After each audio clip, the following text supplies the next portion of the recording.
gotta get loose. Move your feet, no use. Feeling your bleed. The truth will set you free. Get lost in the beat. Move your feet, no use. Feeling your bleed. The truth will set you free. Get lost in the beat. The sun sets, I'm ready to let go. 'Cause there's nothing I know. Just wanna dance the night away. You gotta get loose. Move your feet, no use. Feeling your bleed. The truth will set you free. Get lost in the beat. Get loose, baby. Move your feet, no use. Feeling your bleed. The truth will set you free. Get lost in the beat.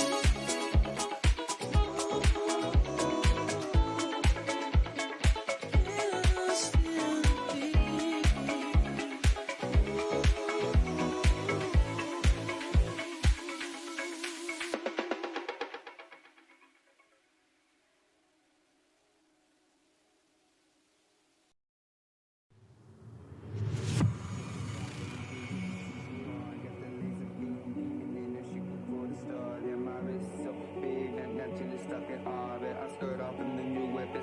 like a starship. All this just exciting, it's been hitting too hard. Got the laser beam beaming and they're shooting for the stars. Yeah, my wrist so big and Neptune is stuck in orbit. I skirt off in the new whip, it's so fly, it's like a starship. The body changing colors, shining like no other.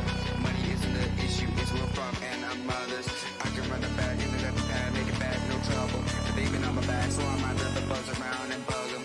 Laughing, changing seasons, still I'm found my reasons. Trying to keep the beat flowing. Water ice, you know the feeling. I don't know what I'm seeing. Trying to feel better with my being. Even if I'm always sleeping. Wild thoughts, vivid dreaming.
Dreaming.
I'm gonna hide my feelings, keep all my emotions bottled up.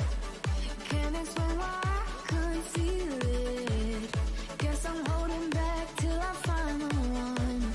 Maybe you're inches away. Could it be you keeping me safe? Yeah. Think I'm seeing my saving grace in you, in you. You're the reason why I can open up, let down my walls tonight. After acceleration, skid pad and autocross, there is one final challenge that brings everything together: endurance. This is where the cars are pushed further than in any other dynamic discipline. The car has to be fast, reliable and efficient all the way to the finish. At Formula Student Poland, the endurance track is approximately 1,185 meters per lap, combining slaloms, tight corners, hairpins and chicanes. A complete endurance run consists of 18 laps, meaning close to 22 kilometers, driven by two different drivers. The first driver completes 9 laps before the team has just 3 minutes before the second driver heads out for another 9 laps. Once on the track, no repairs are allowed, so the team has to rely on everything they have built and tested. Overtaking is only allowed in designated parking zones under marshal control, with slower cars moving into the slow lane when shown the blue flag. Efficiency matters too. Fuel or energy consumption is measured throughout the event, with 325 points available for endurance and another 100 for efficiency. Hitting a cone during the endurance results in 2 seconds added to the time, going off the track 10 seconds. After crossing the finish line, the car goes directly to Park Fermé, where it remains untouched until post-scrutiny. After months of building the car with their own hands, seeing it finally on the track is an achievement in itself. And for these students, there's nothing quite like watching the car they built come to life during endurance. Keeping me safe, yeah. Think I'm seeing my saving grace in you, in you. You're the reason why I can open up, let down my walls tonight. We could run away, let our worlds collide. I'm staying where you are, 'cause only you could ever mend my tender heart. My secrets are all mine, 'cause only you could ever mend my tender heart. I'm seeing my saving grace in you, 'cause only you could ever mend my tender heart. I found the one, 'cause only you could ever mend my tender heart. I'm staying where you are, 'cause only you could ever mend my tender heart.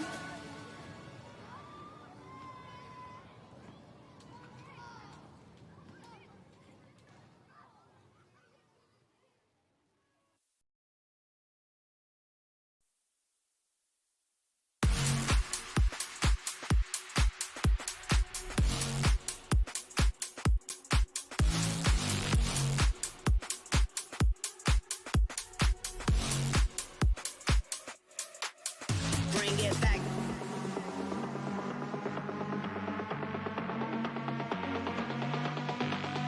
Bring it back, back, back, back, back, back, back, back, back, back, back, back, back, back, back. They bring it back.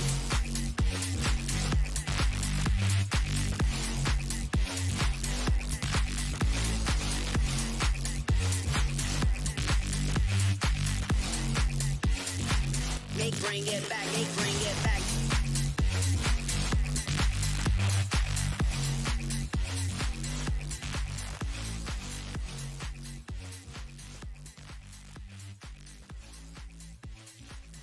Bring it back, they bring it back.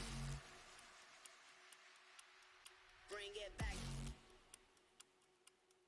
Back, they bring it back. Bring it back. They bring it back.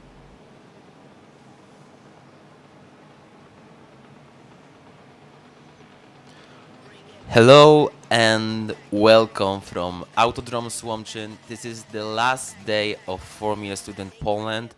And yeah, this is the last day, but the most important day, because we have an endurance event, the longest, the most demanding, but the most pointed event, which can turn the table all the way around. Kamil Niewiński. And Sikorski. Welcome for our viewers from Formula Student Poland channel and Kontra channel on YouTube, and also for all of the people that can hear us on Autodrom Słomczyn. Janek, right now the conditions on the track are really demanding. Yes, exactly. We've had rain in the morning, and the track is still wet. Actually, we can ask our colleagues if the track is if the race director said that the track is wet or damp, because that makes the difference if the drivers are able to use only wet tires or wet or slick tires if they choose to. But definitely the track will be very tricky today. Yeah, exactly. It started raining around 9 a.m.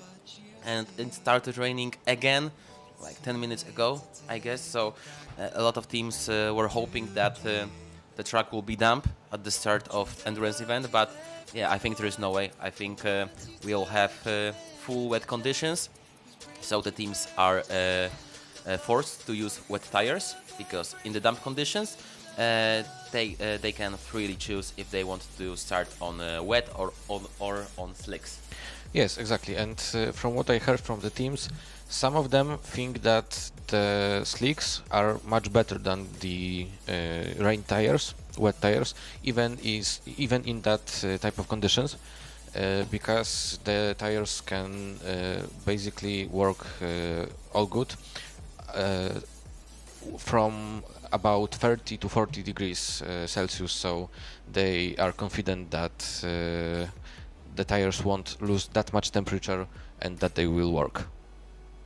Yeah, 16 degrees Celsius feels like 13 degrees Celsius. Yeah, we had 2 really warm days here at Słomczyn. Right now, the weather is not that nice for all of the competitors. In terms of course, track conditions and in terms of temperature, because yeah, we have still the middle of the summer. But we didn't have so much rain during the summer, Janek. So yeah, maybe the nature wanted to make something up for that final event.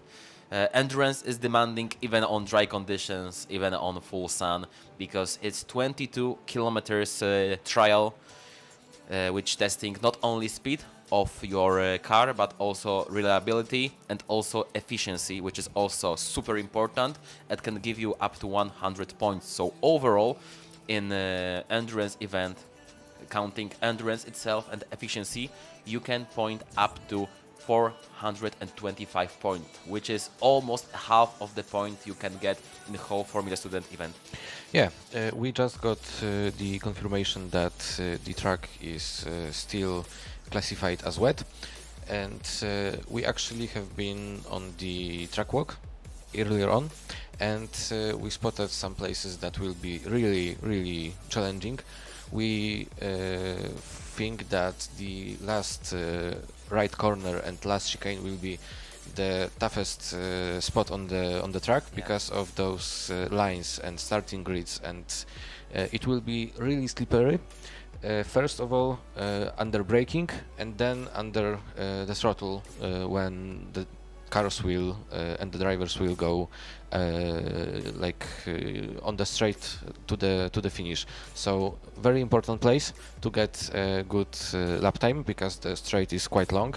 It's even longer than in the autocross, because in the autocross yesterday we had the finish line where the time has been measured, and now they go for another lap, which I mean, we can spot the puddle of water on the last corner.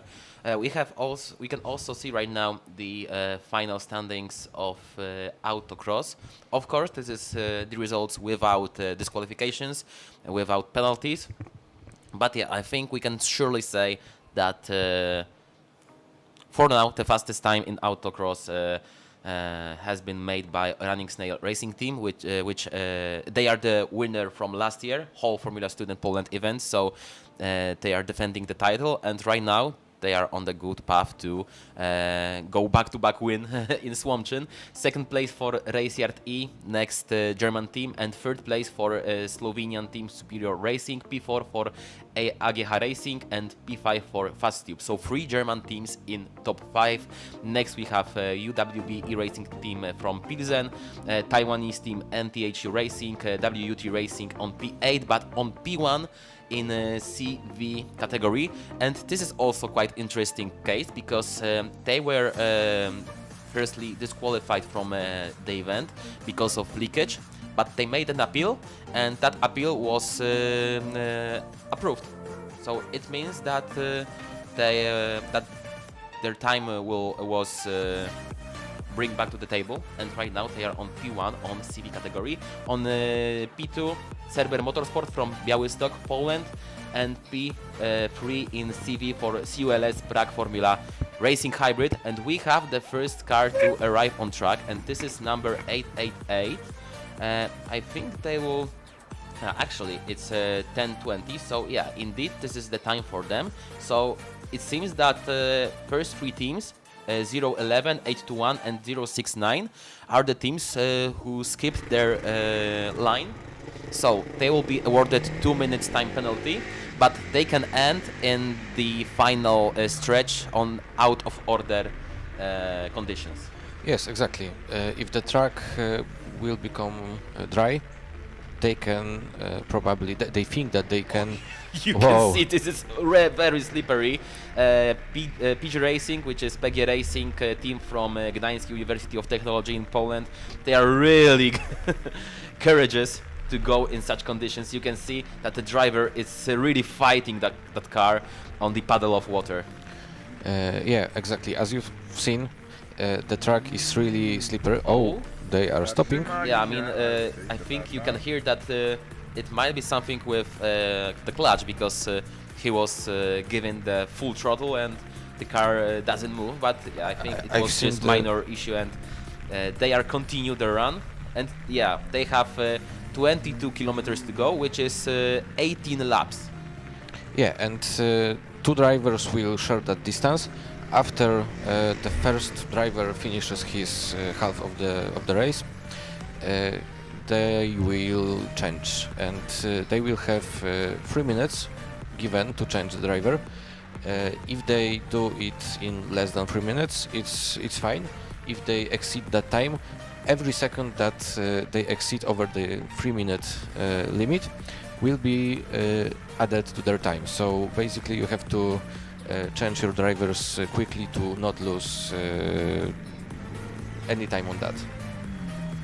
Mateusz Nogaj in 888 car. This is the driver, first driver on our track. And yeah, as I said, that final stretch, the final few corners are really hard to judge, because there is puddle of water on the final corner on the inside, and also that lines on starting grid are really slippery.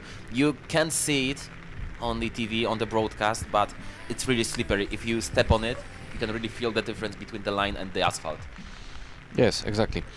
So going back to the teams that skipped their time, if they believe that on the dry track they can make up more than these 2 minutes, which I think might be just about possible. Ooh, okay, we have we've first got cone out of place, so it will be 0.2 second penalty, but yeah, it's still 0.2 seconds.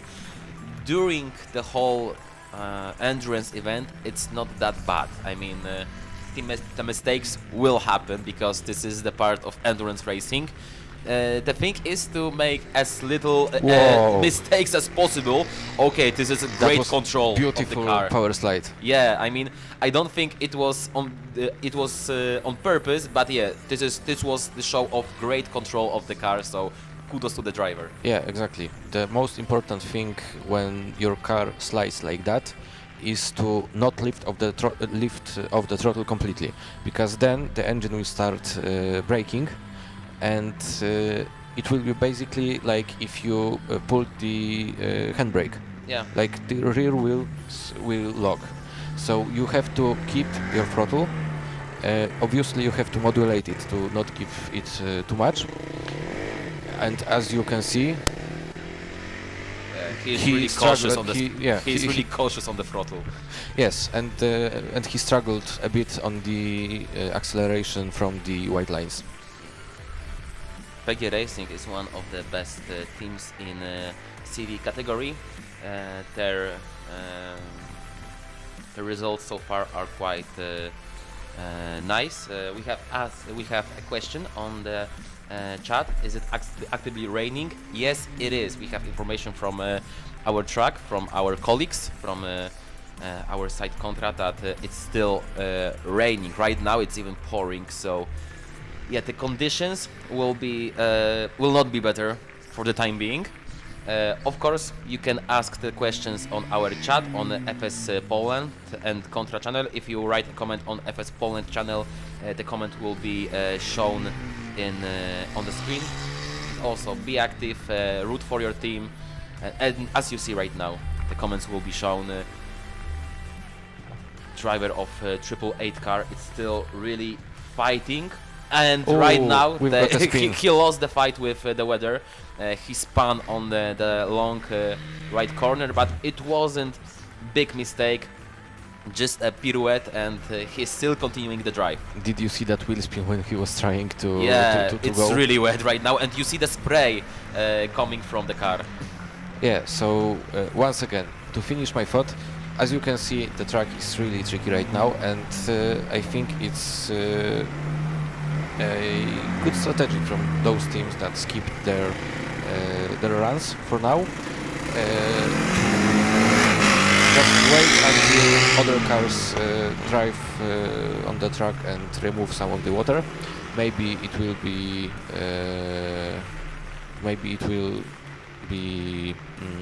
warmer in the day. Maybe, but right now it doesn't look like it. I know, but I don't think it can ride like that for the whole event, for the whole day. So I think that you can gain those 2 minutes of penalty back if you believe the track conditions will get better. But if you believe that the track will worsen, the rain will become heavier and last for longer periods, it will be very costly mistake. Yeah, I mean right now it's just the weather roulette, and PG Racing just wanted to play with that roulette. Oh, we have some problems. I think it's again with Kleć, because they are trying. He was trying to go with the throttle, and the car doesn't let him to do it. I mean, I've seen a lot of wheel spins, so maybe it's just that. Well, I don't know why he slowed down. I but mean, when he was the wheel spin was after, but earlier we could hear it. He was trying to go with the throttle, but the car didn't react. I mean, the drive didn't react. And right now we can hear the rain intensifies even more. We can hear it on our commentator booth. The raindrops are hitting the roof. Yeah, and before we didn't hear it basically almost at all. Yeah, so now it's going to be even worse. Yeah, but we can see even on camera that the track is more and more wet. So maybe PG Racing made the right call to go as fast as they could. So they will skip that really bad conditions. But yeah, right now the weather is getting worse and worse. Well, they are still before like the half of this stint. So no, maybe it's about the half of the stint, but not before the half of the. Yeah, I mean it's the half of the stint and quarter of the run. Exactly. So they still have a lot of time to drive, and I don't see any other cars. And we should already have another car, 78 on the track. Yeah, based on 078 schedule. And then in 1 minute there should be 68 car. So other teams don't believe it's the good idea to go now. They prefer to go after everybody is finished with their runs, after the EV classification. Yeah, so PG Racing didn't risk that plus 2 minutes penalty. They wanted to go as fast as possible. And yeah, the classification and endurance starting order is based on the autocross result. So the first team in autocross starts last on endurance. But right now, in the weather like that, I think that the team who is driving first would be the most lucky one, because yeah, as we see, the weather is getting worse and worse. So maybe 0-11 or 8-1 made a bad call strategically, but they didn't know. They didn't know that the rain will be that hard. I mean, we saw the radar, so we knew that the rain can appear again on the track, but we didn't predict it to be that hard. Yeah, but you know, it can go both ways. Like the weather can get better, the weather can get worse. If it stops raining, the track will begin to just be better, because yeah, you can see the slides and the line of the racing car left on the circuit. Exactly. And that's where the water was before, and now it's a little bit drier, because those tires can deal with so much water. So the track, the racing line, will get cleaner and cleaner if the rain stops. Yeah. So it's like basically a lottery. You can gain so much, but you can lose so much in conditions like that, by going early or later on. Yeah, I mean, it's just coin toss right now at this point. But you can see how much fighting the driver has got with this car. I mean, during Formula Student events, the most focus are on the car itself, on the mechanics, on the engineers. But you can forget about the driver, who needs to know the car like his own pocket. He has to know his strengths, his disadvantages, just to predict its behavior as good as possible. And you can see that driver for PG Racing really is doing really nice job to just keep that car on the track. But you can see there is a lot of spray on that short straight. The conditions are getting worse and worse. But still, he's going quite nice. He's trying to do what he can on these really tricky conditions. You can see that the spray right now, it's really big. When we had track walk, the track was in the verge of being damp. We even predicted that the conditions might be damp. Oh, this was a big moment in the last corner for AAA. But the driver catched the rear tires really well, and rear axle really well, and yeah, it was really close call. But no penalty, no cones has been hit, and he's still driving. But as we said, that final stretch, that final corner, and that final chicane will be really tricky for the drivers because of puddle of water and because of that lines on the starting grid. Yeah, we can see it's pouring right now here in Słomczyn. Yeah, exactly. I unfortunately didn't see this moment that he had, because my monitor is blocking my view there. So I think I will adjust my position, so I can see the corner better, because that's where all the action will be in this session. Yeah. Yeah. It will be the most trickiest place in the whole track, but we can see that yeah, it's really not easy to drive the car like that at all, especially in the wet conditions. We still have one car on the track. There is no car number 068 on the track, so CULS from Prague, Czechia didn't appear. They took the 2 minutes penalty in hope that the conditions will be better. But of course, after 10:45, when 007, so WT Racing, the team that made the fastest time in CV class in autocross, will have their window to start. We will be the out of order conditions, so then the teams must start, unless we will have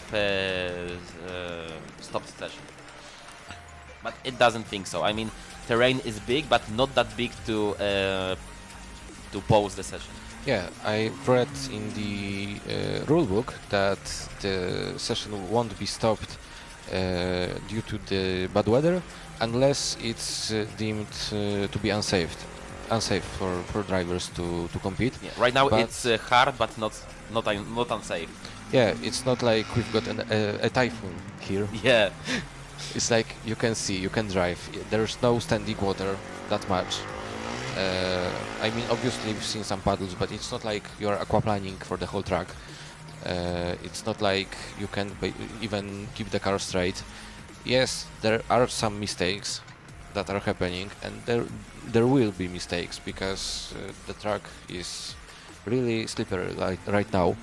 The conditions are crazy hard, especially here on Słomczyn. From my experience, when the track is wet here, it's really changing. Like it's really demanding. Yeah. Because on other tracks, sometimes it's fine, even with some water on it. And here, If you look closer, the driver of Triple Eight was shown checkered flag, and his stint is over right now. So yeah, big shout out for Mateusz, if I remember it correctly, because yeah, it was a really great show of driving skills. So right now, PG Racing has 3 minutes. Mateusz Nogaj, yeah, I was correct. Really nice driving of his. Right now, the team has 3 minutes to change the driver and to go out with the second stint. I'm really sorry for the second driver because his seat will be wet. Oh yeah, and indeed. I'm waiting to see if somebody will help him clean his shoes, because driving with wet shoes is crazy thing to do, because it's like so dangerous sometimes when you want to push the pedal and your feet slips Yeah. from it. I've experienced it once, and since then, every time I see like even a little bit of water, like a raindrop, I always carry a paper towel. Paper towel. Paper towel. Yep. Sorry about that. In my car to clean my shoes before I enter the car. Yeah, that's the right call, I think. Yeah, as we can see on the bottom, the weather isn't cooperating at all. There is no car currently on the track, so I think it will be a nice moment to, I guess, I think the show that... marshals are coming back, so maybe the session was stopped actually. Oh, actually maybe, because we can see the radar and the weather it's not better. But yeah, the marshals are coming back right now, so maybe the session is stopped. We're waiting for the confirmation. Yeah, we have information right now that the tour is closed. The track is closed right now. So the marshals are waiting for the conditions to be a little bit better. We got the information that we will have half an hour of break to make to let the track the conditions We have better. confirmations, red flags right now on the track. So Respect, very good performance under those conditions. Yeah, Sir Henry really shout out. He made a shout out for Mateusz. PG Racing, I think they listen to us because they bring the umbrella to the driving seat.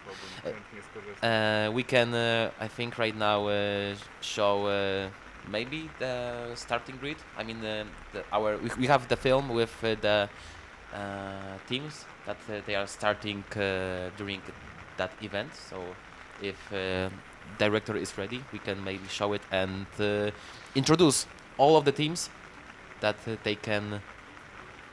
they will participate and they will try to participate in today endurance events. We have a radar right here in Słomczyn near Grujec. like 40 minutes away from Warsaw, capital of Poland. So yeah, I think terrain will be with us for at least a few minutes still. Yeah, we've got info from our friend that according to the radar, in half an hour it will be better. So maybe we'll go back to racing. But now I think it's time for the podcast. Yeah, I think it's really time for the podcast. Well, we didn't expect to be like that. Of course, we were preparing because we have quite an experience with commentating endurance events, so we know that sometimes they can really became a podcast event. I mean, Kamil was the unlucky one who was waiting for 4 hours during the Belgian Grand Prix of Formula 1 in 2021. Yeah, but so we will come back for the podcast like because we are flashbacks ready. from Vietnam. Yeah, but yeah, we are ready to show that clip with all of the teams that will appear on the track with for the endurance event. Right now we have red flags. The session is stopped for the time being for at least 50 minutes. So this is the team. 105 Server Motorsport. Now Tampere Formula Student 78. 069 FS Tool Racing from Liberec. 007 WUT Warsaw. 888 Gdańsk PG Racing Team. 68 Czech University of Life. Yeah, CULS. 011 CULS. FSRTU from Riga. Latvia. 821 Tnuni Tech Drive. 326 Racing Team from Dortmund. 95 Łódź Racing Team. E35 AGH Racing from Kraków. E03 UWE Racing. E08 PRZ Racing from Rzeszów. E13 Fast Tube. From Berlin. E55 Slovak TU Stuba Green Racing. E20 UAS Midweida. E47 POLSR Racing from Gliwice, Silesian TU. E24 Unimaribor GPE. E19 Greenberg from Berlin. E67 Poznań Motorsport. PUT Motorsport. E23 Running Snail Racing Team from Amberg-Weiden. E36 TUC Racing EV. From Chemnitz. E55 Suwas Racing from Sakarya, Turkey. E84 Proton Dynamic from Warsaw. E69 Superior Engineering from Ljubljana, Slovenia. E99 FSB Racing Team from Zagreb. E68 NTH Racing from Taiwan. E95 Hofspannung Motorsport E. From Hof. E55 Stuba Green Team. And the team of marshals who Yeah. are doing a stunning job. Actually, we spoken to one of them, to Iga, today that, well, she was a bit mad at first. I mean, that maybe we not didn't mad. It is the in a joking overstatement. manner. In a joking manner. Yeah, yeah. That we didn't say goodbye to the marshals, but obviously we did. yeah, The marshals are doing here a really nice job. We can see that here we have also on our on the bottom of the screen podcast time. So the director Philip really went with the flow with us. But yeah, the marshals are doing here a wonderful job to make this event happen, to make it safe, to make it as smooth as possible. Also, kudos for scrutineering. I received yesterday a sticker of Happy Scrutineer, and that's of course. as Actually, Happy you can Scrut- show the face now because we are yeah, live. I will show the face right now. Just give me to introduce the story. Okay. I mean, it's the podcast, so I need to be a bit of storyteller right now. Okay. So I received the sticker of Happy Scrutineer from the Scrutineer himself, and of course, we are in Poland. We know how Polish smile looks like, so of course, Happy Scrutineers. Okay, right now. The camera is off for us, but if camera will come back, I can show how.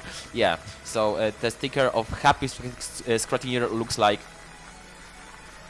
Yeah, it's happy, and I was sure. I mean, the Scrutineer who gave me that sticker told me that he is indeed happy. He is just tired after 12 hours of checking the cars. Oh my god. Yeah. So depressing. So, do you want to talk about the rules or the funny thing?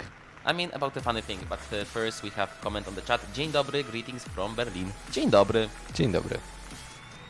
So, we've seen yesterday that some teams have funny stickers on their cars. And today in the morning I went for a run around the paddock and noted everything that's going on with the cars. Yeah, So this is the perfect moment to talk about it. yes, going from the beginning, WUT number 007 and 095, which is the Watch Racing team. They both have signed the rear wing, Signatures. signatures of all the team members on the rear wing, which I think is a nice gesture to the whole team. Yeah, of course. Number 78, they have also quite nice sign on their car. It's okay. Like with a lot of A's. Yeah, And it's okay. It's also I mean, funny it's because very Finnish to have. yes, exactly. It's very funny because they are Finnish team, and then they've got the second text, Mayhem since 2006, This is also really Finnish. which is the year when the team was established. Yeah, so it's one of the most experienced one on the Formula Student Poland grids. It's 20 years in the paddock of Formula Student paddock. It's literally the 4 or 5 generations of students. Pozdrawiam Sosnowca, oglądamy. So greetings from Sosnowiec, you are watching. Greetings for Sosnowiec right now in Poland. Yeah, exactly. Greeting from Sosnowiec. So then we've got 105, so Cerber, Yes, which Which has Motorsport from Białystok, Poland. which has the name of the file with the engine map printed on the rear wing, Yeah, and I saw that. it's spanning from the one end to the other end of the wing. The name has like, I don't know, but they joked that it can have about 200 characters. I don't believe it's that much, but I think it might be well over 100. Yeah, it's long. And it's really long. And then near to that, they've got the meme from Simpsons with the file of like there's the folder of aerodynamics, and then is the Resignation from the resignation studies. from But in I PDF, mean, it's quite universal joke here in the Formula Student. I mean, there's a lot of Formula Student team members that say that this is one of the things that they keep them in the studies on the universities. yeah, But yeah, I mean, this is really great argument to be on the studies, either bachelor or master. Yeah, but they actually said it's especially put in the aerodynamics folder, so So you know. so Aero team have especially higher chance to have PTSD, right? Yeah, that seems fair. Next, we've got E90 with pixelized sticker Yeah, of their car. like pixel art vibe. Yeah, it was really nice. Yeah, on Poznań team, so PUT, it's of course must be the water. So right now that sticker is even more relevant. Yeah. Today especially. They Uh, actually wanted to change it, but they decided to leave it. I mean, right call, because today, right now, it's indeed must be the water, and we should add it to the words of wisdom. Yeah, exactly. Then we've got E35. with Pat and Matt. Yeah, if And you are from if you Central if you, Europe. yeah, if you were born in the Central Europe or in the post-Eastern Bloc, You know what for sure know exactly. who Pat and Matt are. Yeah. Who, of course, really nice Czechoslovak animation. Yeah, in Polish it's called sąsiedzi, which The is neighbors. I'm not sure what it's called in Czech. You can as check far as I it. know, in every country it's called differently. So Yeah. but for sure you know Pat and Matt, for Yeah, sure. And you probably know that everything they do well differently. Let's just call it differently. And on their I'm missing a word. Come on. tell me what would you I mean that the part when you crash, the crash crash structure. crash structure. Okay, let's call it that. So the crash structure is supposed to withstand a crash from the front, but once they dropped something on it from the upside and it's glued or somehow connected to the car. Yeah, It's but not it's- like but the it's totally structure legal. of the car. Yeah, it's how the rules demand it. It's not like the part of like the okay, never mind. Yeah. It doesn't matter. It's just glued connected to the car. So when they dropped something on it by accident, they thought, okay, it's now impact tested. And they wrote it on Yes. that structure. Exactly. But yeah, I mean, it withstand the pressure, it withstand the crash, so it is indeed impact tested. They made the test even without the crashing the car, so yeah, good for them. Yeah, and that's not the funniest thing with the E35 because they are running with 4 engines now, and hear me out, it's not a mistake, 2.2 engines like last year. They 2.2. yes, What do you mean 2.2? they explained to me that because of some issue with cooling, they could tune only 2 engines for their maximum performance, and 2 of them were on 10% of their performance. And they were crossed, so they had basically like right rear and left front with 100% of power, and left rear and right front with 10% of power. So the car was sliding, was driving in a funny manner, but actually they said that it wasn't that bad. It was actually quite quick on I mean, you have skid to pad. you have to seek some of its positive ways in the things like that.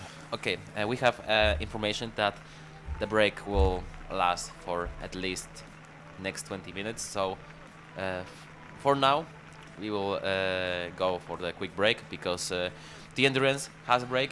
We also deserve the break. So we will hear you in a couple of minutes, maybe not couple of minutes, but in a few minutes, maybe 20 minutes, maybe 30 minutes, but we will come back to you and we will commentating again the endurance event on Formula Student Poland, last day of Formula Student Poland. Yes, and I promise you that we still have some funny content with us. Yeah, of course. Kamil Niewiński. And Janek Sikorski. See you soon.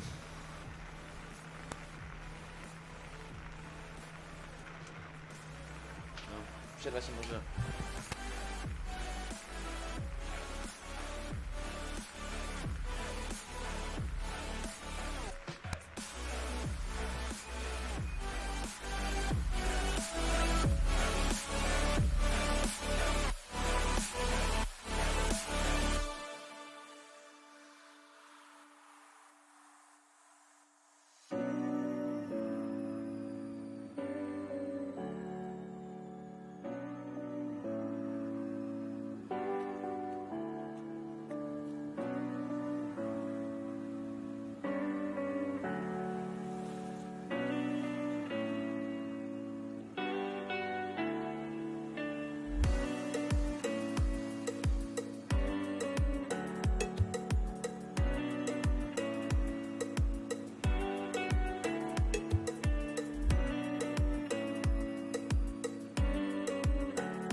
this time. Why you running through my mind?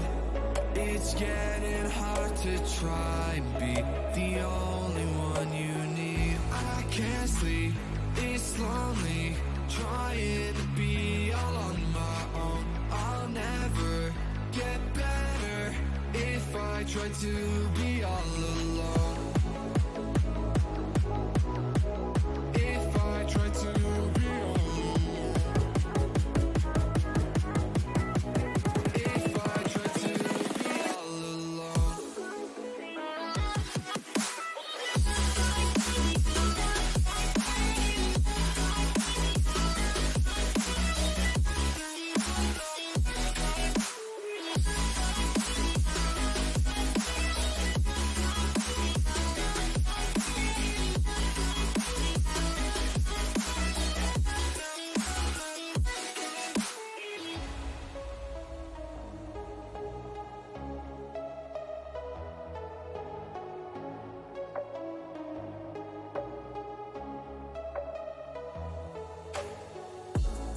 If I just try to hide and lock everything inside, my head is spinning, visions blurring, I don't mind. I can't sleep, it's lonely, trying to be all on my own. I'll never get better if I try to be all alone. If I try to be alone. If I try to be all alone. After acceleration, skid pad and autocross, there is one final challenge that brings everything together: endurance. This is where the cars are pushed further than in any other dynamic discipline. The car has to be fast, reliable and efficient all the way to the finish. At Formula Student Poland, the endurance track is approximately 1,185 meters per lap, combining slaloms, tight corners, hairpins and chicanes. A complete endurance run consists of 18 laps, meaning close to 22 kilometers, driven by two different drivers. The first driver completes 9 laps before the team has just 3 minutes before the second driver heads up for another 9 laps. Once on the track, no repairs are allowed, so the team has to rely on everything they have built and tested. Overtaking is only allowed in designated parking zones under marshal control, with slower cars moving into the slow lane when shown the blue flag. Efficiency matters too. Fuel or energy consumption is measured throughout the event, with 325 points available for endurance and another 100 for efficiency. Hitting a cone during the endurance results in 2 seconds added to the time, going off the track 10 seconds. After crossing the finish line, the car goes directly to Park Fermé, where it remains untouched until post-scrutiny. After months of building the car with their own hands, seeing it finally on the track is an achievement in itself. And for these students, there's nothing quite like watching the car they built come to life during endurance. Formula Student is built around two parts: static disciplines and dynamic disciplines. Before the cars hit the track today and tomorrow to compete in acceleration, skid pad, autocross and endurance, they need to first prove that there's much more about their car than just speed. Over the past few days, the teams have been competing in business plan presentation, engineering design and cost and manufacturing.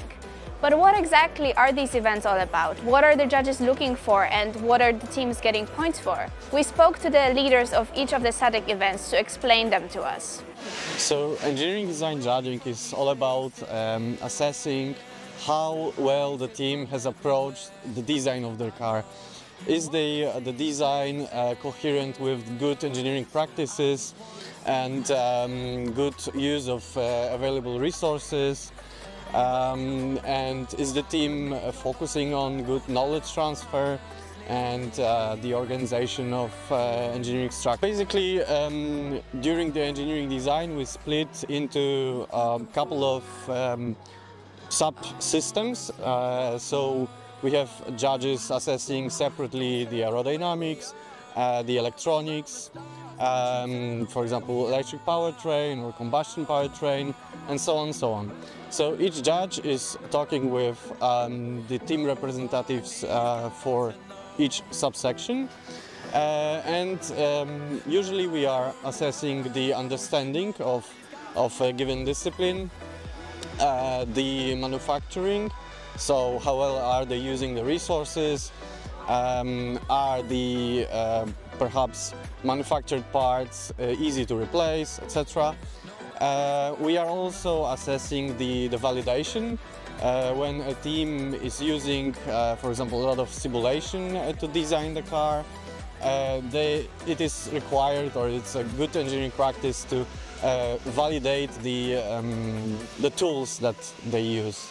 So the maximum points is 150. Top 3 or 4 teams is qualified to engineering design finals, where the winner is awarded the maximum points, so 150, and the second and third place gets slightly lower, so around 130. Cost and manufacturing event is for checking students' knowledge for cost and manufacturing of their own car. We also check how much carbon footprint they will use during designing and manufacturing. So teams need to prepare 3 types of documents. First is bill of material. So it's really easy because it's a list of every part of the car. Second is supporting material file. It's about more details about their cost. For example, how much euro is in their country. Third one is mostly drawings, because we also will check their drawings with bill of material and where the part is on their own car, so they need to have a really good knowledge of their car. So the team can get maximum of 100 points. We check their knowledge of the car. We check the knowledge of their documents and of the costs. And the third thing that we are checking is cost understanding. For example, about mass production. And the last thing is the real case scenario, is the task they get from us about 2 weeks ago, so I'm really excited to see what they'll think. Business plan presentation is a special event on Formula Student Competition because you have to prepare a comprehensive business model and present it to the judges. You have to treat the judges as potential investors. So you have to tell them how much money do you want, what would you like to sell, why is it so innovative and worth investing, and also you have to present all of the aspects connected to preparing a business model, such as marketing, market, target customers, things like that. All of that has to make sense, and you have to be really bold and convincing with what you're selling to us. Because this year teams have to prepare a business plan, executive and financial summary. This is a 2-page document where they have to put an overview on their business model and basic financial indicators for the company, about the investment, about the 5-year financial plans, things like that. We get it before the competition, we analyze it before the competition, and we know more or less what the business idea will be about. So we are prepared for seeing the presentation, we know something, we have first questions, so this is the only thing they have to prepare before the event, and after that they present the presentation during the competition. So you can get maximum of 75 points from business plan presentation added to your overall score.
Welcome back to Formula Student 2025. They are first, they are the fastest, and they are the loudest.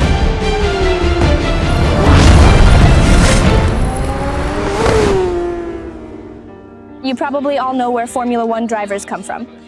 From karting through F4, 3, 2, all the way to the queen of motorsport.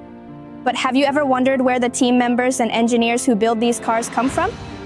Today, I'm at a forge for such talent at the Formula Student competition in Poland.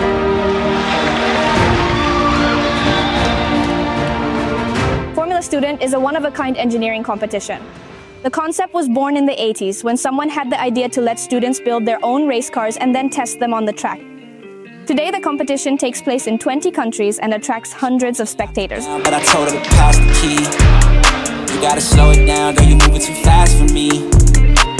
Technical university students build their own single-seater race cars, starting from the first line on a piece of paper through designs in computer programs. They create suspension parts, the engine, or aerodynamics, all the way to track testing. Everything according to the regulations, just like in Formula One. The teams function like small companies. They have their leaders and teams responsible for car construction, marketing, securing sponsors, and logistics. There are over 800 teams worldwide, including 12 in Poland. The competitions often take place on tracks you know from Formula One, such as Hockenheimring, Hungaroring, or the Red Bull Ring.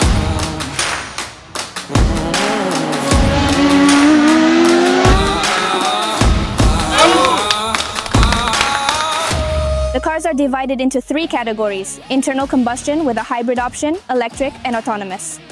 But before they hit the track, they must pass a rigorous technical inspection. The rule is simple: if you don't pass, you don't start.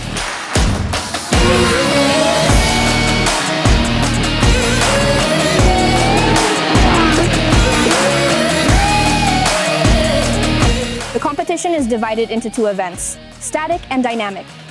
In static events, engineering, management, and logistics skills are tested. In the dynamic ones, first is acceleration, which is a 75-meter sprint. Second is the skid pad, a tight figure-8 measuring grip in the sharpest turns. Then autocross, something comparable to Formula One qualifying. And most importantly, endurance, 22 kilometers with a driver change halfway through. The performance is impressive even to the world of Formula One. The fastest 0 to 100 acceleration was actually achieved by an electric Formula Student car.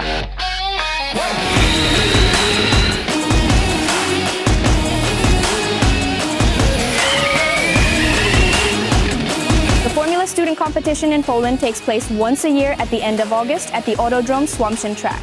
It's not only an opportunity to see the cars in action on the track, but also in the pits to talk to the students and see where future Formula One engineers gain their knowledge and skills.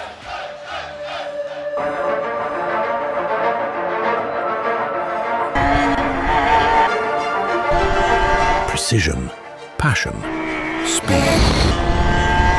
Formula Student, the future starts here.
jakieś szeregi tam, bo ja też chcę się schować.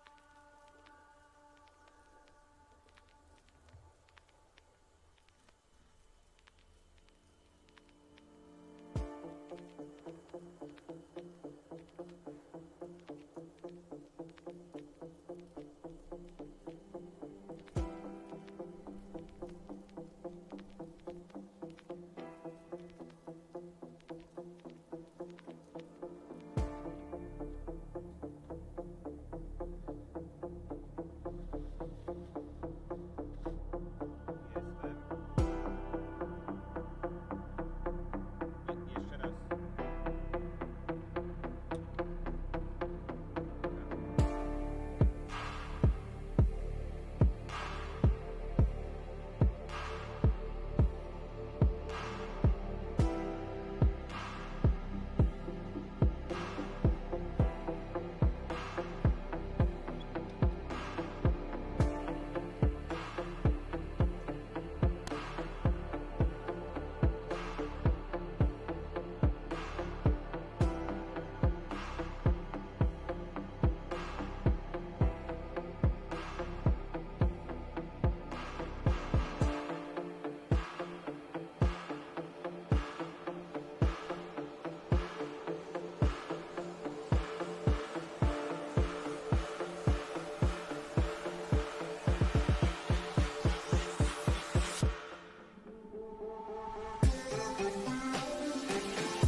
Oh, na, na, na.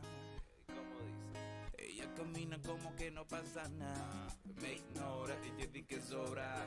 Pero en su mente está maquinando las próximas horas.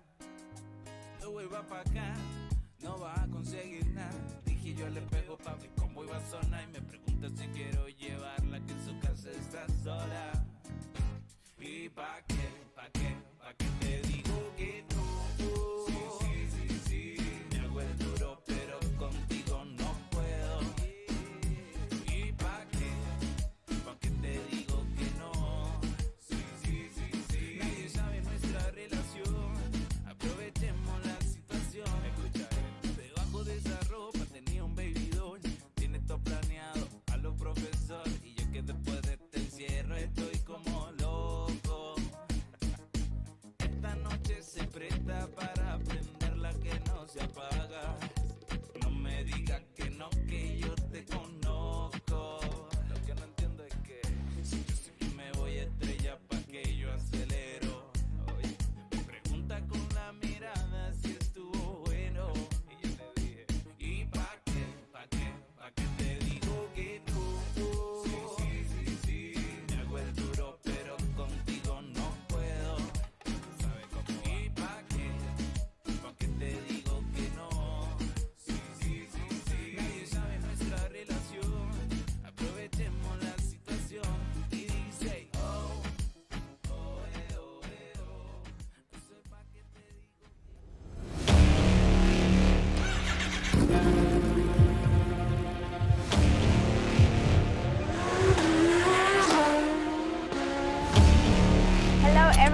welcome back to Formula Students 2025.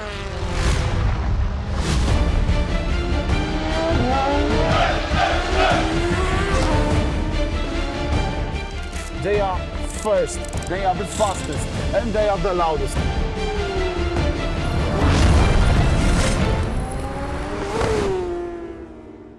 You probably all know where Formula One drivers come from karting through F4, 3, 2, all the way to the queen of motorsport. But have you ever wondered where the team members and engineers who build these cars come from? Today, I'm at a forge for such talent at the Formula Student Competition in Poland.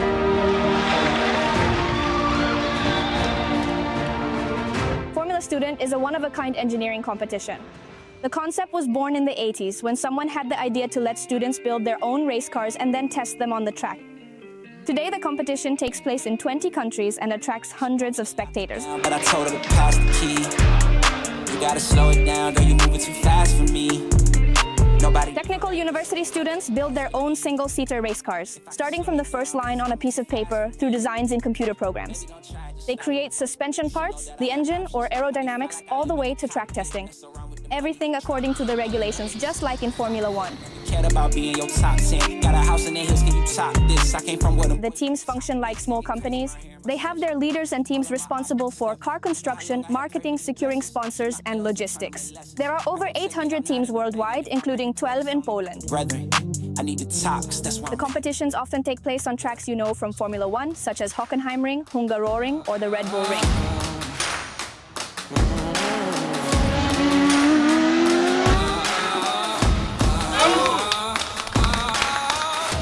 The cars are divided into 3 categories: internal combustion with a hybrid option, electric, and autonomous. But before they hit the track, they must pass a rigorous technical inspection. The rule is simple: if you don't pass, you don't start.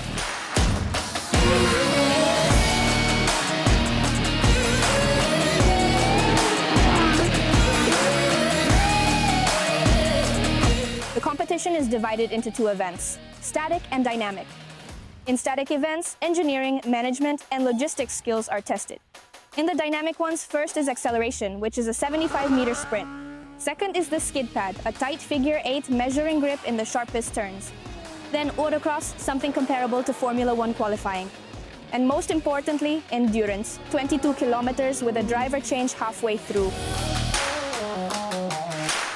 The performance is impressive even to the world of Formula One. The fastest 0 to 100 acceleration was actually achieved by an electric Formula Student car.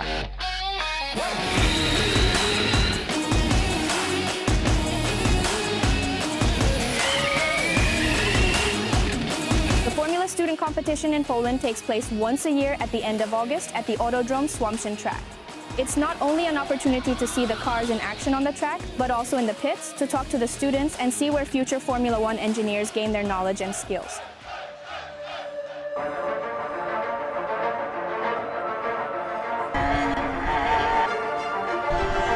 Precision, passion, speed.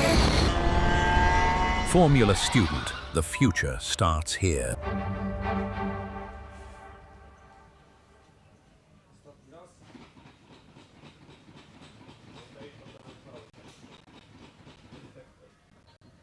Coming back to you guys after this extended break, we know that the conditions are still wet. The rain is quite intense as of right now. I'm here with Kamil. It's the second driver of the PG racing team. How was the conditions so far? How is it for your team?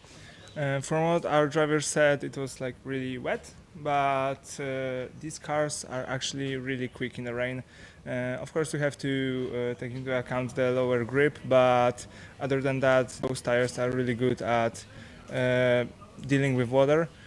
So our driver, after he got some heat into the tires, he told us that the conditions were drivable, that he could even go full throttle in some places and shift up to the 4th gear.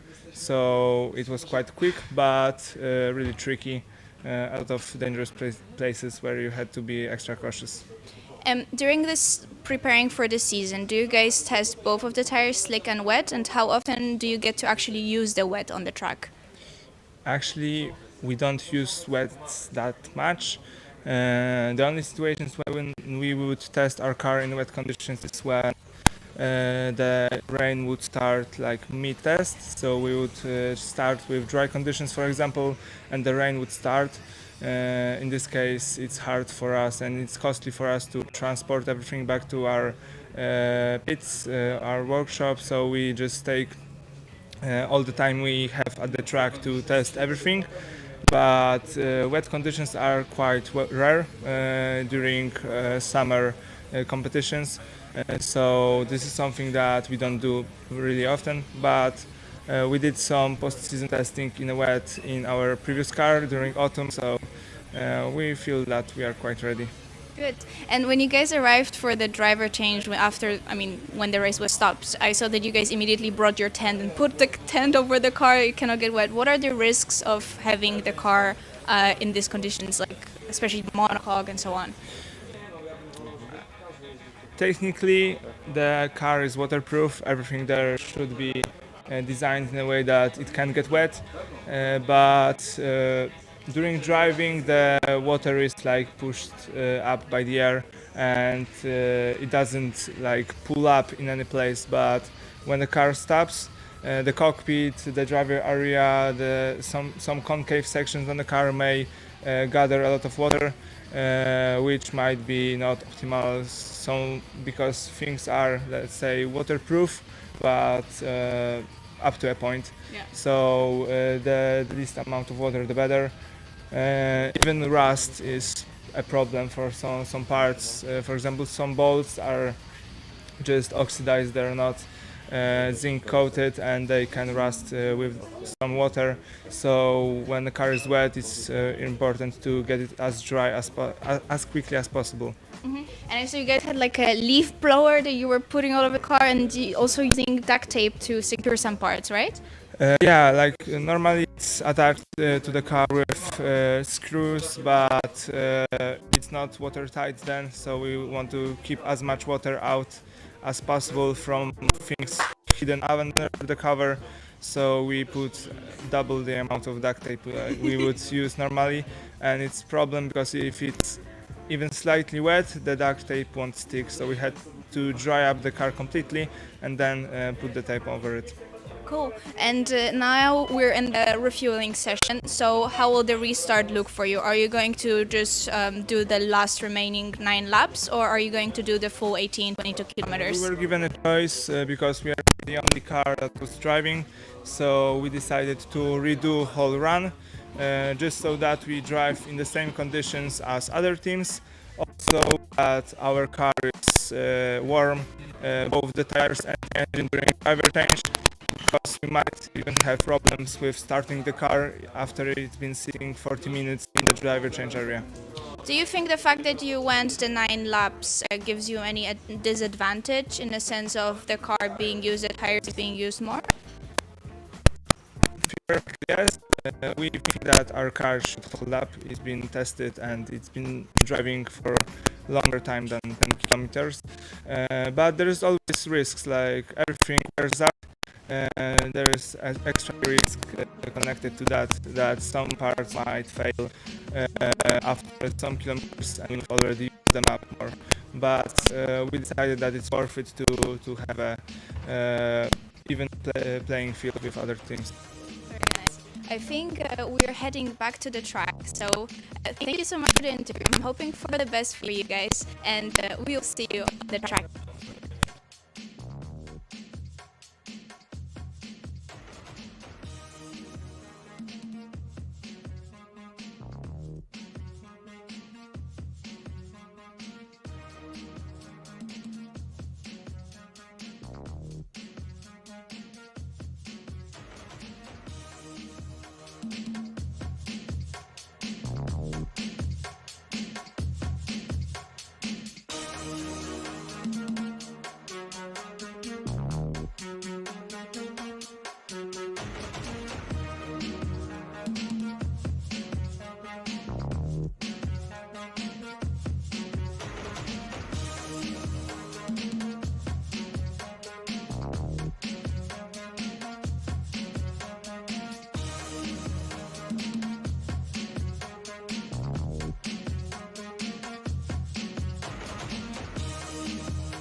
Yo tengo mi flow de todos los estilos. Llegó con diamantes, doy escalofrío. Cobro por mi risa, yo a nadie me río. Siempre con los míos, yo en nadie confío. En nadie confío, siempre con los míos. Siempre con los míos, yo en nadie confío. En nadie confío, siempre con los míos. Siempre con los míos, yo en nadie confío. Yo estoy muy fuerte, a mí me dicen cácaro. En mi cubana yo tengo un San Lázaro. Si anda con nosotros, tu blonda me pásalo. Y el que no quiera, pues ya aquí me sácalo. Somos el poder y la distribución. Por eso yo nunca perdí la ambición. No le quité la vista a la visión. Hasta que la convertí en mi pasión. Buscamos la fama, el dinero, aquí todo el mundo se quiere comprarle una mansión. El motivo es buscarse la plata, la mula, los cheles sin nunca caer en prisión. Yo tengo mi flow de todos los estilos. Llegó con diamantes, doy escalofrío. Cobro por mi risa, yo a nadie me río. Siempre con los míos, yo en nadie confío. En nadie confío, siempre con los míos. Siempre con los míos, yo en nadie confío. En nadie confío, siempre con los míos. Siempre con los míos, yo en nadie confío. Yo nací pa' esto, soy ciego, soy sordo, soy mudo y también tengo motivación. Y no me parece la gente que se quiere hacer porque sé que eso es una actuación. Bienvenidos a la escuela, niños, soy el director. Hoy voy a ser el maestro, vine a enseñarle el flow.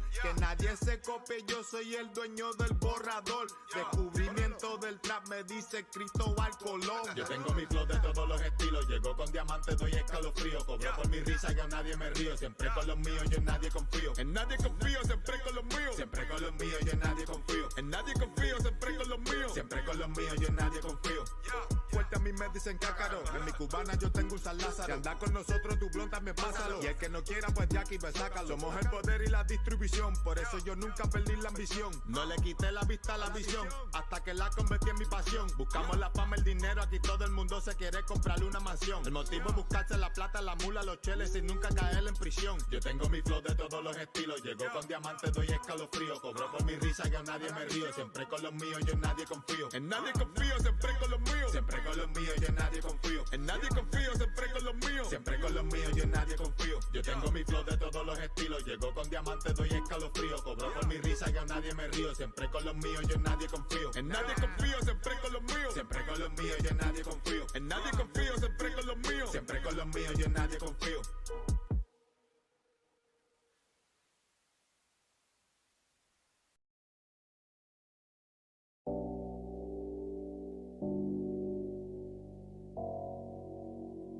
In JD we trust.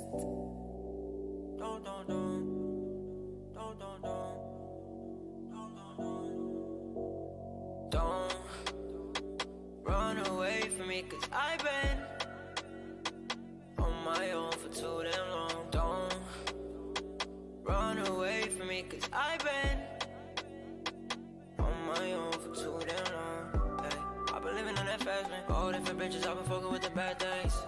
They throw it back for me. You don't wanna make me ask, eh? See the stars in the ceiling. I don't really mean to brag, eh?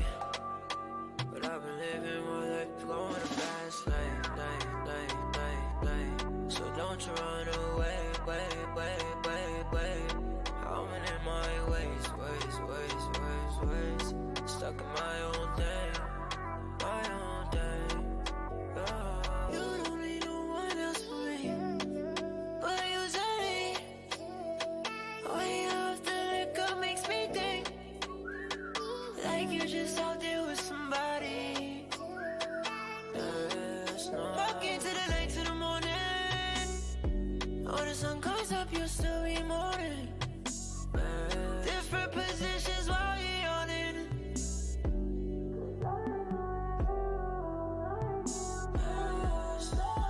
Don't run away from me, cause I've been on my own for too damn long. Don't run away from me, cause I've been on my own for too damn long.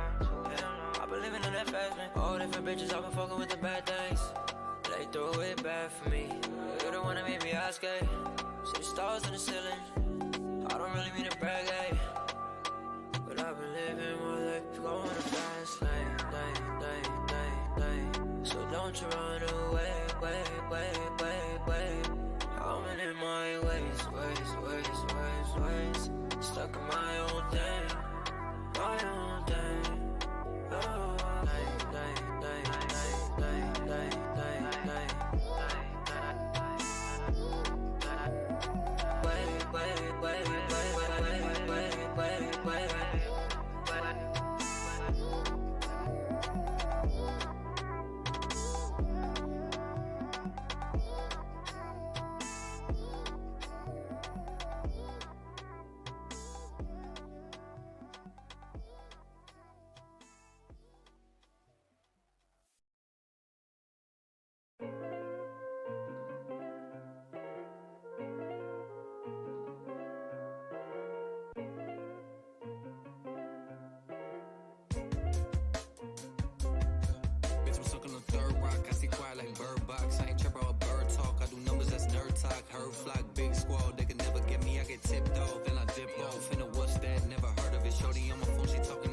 to the death of me.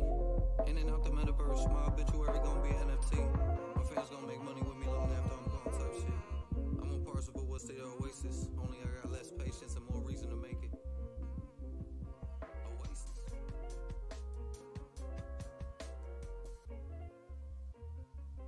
After acceleration, skid pad and autocross, there is one final challenge that brings everything together: endurance. This is where the cars are pushed further than in any other dynamic discipline. The car has to be fast, reliable and efficient all the way to the finish. At Formula Student Poland, the endurance track is approximately 1,185 meters per lap, combining slaloms, tight corners, hairpins and chicanes. A complete endurance run consists of 18 laps, meaning close to 22 kilometers, driven by two different drivers. The first driver completes 9 laps before the team has just 3 minutes before the second driver heads up for another 9 laps. Once on the track, no repairs are allowed, so the team has to rely on everything they have built and tested. Overtaking is only allowed in designated parking zones under marshal control, with slower cars moving into the slow lane when shown the blue flag. Efficiency matters too. Fuel or energy consumption is measured throughout the event, with 325 points available for endurance and another 100 for efficiency. Hitting a cone during the endurance results in 2 seconds added to the time, going off the track 10 seconds. After crossing the finish line, the car goes directly to Park Fermé, where it remains untouched until post-scrutiny. After months of building the car with their own hands, seeing it finally on the track is an achievement in itself. And for these students, there's nothing quite like watching the car they built come to life during endurance.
Said you were bad news.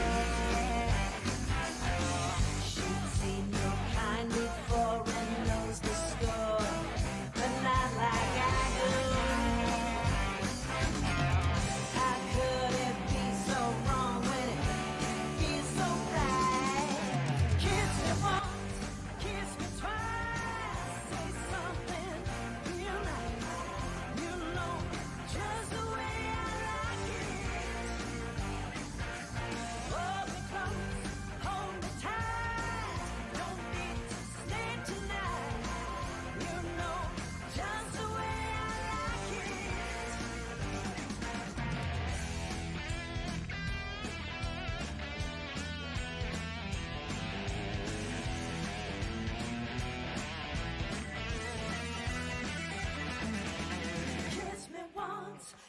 me twice, say something real nice. You know just the way I like it. Hold me close, hold me tight. Don't need to sleep tonight. You know just the way I like it. Just the way I like it.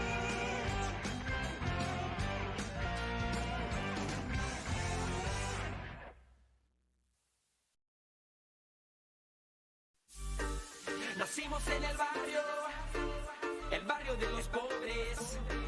Si ganas el respeto, te pagan lo que cobres. Nacimos en el barrio de los pobres. Si ganas el respeto, te pagan lo que cobres. Cada día buscando ese gran billete y cómo lo ganamos. Trabajamos duro, muy inteligente, para capitalizar cuando el momento se presente. El oro, cuando estoy sufriendo lloro. Que no te diga nadie que no puedes cumplir tu meta, porque la vida es linda y este mundo da muchas vueltas, sí. Puro para adelante, puro para arriba. Donde brillen los diamantes, encontramos la salida. Nacimos en el barrio de los pobres. Si ganas el respeto, te pagan lo que cobres. Nacimos en el barrio de los pobres. Si ganas el respeto, te pagan lo que cobres. Cada día buscando ese gran billete y cómo lo ganamos. Trabajamos duro, muy inteligente, para capitalizar cuando el momento se presente. El oro, cuando estoy sufriendo lloro. Que no te diga nadie que no puedes cumplir tu meta, porque la vida es linda y este mundo da muchas vueltas, sí. Puro para adelante, puro para arriba. Donde brillen los diamantes, encontramos la salida. Nacimos en el barrio de los pobres. Si ganas el respeto, te pagan lo que cobres. Nacimos en el barrio de los pobres. Si ganas el respeto, te pagan lo que cobres.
Hello and welcome back from Autodrom Słomczyn. We are here again in the last day of Formula Student Poland 2026. Kamil Niewiński and Sikorski.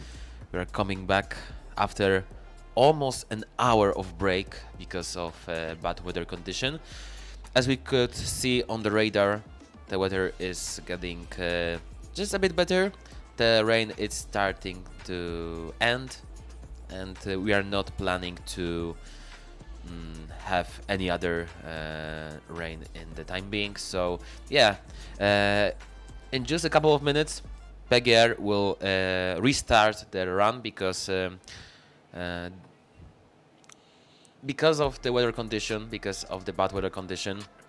they couldn't get the representative time, and the stewards decided to restart whole run for them. Of course, it means that their car will cover more kilometers, but yeah, overall I think that this is a better option for them after all. Yeah, exactly. They were allowed to refuel the car. They will have slightly more used tires, but in the rain, I mean, the rain tires weren't used at this event before, so they shouldn't be in that bad shape.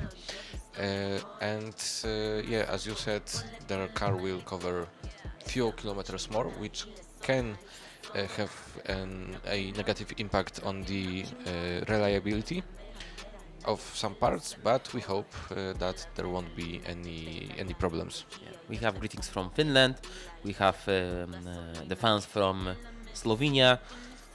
So yeah, we are encourage you again to write comments on our chat, because they will be shown on our screen, and also we will interact with them. So let's make that last day of Formula Student Poland special, especially that for a lot of teams it will be one of the last or even the last event during the whole year. I mean, that summer period. There will be one more event for sure in Italy in the next week, but not everyone will come there. So for many teams, the Polish competition will be the last of the year, and then of course new academic year, and the work to make new car for next summer period. Yes, exactly. So each car has basically lifespan of 1 year, 1 season, because new people are joining the teams. Some people are finishing their majors and are going out of the university, and being a part of university, a student, is a necessary condition that must be met before somebody tries to join some team. Yeah, indeed, because as we talked about it yesterday, Formula Student teams works just like the student club. So you need to be student of the certain faculty to be in the team. And just because if you are older, you have the title of bachelor or master. Of course, especially the master, you will have the team will have advantage with the other team, because it's Formula Student after all.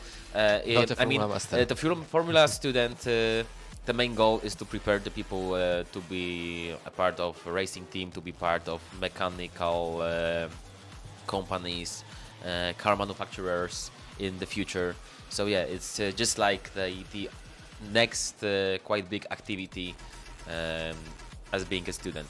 So after passing the master level, after ending your adventure with university, the adventure with Formula Student is also over, but the memory stays, and your title stays, your wins stays, and also your experience stays at this place.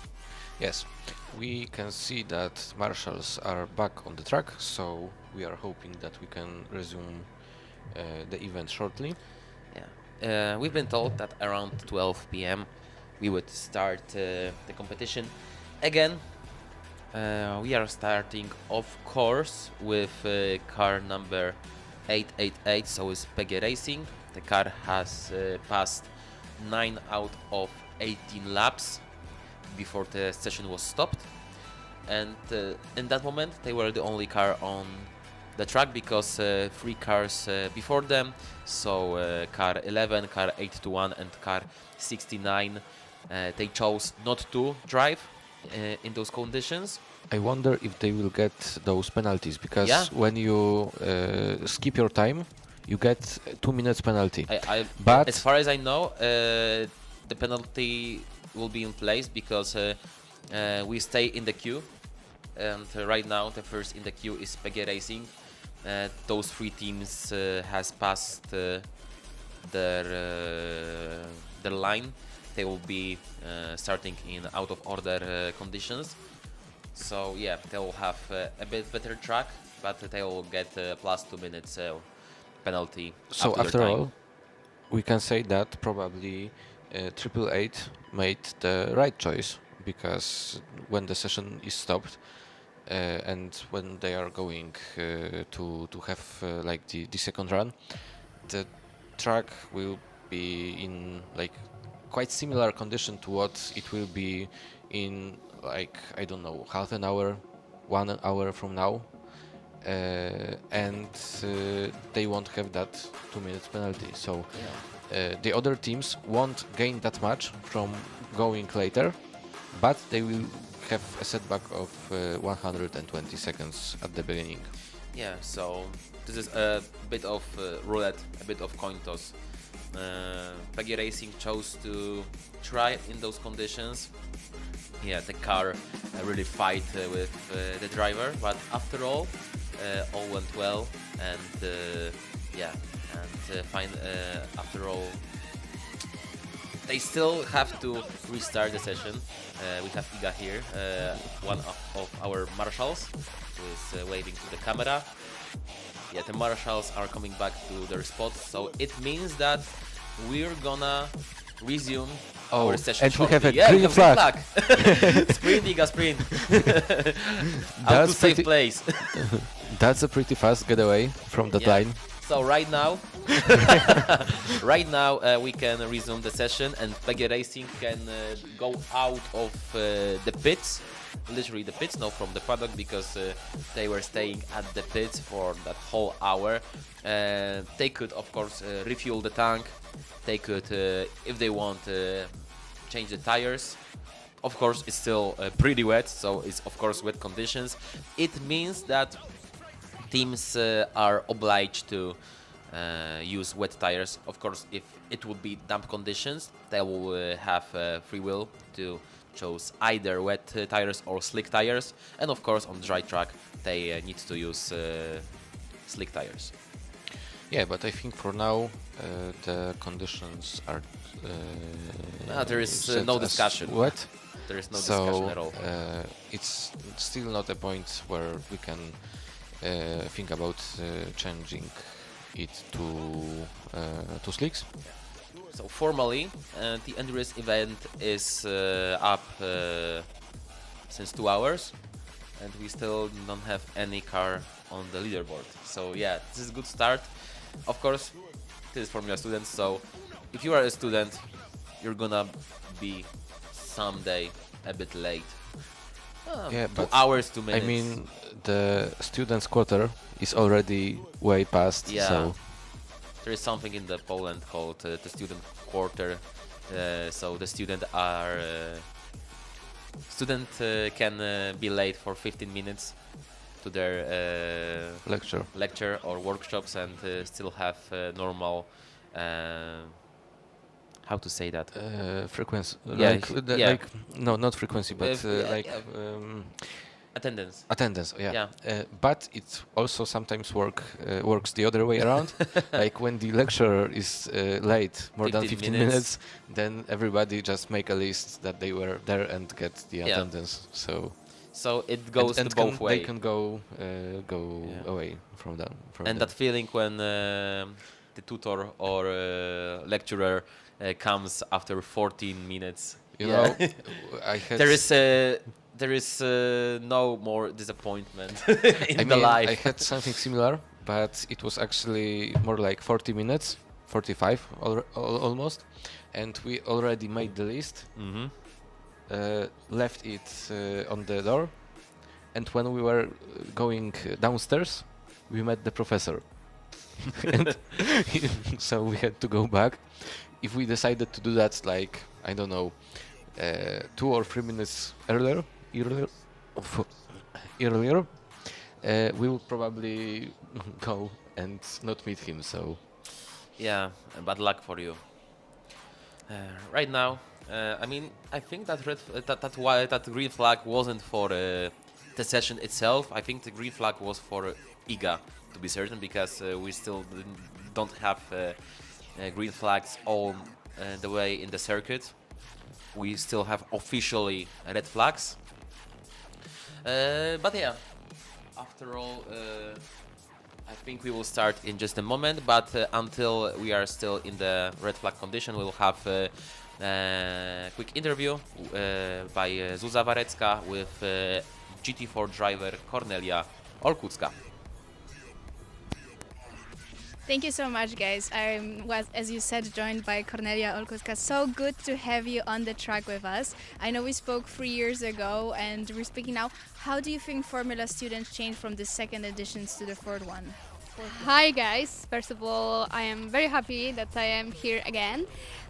I would need to say there is much more drivers than I saw 3 years ago, but also the weather is not amazing. Last year we had sun, this year we have rain, but I am very happy that I can see and cheer on my favorite team, which is Wood, so I'm very happy to be here.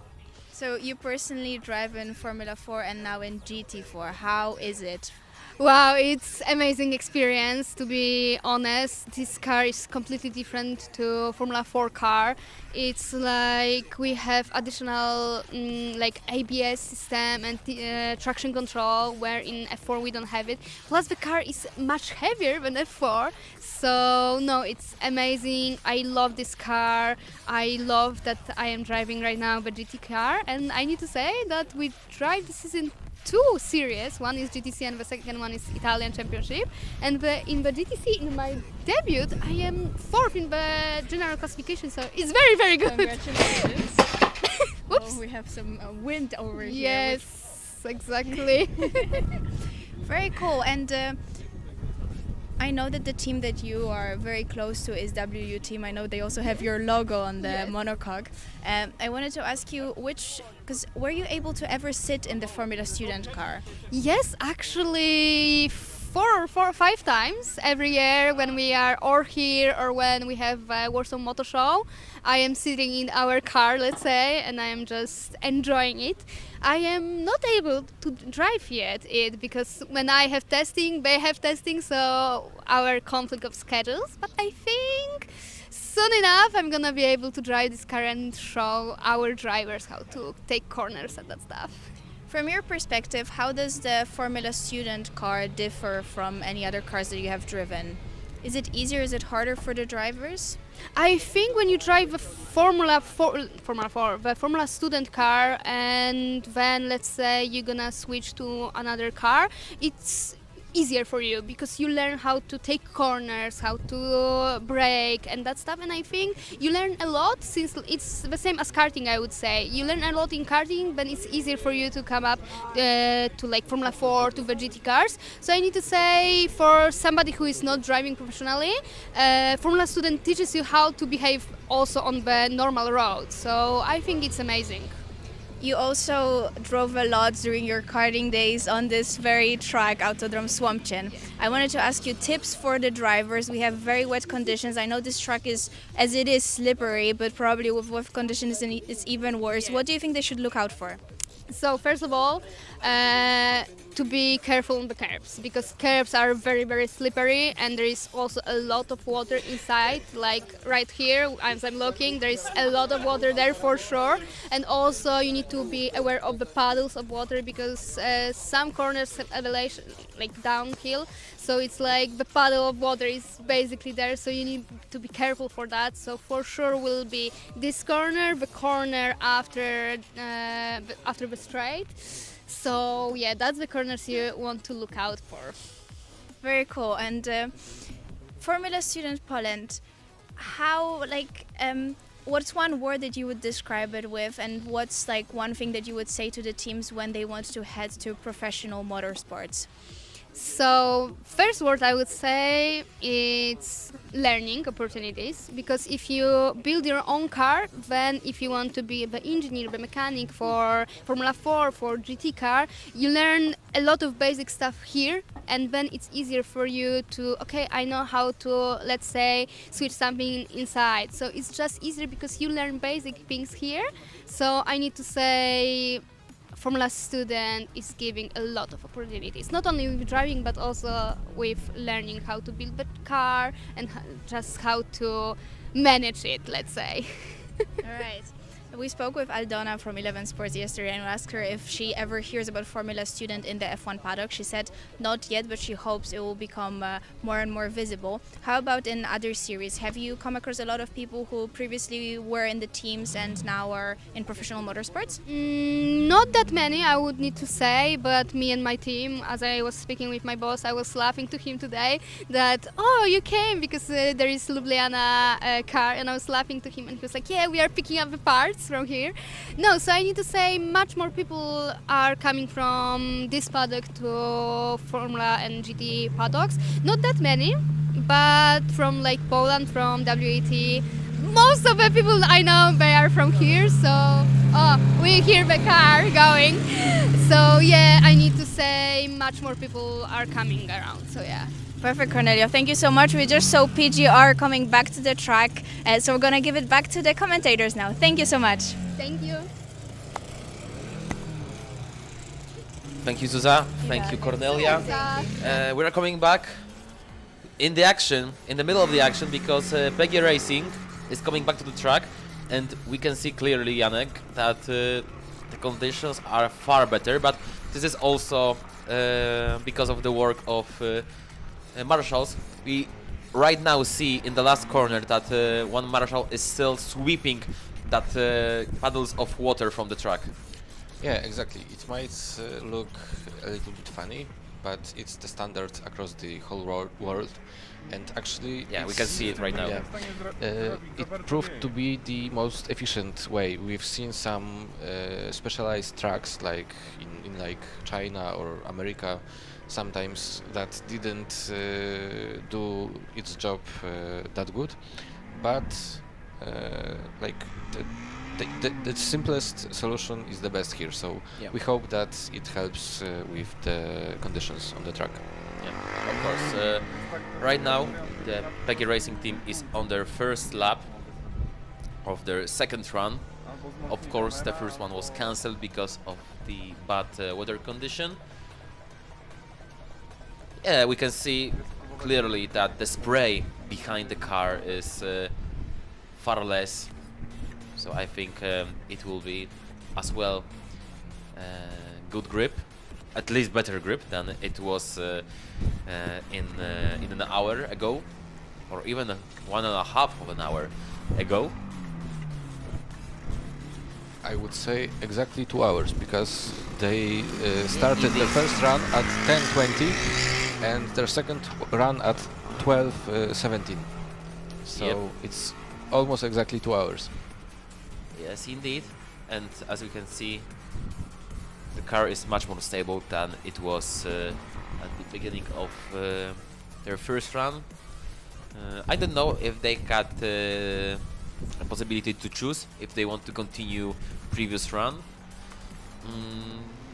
or if they are forced to restart it.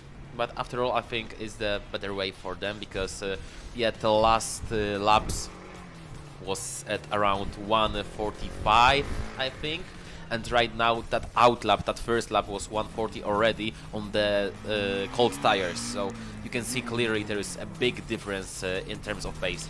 Yeah, but I think their first lap on the first run was also around 1:40. Also, the tires are cold, but the wet weather tires are designed with driving in the rain, in other conditions in mind, so they don't need to get that much temperature.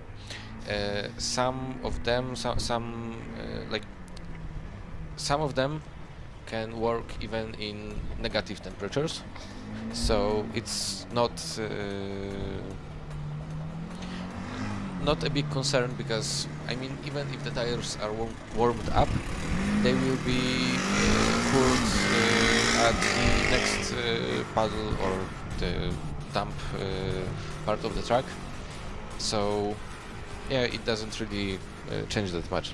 Yeah, but you can see 1:34, so it's already, I think, the fastest lap for them. Yeah, that tracks. I think their fastest was like 36 or 35 maybe. High 35 or low 36. Yeah, so what I recall. We can clearly see that right now the conditions are much better.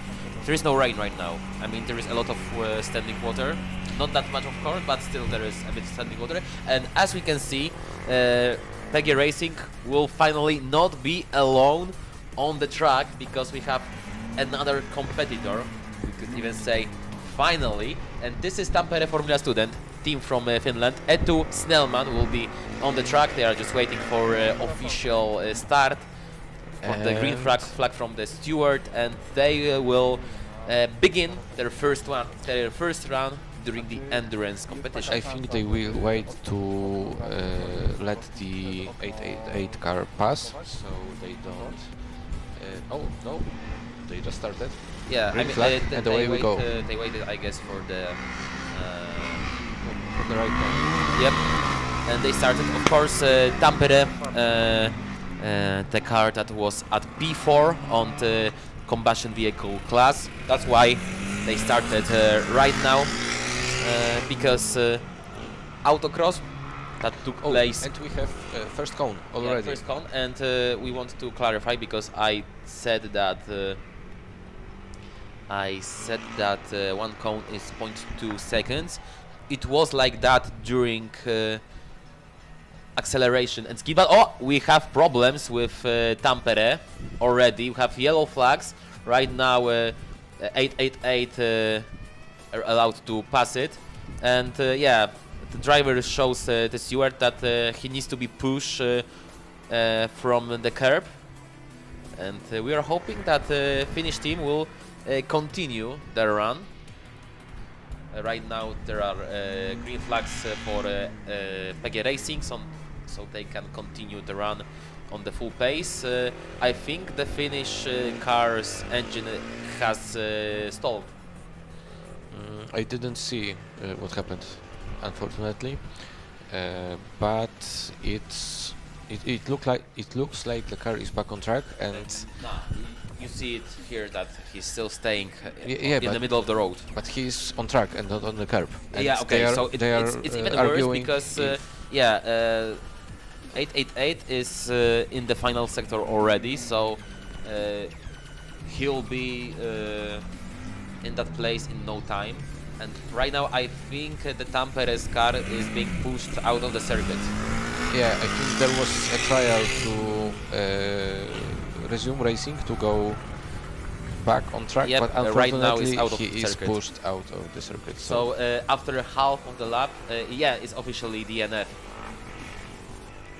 So bad stuff. Yeah, the driver is devastated, and no wonder, because just on the first lap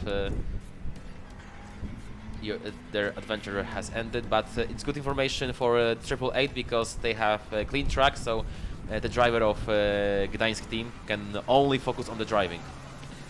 Yes, and they... Well, I'm thinking that about the fact that they were shown yellow flags, and they probably had to slow down for a moment. Yeah, and they slow a lot. I wonder if they lost a lot of time, and if it will be somehow compensated to them. Because I don't think so, because for yeah, example, it's motorsport. but for example, in rallying, if you approach a slower car, or if you are slowed down by marshals without need, there is possibility that the rally control will update your time and give you seconds.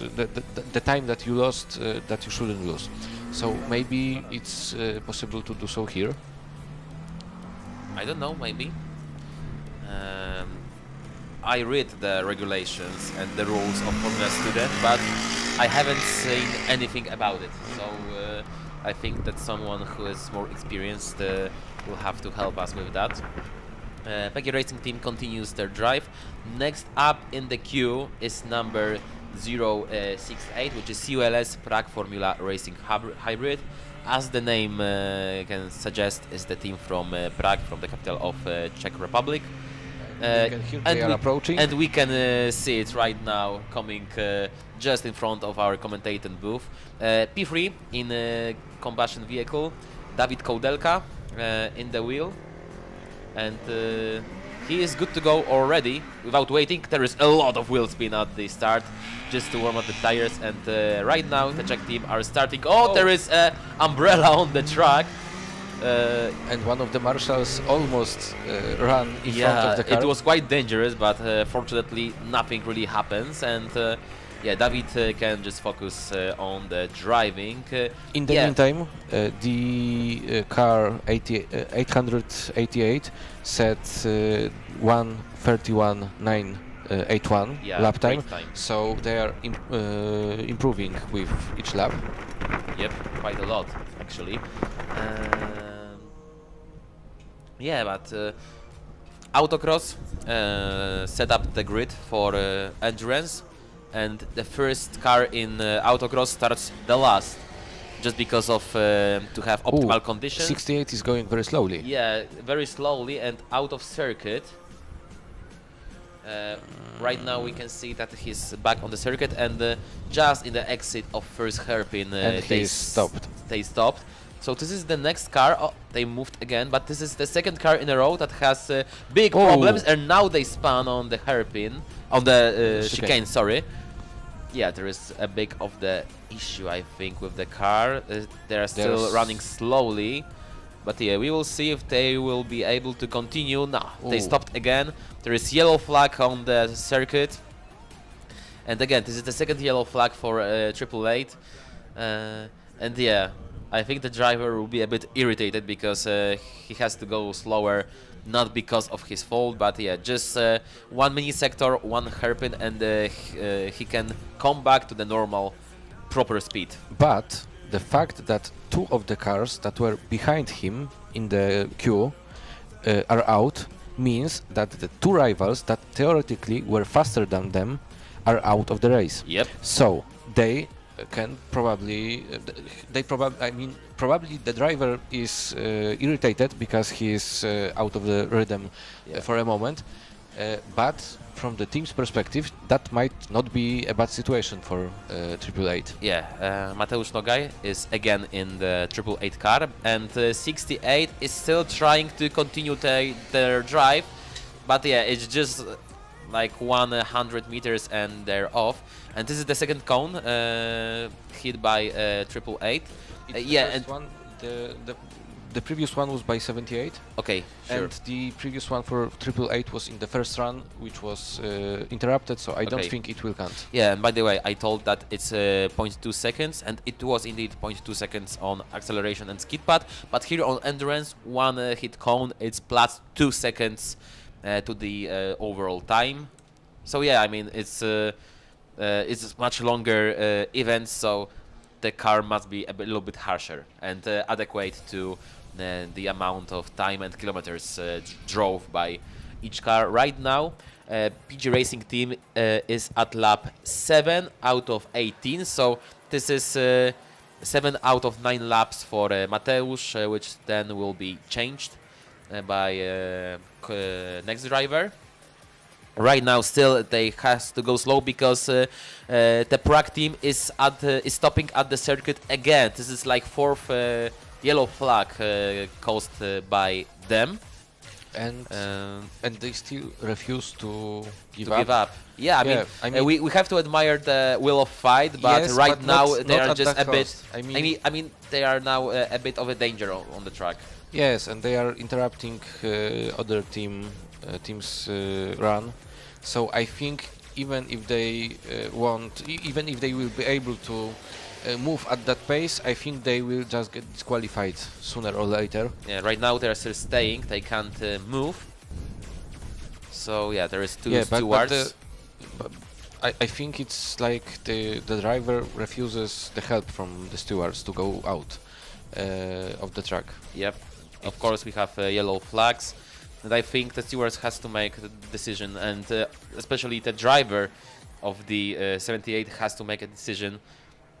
Is he trying to continue again, or does he give up? But because still, right now, he's staying for at least 2 minutes already.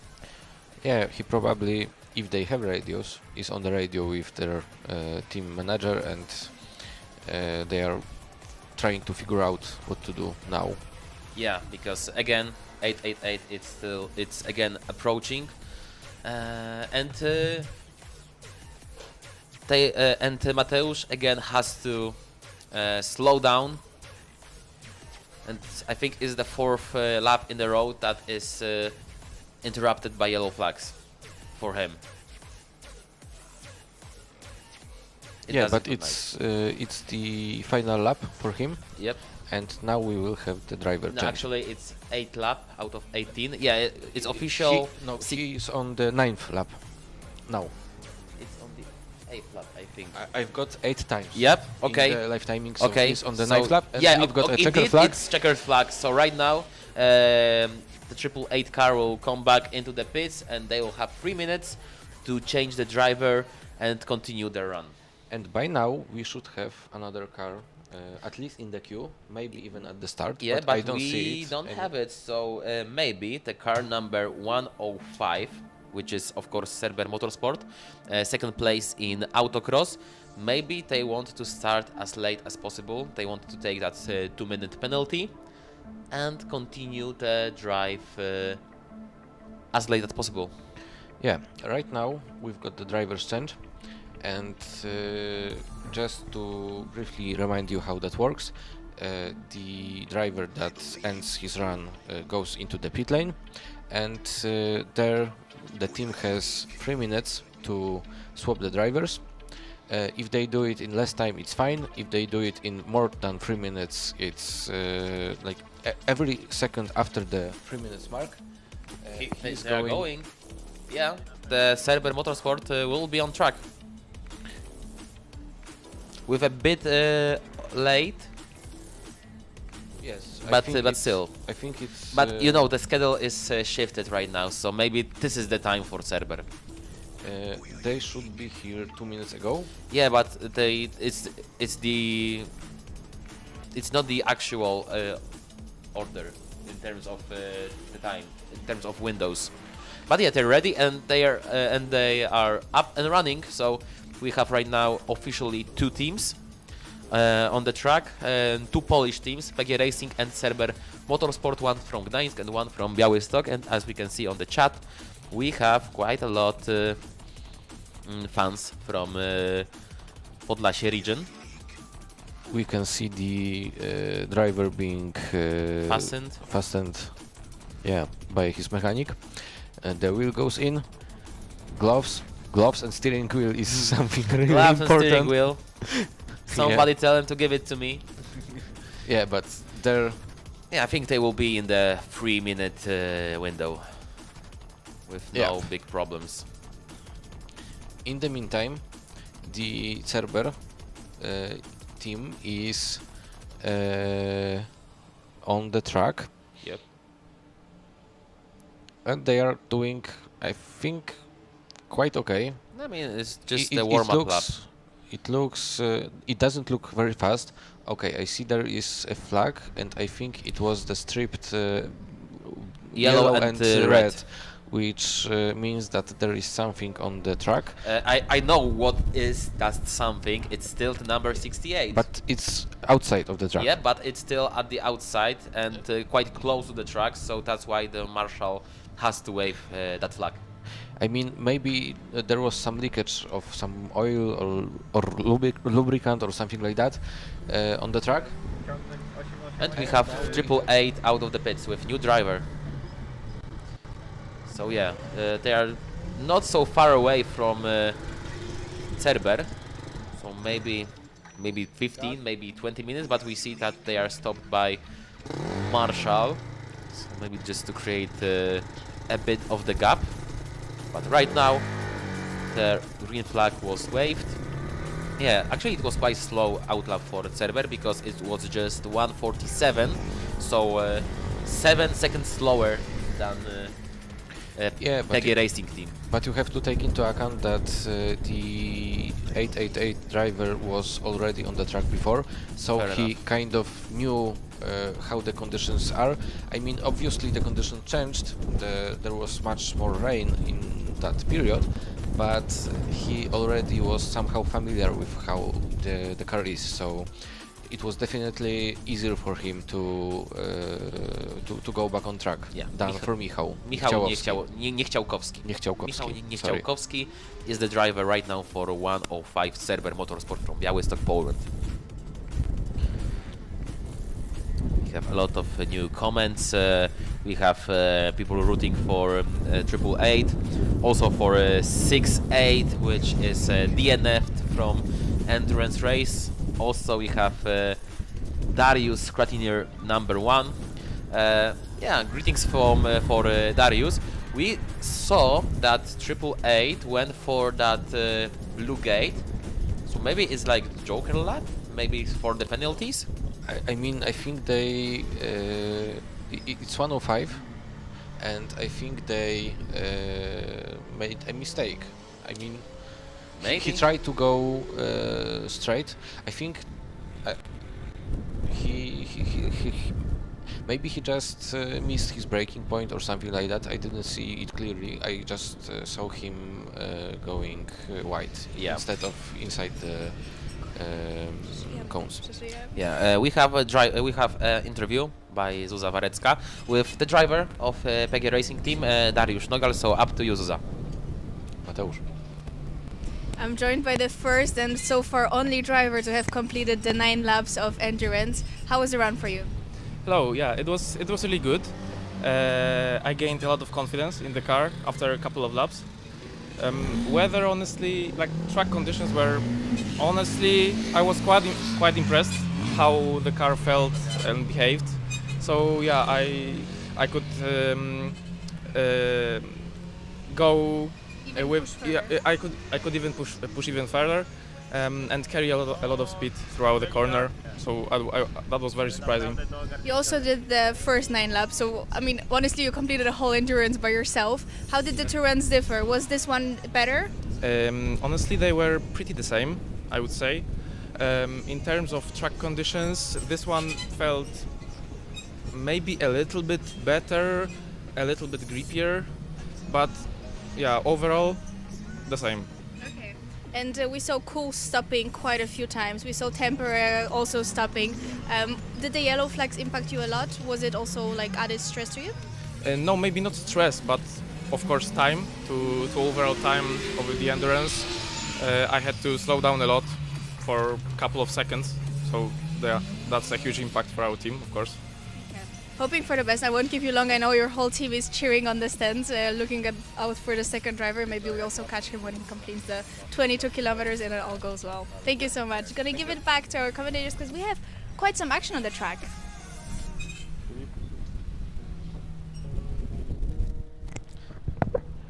Thank you, Zuza. Thank you, of course, Mateusz. I was mistaken just because of the chat, because I was reading about Darius. So that's why I said Dariusz, not Mateusz. But yeah, Mateusz did a really nice job. Right now, the second driver of PG Racing Team also doing everything he can. Also, we had one hit cone by Cerber. Yes, it was once again on the exit of last chicane, so very tricky place. I think every cone that was hit was hit. Well, I think it was always the same one. Yep, cone, because it's on the exit of the last chicane, just before the exit on the main straight. So yeah. The driver are pushing here as much as he can, just to maximize their top speed. Yeah, exactly, and I think that it might be something that will decide the order if it happens much. And again, and the same cone actually. So this is the 2 in a row for Server Motorsport, and we can right now clearly see it. Yes, and even though they hit the cone, so he slightly straightened his exit, they are still much slower than 888 team. Yeah, because the best time is 145.141, when best time for PG Racing Team is 131. Of course, right now 140 is for PG Racing Team, but the thing is, overall, the average time of the lap is much better for Cerber because of those yellow flags. So far, of course, if my actually I think that that live timing is quite mistaken. No, because at the first place you have Serbian Motorsport, and I mean, I know what's going on. The time for PG Racing is only for the second driver.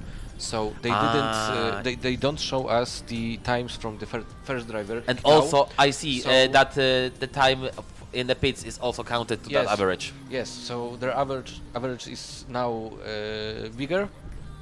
Yeah, but after the pits for Server, it will be much more relevant. Yeah. Okay, that sounds fair. We have asked a question from the chat. Why does car number 105 has no brake lights? And actually, I don't really know. I haven't noticed. Let's see it right now on the exit of the main straight. But yeah, I mean, the cars of Formula Students, as far as I know, has to have brake lights. And indeed, at the something is flashing. Actually, I think something is flashing from the 105. We have again 888 on the last sector. We have a lot of followers from Gdańsk, from the fans of 888, and we can see that the driver is really confident on the exit.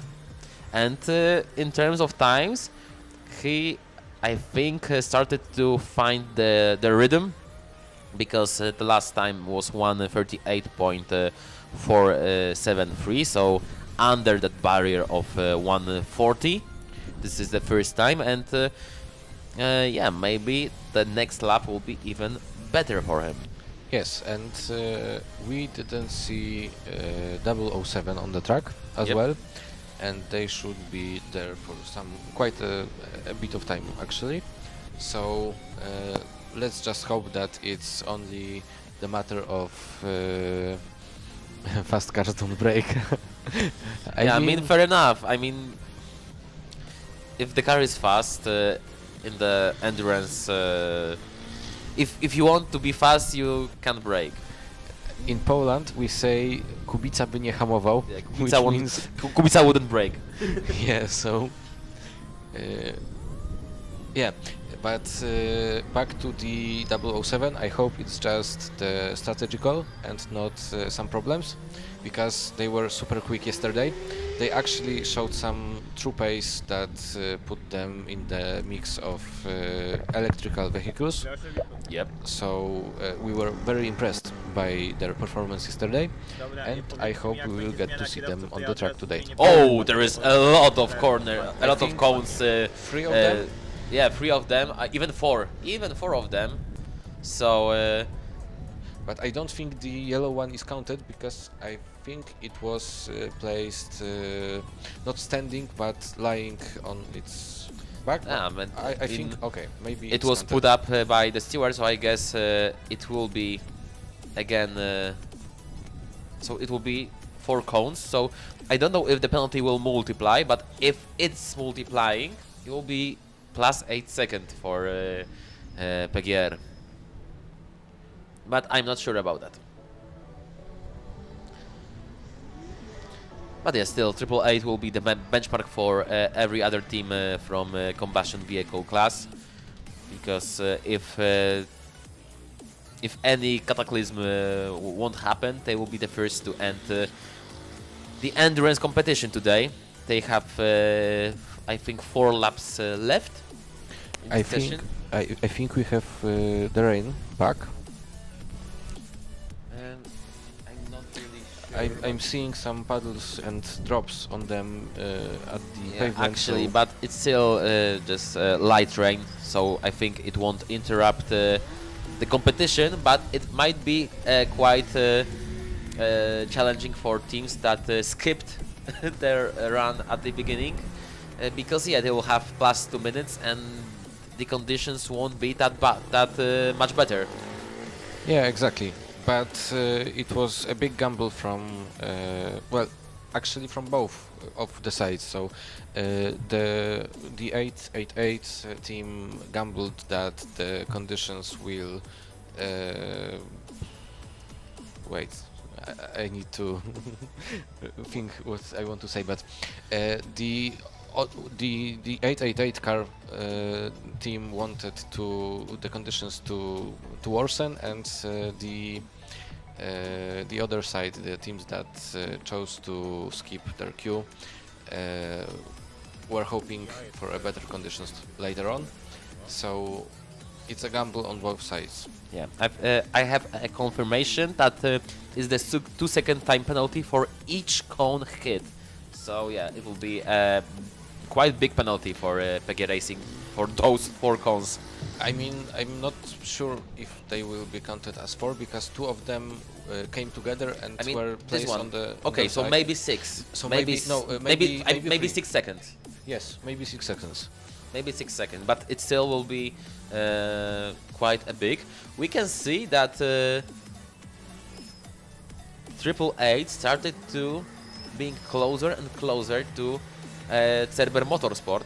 So maybe they will meet at the track, and we will use one of the 2 overtaking zone. They are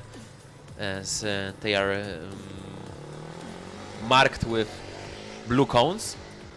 And this is the place where the car in front can stop and slow down just to get the faster car pass. Yes, they will be shown a blue flag and they will be obliged to give the space for the faster car. Yes, and then after the faster vehicle is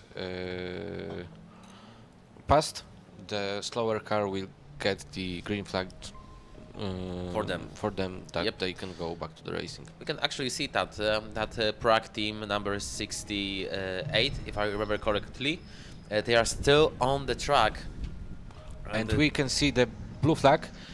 Yeah, it's still blue flag, and we can right now waiting in the passing area. And now we've got the first pass of the day with PGR going around. And right now Cerber Motorsport is continuing their run. So yeah, officially the first pass of the day, and I think it's the first pass in that event at all, because yeah, because I mean the Formula Student dynamic events are almost contactless.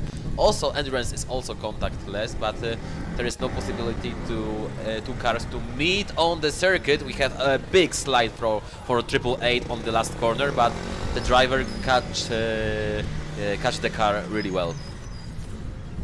Yes, and we see that the driver of 105 is driving really cautiously through that zone, and actually, he is going to the pits. Yeah, so that was the 9th lap for Cerber, and I think we are in the last lap or for 888. Yes, that's right. And what is this car on the track right now? It's first electric. No, it's first electric one, I think. No, on track we have 888. But staying on the track. Oh, no, you see it. Yes, but those are the 2. That's 68 and 78.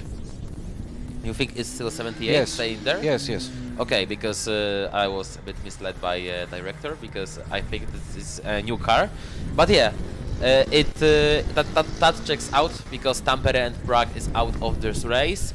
I'm looking at the finishing line if there is a steward waiting with checkered flag already.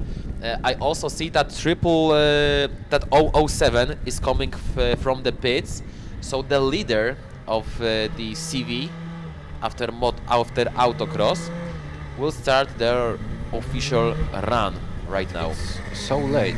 Yeah, but I guess they have the window to start, but we can see right now coming 888 to the track, and as we can see they have a sign, last lap, so they will right now start their last lap.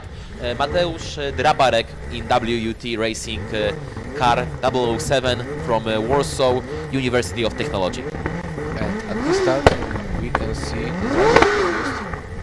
he looked like he asked with his finger pointing on the track if he can go on the track, and he was allowed by the marshal. Yeah, and right now they are starting their 22 kilometers run, and 105. They are still changing the drivers, but I think that they are on the finish. The driver is right now fastened, or their seatbelts are fastened, and they will continue with other driver. I think they're ready. Yes, and I think they still have another minute spare. Yes, so they are not in the rush. Yes. And right now we can see in the last sector, 888, at their final lap of the endurance run. So they will be the first team to arrive at the finish line.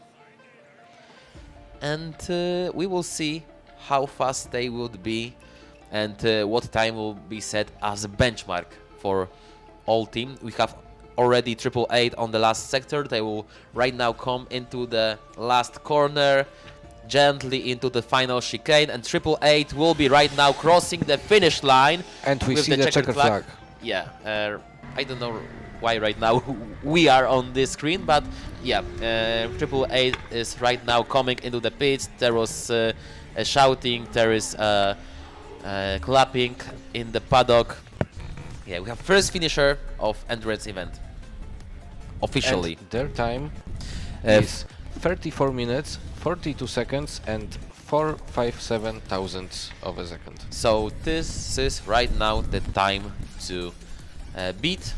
Right now we have one car in the circuit. It's 007 from Warsaw, and on the pits we have 105 from Białystok. But right now I think they might be a little bit later. There is a big moment from 007, but the driver catched the car in the last moment. No, Ooh. And then this is the next spin. 2 cones has been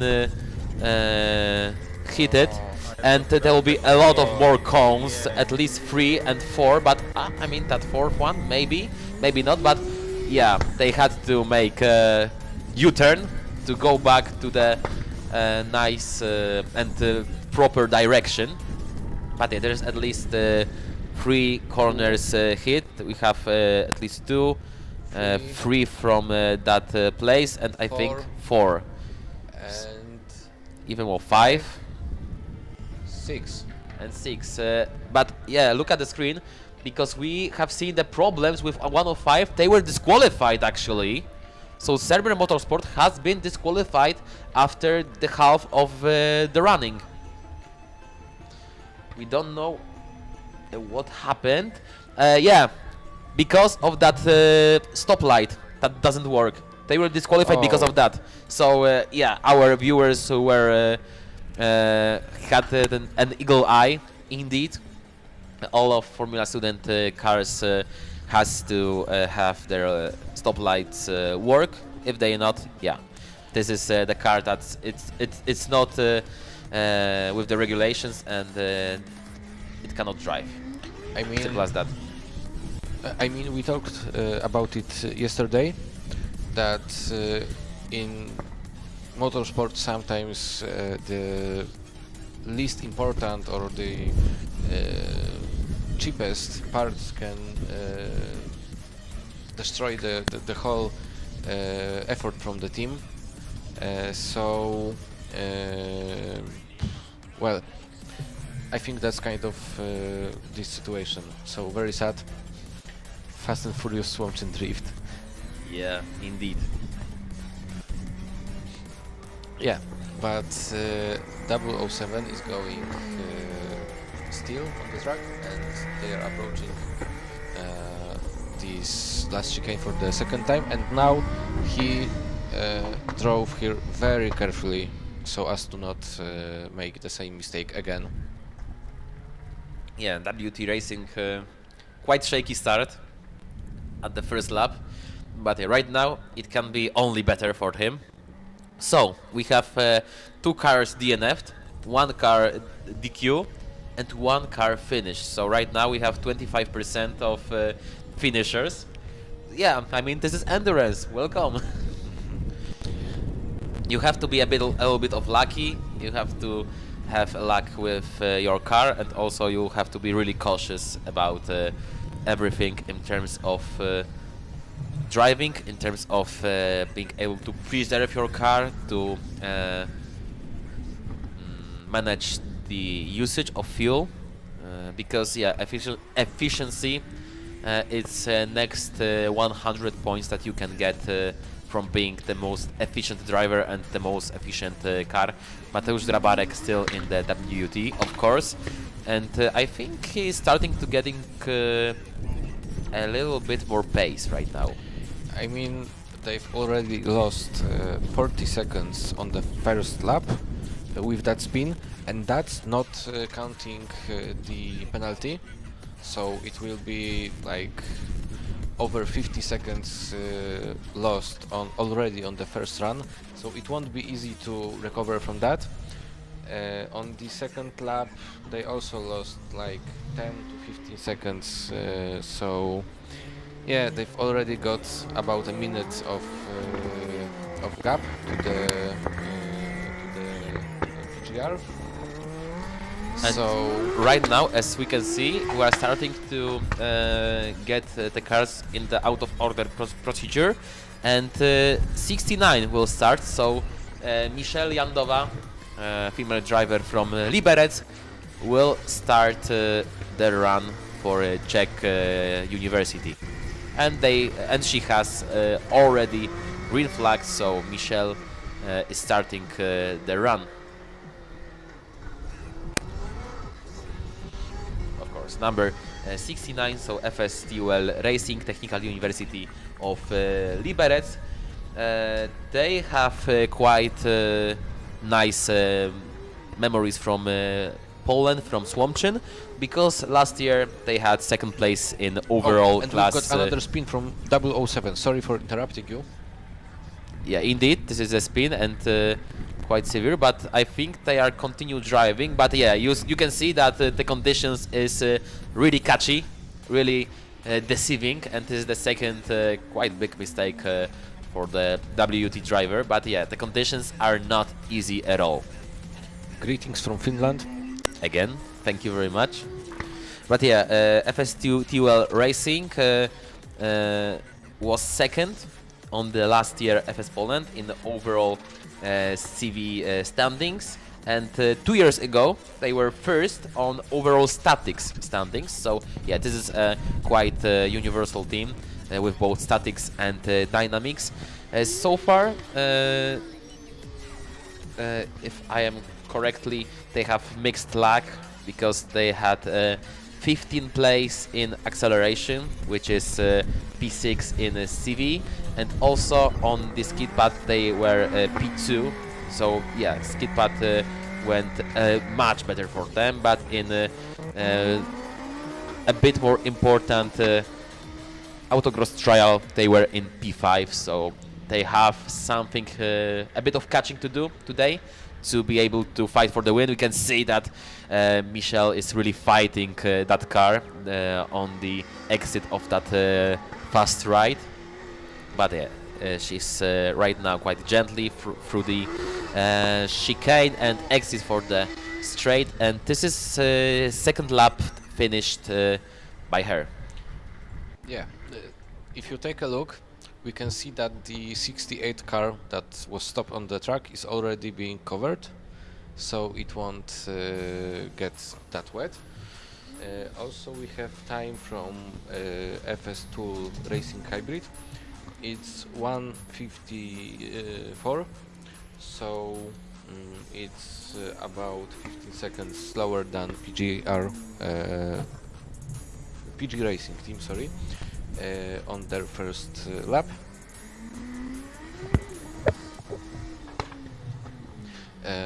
But there is still plenty of laps to do, so that's not something you can't make up if everything goes well. So we hope that we will see a good performance from them. And now we have also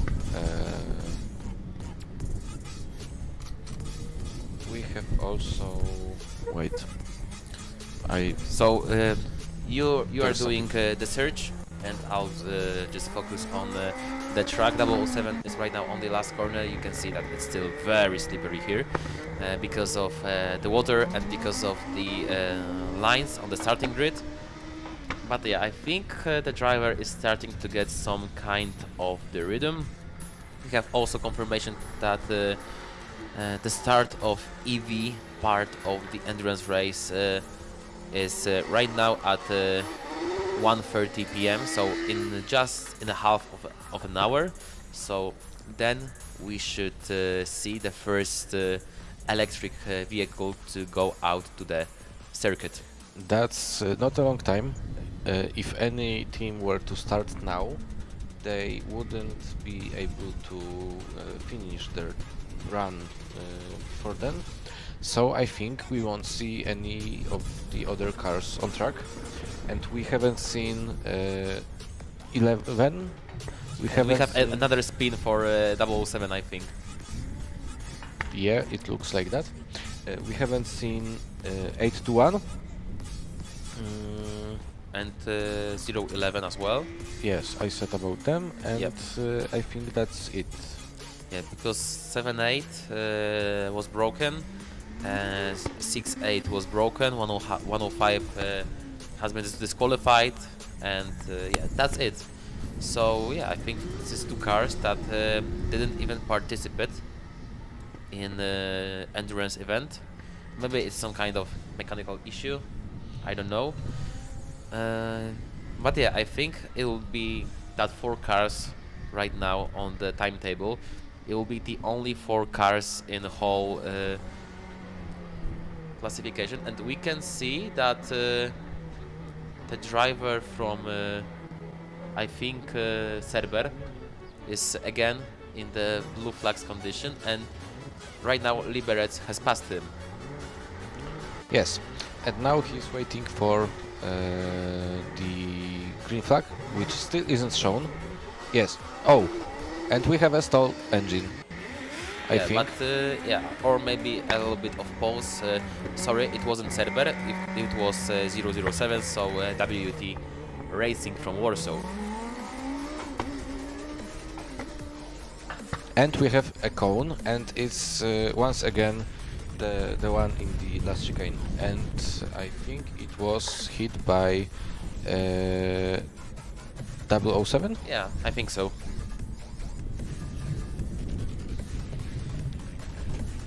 In the meantime, FS Tool Racing Hybrid completed a few more laps, and they improved quite a bit, but they are still going much slower than PG Racing team was doing on their first trial. Yes, indeed. 007 right now on the track, as well as 69 and 105, which is still trying to. Of course, what I was saying about, of course, Cerber Motorsport are not in the running because they were disqualified. Of course, after the half of the distance, cone was from 69. We have the information, so thank you for help. But yeah, right now we have 2 cars on the track, of course, from Liberec, and the second one from Warsaw right now. And the Cerber Motorsport drive. Oh no, sorry, they were disqualified. Yeah, again the same mistake. Yeah, I'm looking at the table, and I was wondering when we will see drivers change. Yep. So again we have WT on the road, and as well as Liberec, and yeah, Liberec made quite a big gap right now from the WT. But yeah, overall Liberec has quite nice pace. Maybe it's not that fast like PG Racing. Actually, PG Racing was by far the fastest, and they are on the really good way to be the winner of CV competition in endurance, which is of course really big points that can be gained by Gdańsk team. We've got a question on the chat. Are they on slicks? No, Nope. they are not on the slicks because the track is deemed wet, so the teams cannot choose slick tires. They could choose the slick tires if the track was damp, But right now, from what we get, it's still classified as wet. Yep. So in that case, they can and choose, spin. and we have another spin for WT. I think it was fourth spin, I guess, but yeah, the driver recovered it well. I don't think any cone has been hit. Yeah. So yeah, there is no problem. But right now, in that phase, we'll just have 2, 3, maybe 4 laps, and the Liberets will pass them again. Yeah, it looks like that. They are losing a lot of time. They've got 1, 2, 3 laps over 2 minutes. That's quite a lot. Right now, I think on this lap they will also be close to that 2-minute barrier. Yeah, because of that spin, I think it's almost certain. So they are losing so much time compared to PGR, which was doing times around 1:30 to 1:35 for the most of the run. So we have another question on the chat. When will the EV team start? In around 20 minutes. Planning hour of the EV event start will be at 1:30 p.m. So, to be certain, in 23 minutes. Right now, of course, we have another 2 cars on the track, but WT Racing is getting closer and closer to driver change, and they are right now on their 9th lap, as if I see it correctly. So it means that they will go into the pits after that lap, and they will have their drivers change. I'm looking right now on the finish line booth if the stewards are getting ready to show them a checkered flag, which will mean the end of the run for the driver number 1, and they will be forced to go back to the pits, and they will have 3 minutes to change the driver, and the second one will go for another 9 laps. Looks very difficult to driver, especially the low speed spin we saw. Yeah, this is a really tricky condition, and right now it's better than it was in like 1.5 hours ago. It's still a little bit better. As far as I can see, there is no checkered flag yet, but yeah, right now the 007 is arriving, I think, to the track finish line, and yeah, we have Stewart right now ready with the checkered flag. So right now the Warsaw team will end their first run. They will go back to the pits, and they'll have 3 minutes to change the driver. So yeah, 50% done, like Daniel Ricciardo someday said on Monaco Grand Prix. Yeah, I wanted to focus for a moment on that slow corner spins, because actually when you drive in the rain with a rear-wheel drive car, it's the slow corners are much trickier and much more difficult to drive than quick corners. You could say that it's a paradox, because what do you mean? The car is going slow. How can you lose control? But if you are going out of the slow corner, you try to, especially before a straight or some faster part, you try to get on the throttle as soon as possible and as much as possible. And sometimes it's just a little bit too much.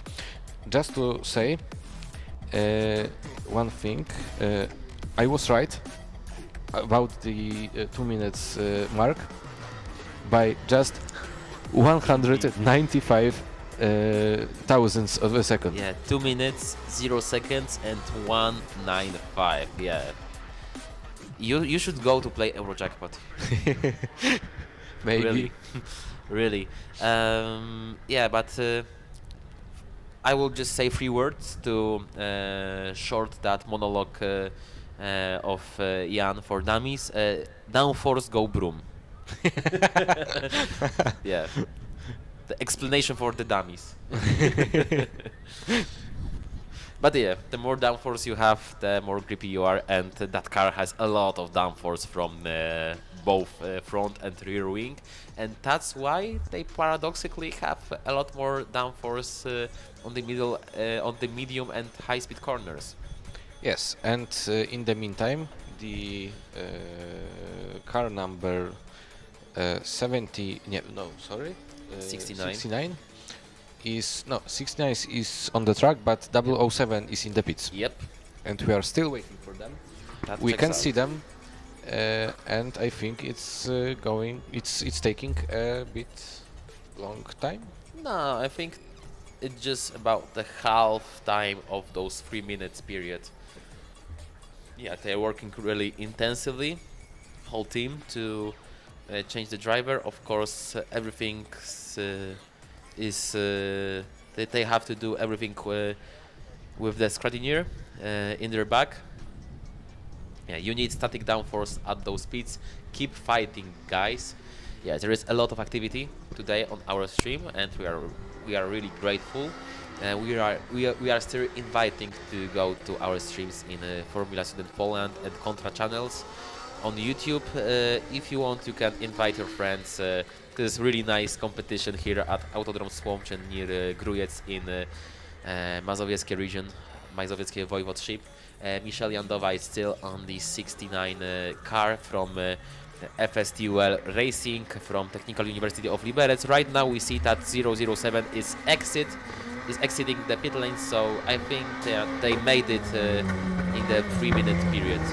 Maximilian Woźniak is right now the driver for 007, and I think Max was the driver for Autocross as well.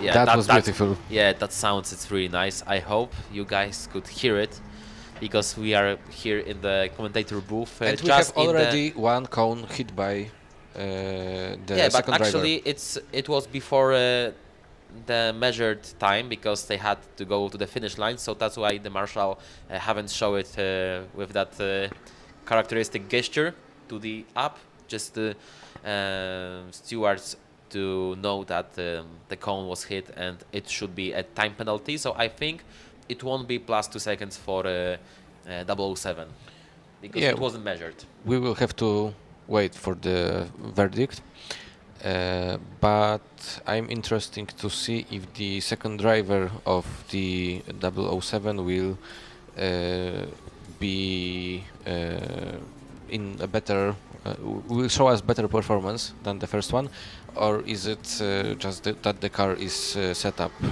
wrongly for these conditions? Maybe. Right now we have, of course, 69 here on the main straight, and this is actually the last lap for Michelle. She will come back to the pits, and yeah, there is a lot of applause from the team. So Michelle will right now go out from the car and check team.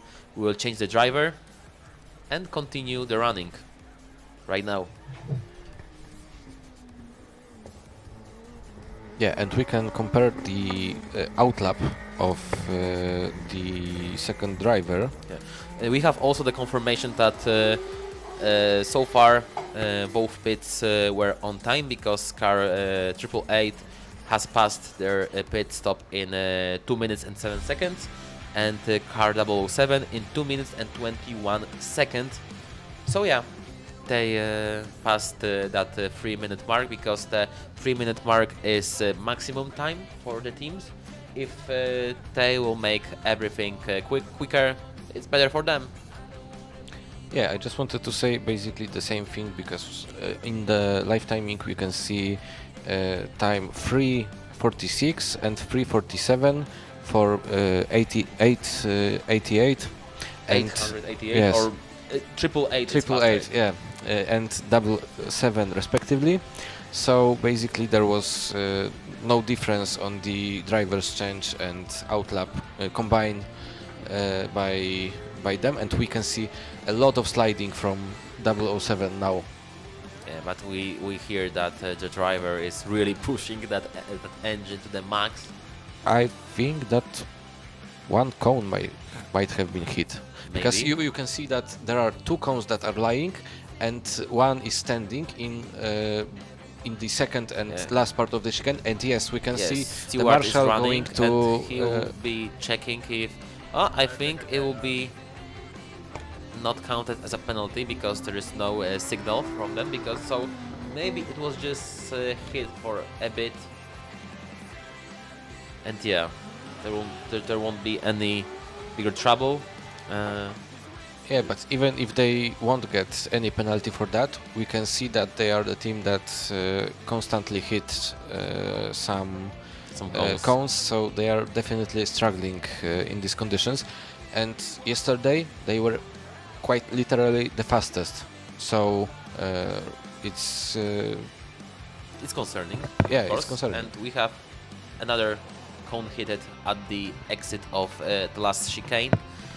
So yeah, it will be quite a lot of time penalties. You are noting everything, so yes.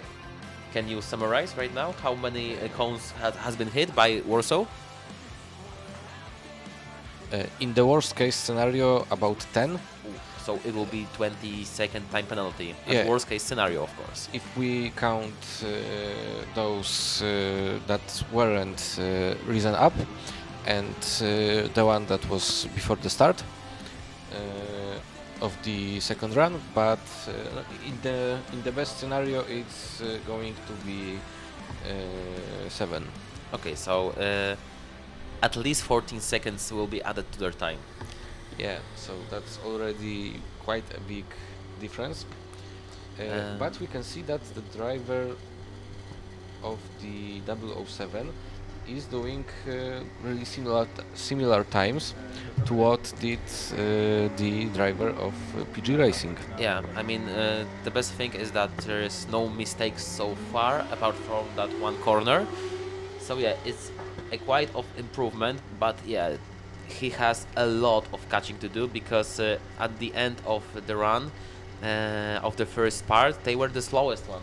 And at the out of the 4, of course, counting Cerber, which is of course disqualified. And at the start line, we've got the second driver for 69. Yeah, from Liberec, and the pit stop was really fast, 1:53. So first pit stop in under 2 minutes. It was really fast.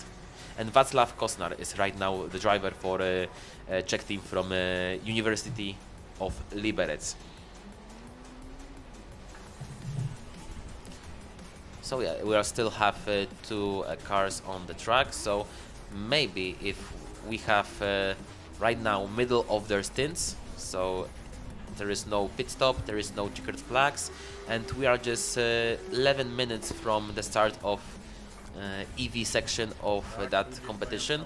Maybe it's time to make a quick summary of static events, if we have a possibility, because we still have quite a bit of time, and right now we have, I think, the last calm moment before the EV will start. We have right now one hit on the corner from I think it's 007, so a bit of lockup in that final sector, which means it's for sure plus 2 seconds added for their time. But yeah, I think it will be the last moment, a bit more calmer moment to watch about static events. Actually, it was 2 corners from Warsaw team, so it will be even 4 seconds. But yeah, right now, in the last sector we have Liberec, and we will see how Václav will go.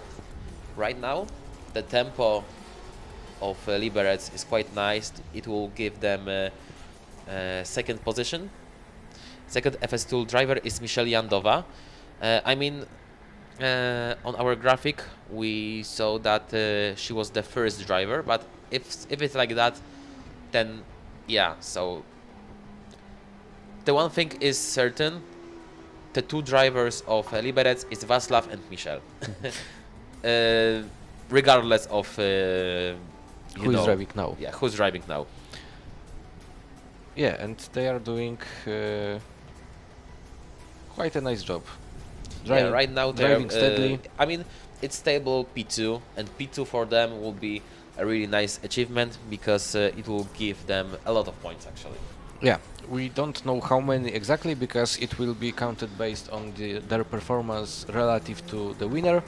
So it's not like in basically all of motorsport that you know that for first place you get 25 points, for example, for second place you get 17 points, for third 15 and so on.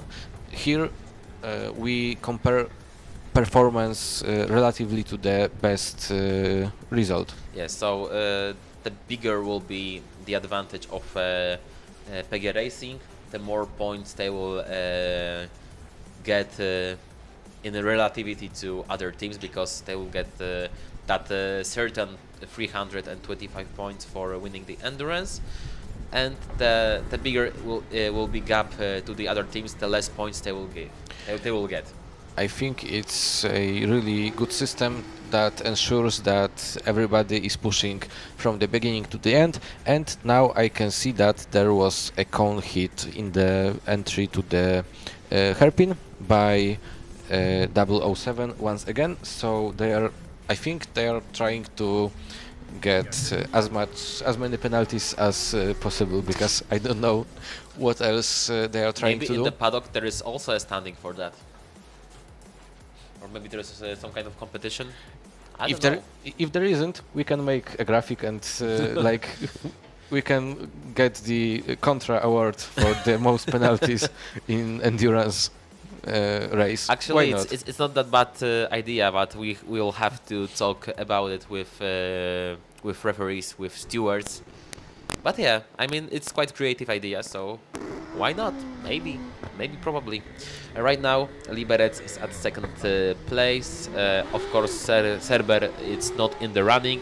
They were disqualified. At P3 right now is FSTUL Racing Hybrid. We have also next cone hit by 007, of course. But yeah, it appears that to be on the podium on this CV endurance event, that's again second and third cone by WT, and even the fourth one actually, you just need to finish. But yeah, this is the endurance, and the main motto of endurance is to be first you have to finish. Right now I counted 17 cones, so okay, so it will be 34 seconds. That's crazy. That's a lot. But I think right now at this point, considering the result of PG Racing, considering the pace of 69, right now WT shouldn't really care about the penalties, because it's getting a bit impossible for them to get more than third place. In this competition, yes, but yeah, we don't know still how they did in efficiency. We don't know how they did exactly in static competitions. But they are the finalists in one of them. Yeah, so they could get a lot of points there. So maybe it will be something that will help them stay at the top of the pack. So that was clean run on the last sector for them, so yeah, nice. Or is it? We will see. No. That Marshall running quite scared me, but yeah, he was just running to his post. So yeah, no penalties at this lap for WT. That's a success. Yeah, that's a success for them, because yeah, they gained a lot of penalties, as you could see. So we are going near the end of the 69. It will be second to last lap that it will begin now. And they are still going quite stable. Actually, they are going at the pace of PG Racing team at the moment, so quite a good improvement in the second part of the... Yes, indeed. I mean, PG Racing during that last stretch, their main task is just to maintain the pace and maintain that advantage. So, yeah, but you need to tell right now in terms of the standings that their gamble really paid off with the weather.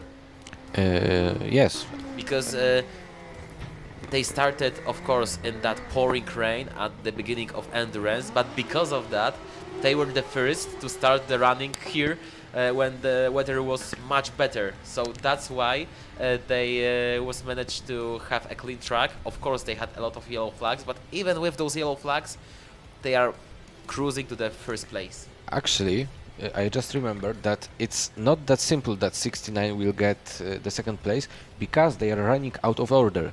They've got 2 minutes penalty. So that's But still a WT, chance. I think, as well. No. Okay. No. They were driving obviously they were later than we thought they will be there, but we didn't get the information that they are going out of order. So maybe it's still not over for WUT Racing in that competition. Okay, I have also heard from our director that it's not that certain thing with out of order, because in terms of regulations, the out of order conditions is even after the electric ones. Yeah, so both teams that they are on the track, they are still in that normal condition, I guess, but we are not certain. So let's just say that right now they are just going in the normal pace, and yeah, we can see that 007 is really struggling on that last sector. Also, there was again a cone hit by them. So yeah, they are just collecting the penalties, but this is the end of penalties for them, because they are right now at the finish line and they have ended their run. So yeah, I mean, you have to be happy for them, because yeah, maybe it will not be that impressive time. Actually, we have final time. It's 36:45.775, so just over 2 minutes behind PG Racing Team. So PG Racing Team could have even those 2 minutes penalty and still be ahead of WT. It just shows how dominant that PG Racing result was. And that's before 007 gets its penalties. Yeah, or yeah, you're right, because we don't see those penalties on the live timing.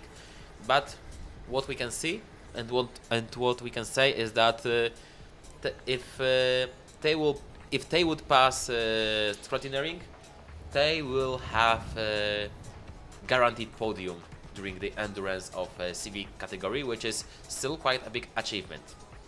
Yeah, and I'm actually quite impressed by 69, because I didn't note any cones hit by them. So they are doing a really clean lap. Yeah, it's a really nice job for them. And as you can see that the marshals at the finish line are showing the last lap sign. Well, they will show it once the car gets there, so it's going to be end of their stint soon, and then we will get to the electric vehicles. Yep, and yeah, the question is if we will have that 011 and 821 at the end of the day today, maybe. Yeah, because of that rain, because of that suspension, we have a little bit of confusion, but I think it's not only us, to be honest. But yeah, the Liberec team is doing quite well. They are really consistent, and they are cruising for the second place right now. And they will be shown that no, not now. So I think right now is the second to last lap for them, and it will be correct with live timing that I see. So it means that this is the second to last lap, penultimate lap for Liberec. So 2 laps more, and they will end the endurance event for them, and it will be a really nice effort for Czech team, which is, well, the tempo is really nice. But I also have to say something about the second driver in WT, because the end was rapid, and on some laps he was even faster than PGR, not on every lap, but yeah, on that second stint, all three teams, so PG Racing team, WT Racing, and FSTUL Racing Hybrid, were quite close. Lap 17, for example, for PGR 137, for WT 136, and for Liberec 138. So yeah, really close, really close. Yeah, but it's only that one lap, and during the whole 18 laps, the gaps unfortunately aren't that close. We would be happy if each lap was in a second of other cars. So yeah, the gaps are much bigger, but it also you have to take account on spins, on penalties, etc. Right now, I think it will be last lap. Yeah, it will be the last lap. The table was shown for them. The sign was shown for them, and it means that Liberec will be on the last lap, and I think that means that we will conclude the CV section of endurance event, unless there will be cars in the finish on the last runs after the CV, after the EV, I'm sorry. But if not, we will conclude that combustion vehicle section. Combustion vehicle and hybrid vehicle. yeah, as they are classified together. Yep. And now we can see the 69 driving the last second half of the lap. It's quite calm, but yeah, there is no rush. They just have to finish to secure at least so far second place. So yeah, the main goal for the driver is to just drive calmly to the finish line, to the pits for the scrutineering, and to get the car in one piece. Yep, and they are doing a great job, whoever that is. Yeah. But we will... Václav or Michel. Yes, we will congratulate both of them for the clean run really that nice they did. effort. Chicane, one final corner, final chicane, and now just a few more meters of the straight and checker flag, and we will see how they did. And they've got the result of... We're still waiting for the last lap.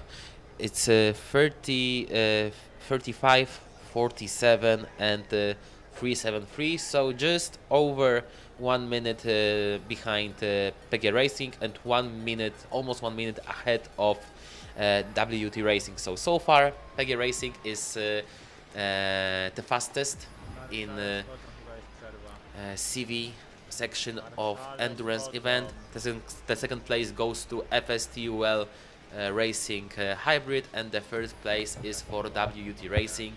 Serber Motorsport was disqualified after 9 laps, and Tampere and Prague did not finish their runs after just a few hundred meters. The car was broken. And now we can see that the marshals are going for a break. Yeah, actually we'll have the break, which means that we'll head back to the break by ourselves. So we'll come back in around 15-20 minutes, and then we will proceed with EV categories. So creme de la creme, we could say, because overall the car is supposed to be a little bit faster. Yeah, and from some teams we will see the onboard cameras during because the race. It's finally not raining, so maybe the drones will be also out. Maybe, Yeah, so maybe we'll get some more interesting I lost the word. Camera perspective. Yeah, I think you know what we'll have a lot more possibilities because of there is no rain, there is a little bit of blue sky. So yeah, just stay with us and see you later in around 15 to 20 minutes. Kamil Niewiński and Sikorski. See you soon.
carbon, nitrogen, oxygen,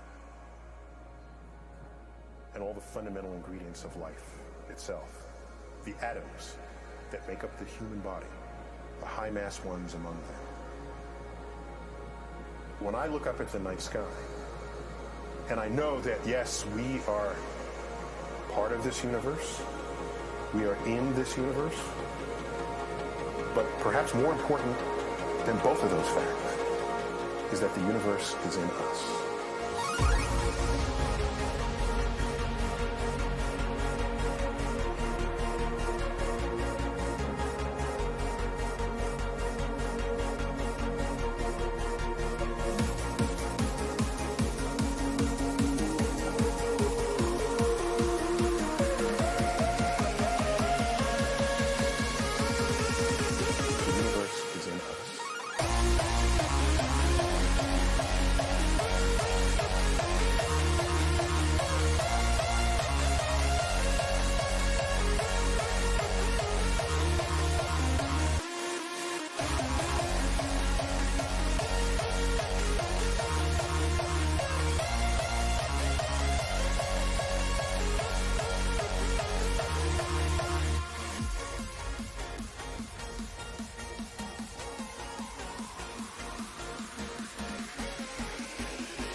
Don't give me your heart, I'ma break it.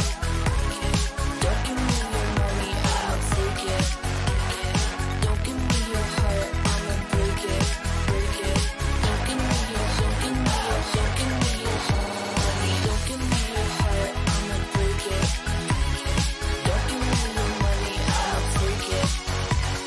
Don't give me your heart, I'ma break it. Don't give me your heart, mama.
like you all around.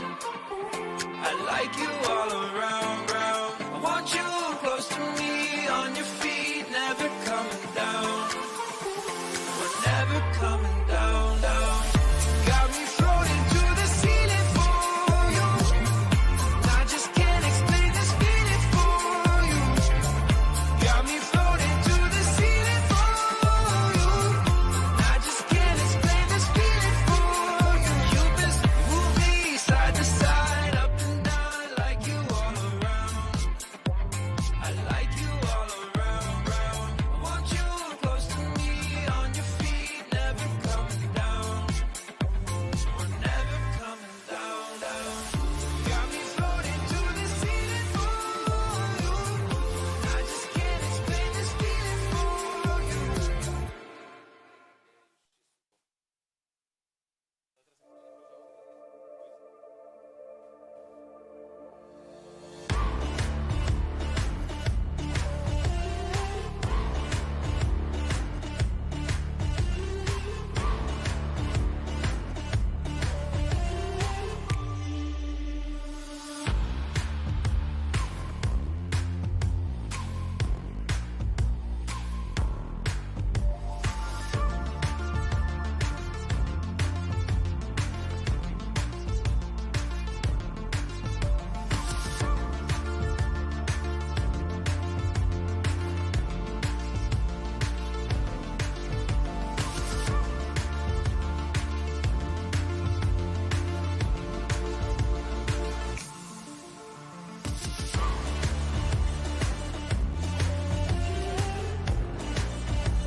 Welcome back to Formula Student 2025. They are first, they are the fastest, and they are the loudest.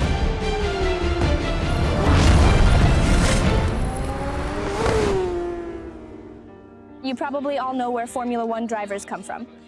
From karting through F4, 3, 2, all the way to the queen of motorsport. But have you ever wondered where the team members and engineers who build these cars come from? Today, I'm at a forge for such talent at the Formula Student competition in Poland.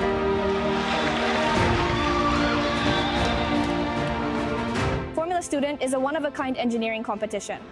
The concept was born in the 80s when someone had the idea to let students build their own race cars and then test them on the track. Today, the competition takes place in 20 countries and attracts hundreds of spectators. But I told her to pass the key. You gotta slow it down, girl, you're moving too fast for me. Technical university students build their own single-seater race cars, starting from the first line on a piece of paper through designs in computer programs. They create suspension parts, the engine, or aerodynamics, all the way to track testing. Everything according to the regulations, just like in Formula One. The teams function like small companies. They have their leaders and teams responsible for car construction, marketing, securing sponsors, and logistics. There are over 800 teams worldwide, including 12 in Poland. The competitions often take place on tracks you know from Formula One, such as Hockenheimring, Hungaroring, or the Red Bull Ring.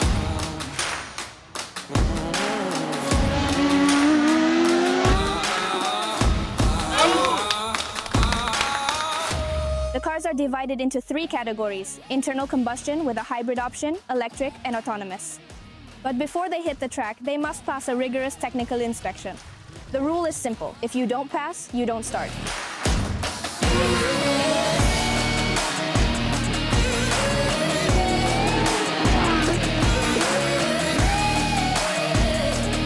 The competition is divided into 2 events: static and dynamic. In static events, engineering, management, and logistics skills are tested. In the dynamic ones, first is acceleration, which is a 75-meter sprint. Second is the skid pad, a tight figure-8 measuring grip in the sharpest turns. Then autocross, something comparable to Formula One qualifying. And most importantly, endurance, 22 kilometers with a driver change halfway through. The performance is impressive even to the world of Formula One. The fastest 0 to 100 acceleration was actually achieved by an electric Formula Student car.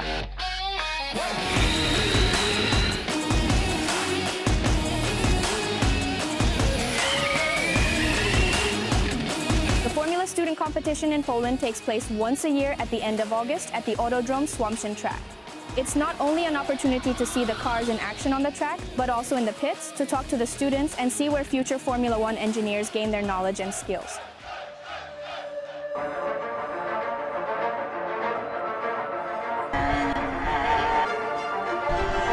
Precision, passion, speed. Formula Student, the future starts here.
Hello, hello, and welcome again on the final day of Formula Student Poland 2026 right here on Autodrom Słomczyn. Kamil Niewiński and Sikorski.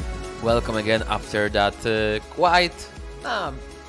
considering how long we were waiting for the resume of the session after the raining, quite short break for the dinner, for the lunch, of course, for all of the teams, and as well as marshals, as scrutineers, and for us as well. Yeah, it was quite good actually. Yeah, and we have to tell you about the weather condition because they changed rapidly during the last half an hour. Because yeah, here comes the sun. We have the sun on the track, and yeah, right now we have officially, literally like 2 minutes ago, officially announced damp condition. What does it mean? It means that teams can now choose whether they want to drive on the slick tires or still go with the wet tires. But looking at the track, we can see that it's almost fully dry, except for few corners that will be very, very tricky for drivers, especially the last right-hand turn and the last chicane, which we can still see there are some puddles of water, and yeah, it will be a place that will be quite tricky. Let's see if any teams decide to go for out of order run, to maybe wait until other cars drive around and clean that part of the track, because we've been counting that to gain an advantage of choosing to drive out of order, you would need to be around 6 seconds per lap quicker, and I'm not sure if that's the difference right now. It's a big gap to reduce. It's a big gap to reduce, but it's still possible to do so if the track will begin to dry even more, and with every run there will be more of rubber from the tires on the track. So technically it's possible that for the few first teams it will be better to go out of order, but if the first team do so, maybe everybody will decide to do that. Yeah, I mean, right now we have tricky conditions in both in terms of weather and strategy, because would you put slick tires or wet tires? Would you go out of order, or would you go with planned time for you? Yeah, there is a lot of things to consider for a lot of teams. And I say a lot because right now on EV we have 16 teams on the starting list. Let's remember on the CV on the CV side we had eight teams and just 3 teams finished. So PG Racing on the first place, then FSUA Racing Hybrid from Liberec, Czechia, and WT Racing from Warsaw, Poland. Cerber Motorsport was disqualified.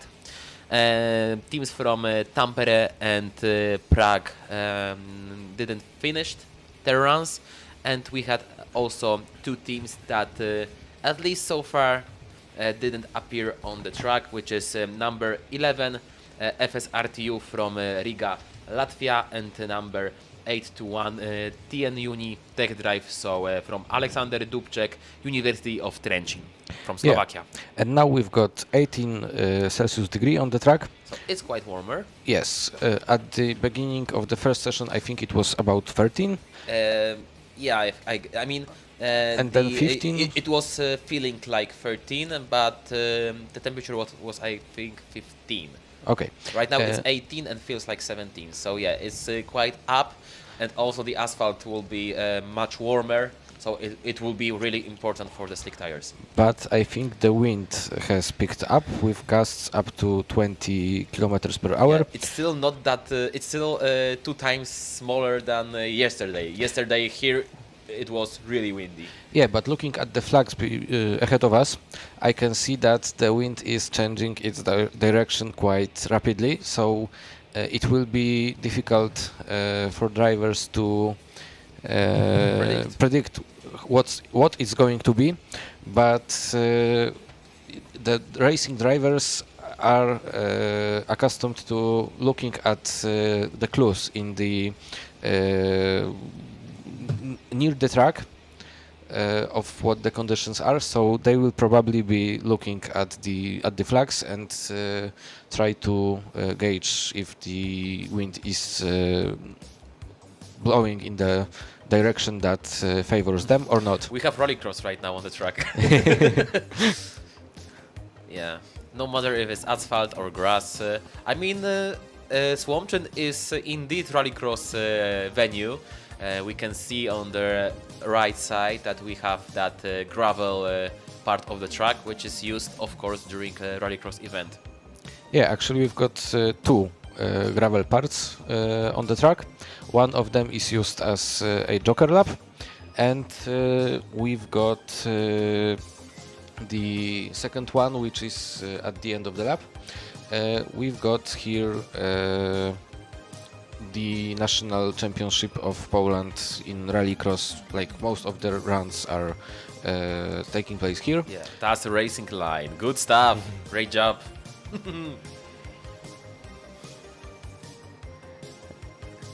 Oh, and he just stopped before the finish line, so we won't get his time. Oh no. Oh no, anyway. But yeah, cool stuff. Good vibes here on Autodrom Słomczyn. I hope you enjoy FSP as good as all of us do. Of course, you can interact with us on our YouTube channels on FSP and Kontra. We also have to give a shout out to our partners Radiotechnika Marketing, Aptiv, Mesco, MathWorks, oprogramowanie naukowo-techniczne, RS, Electrical, Polaris, Devesoft, DPS Software, Scheffler, Agromash and Toton Show. Also the official patronage of Autodrom Słomczyn, Polski Związek Motorowy, so Polish Motor Association, and media patronage Polskie Radiokierowców, Motowizja, Kontra, and of course organizer FSP Foundation. Yes, thanks to them we can be here and we can look at this excellent event. We hope that soon we will see some cars on the track.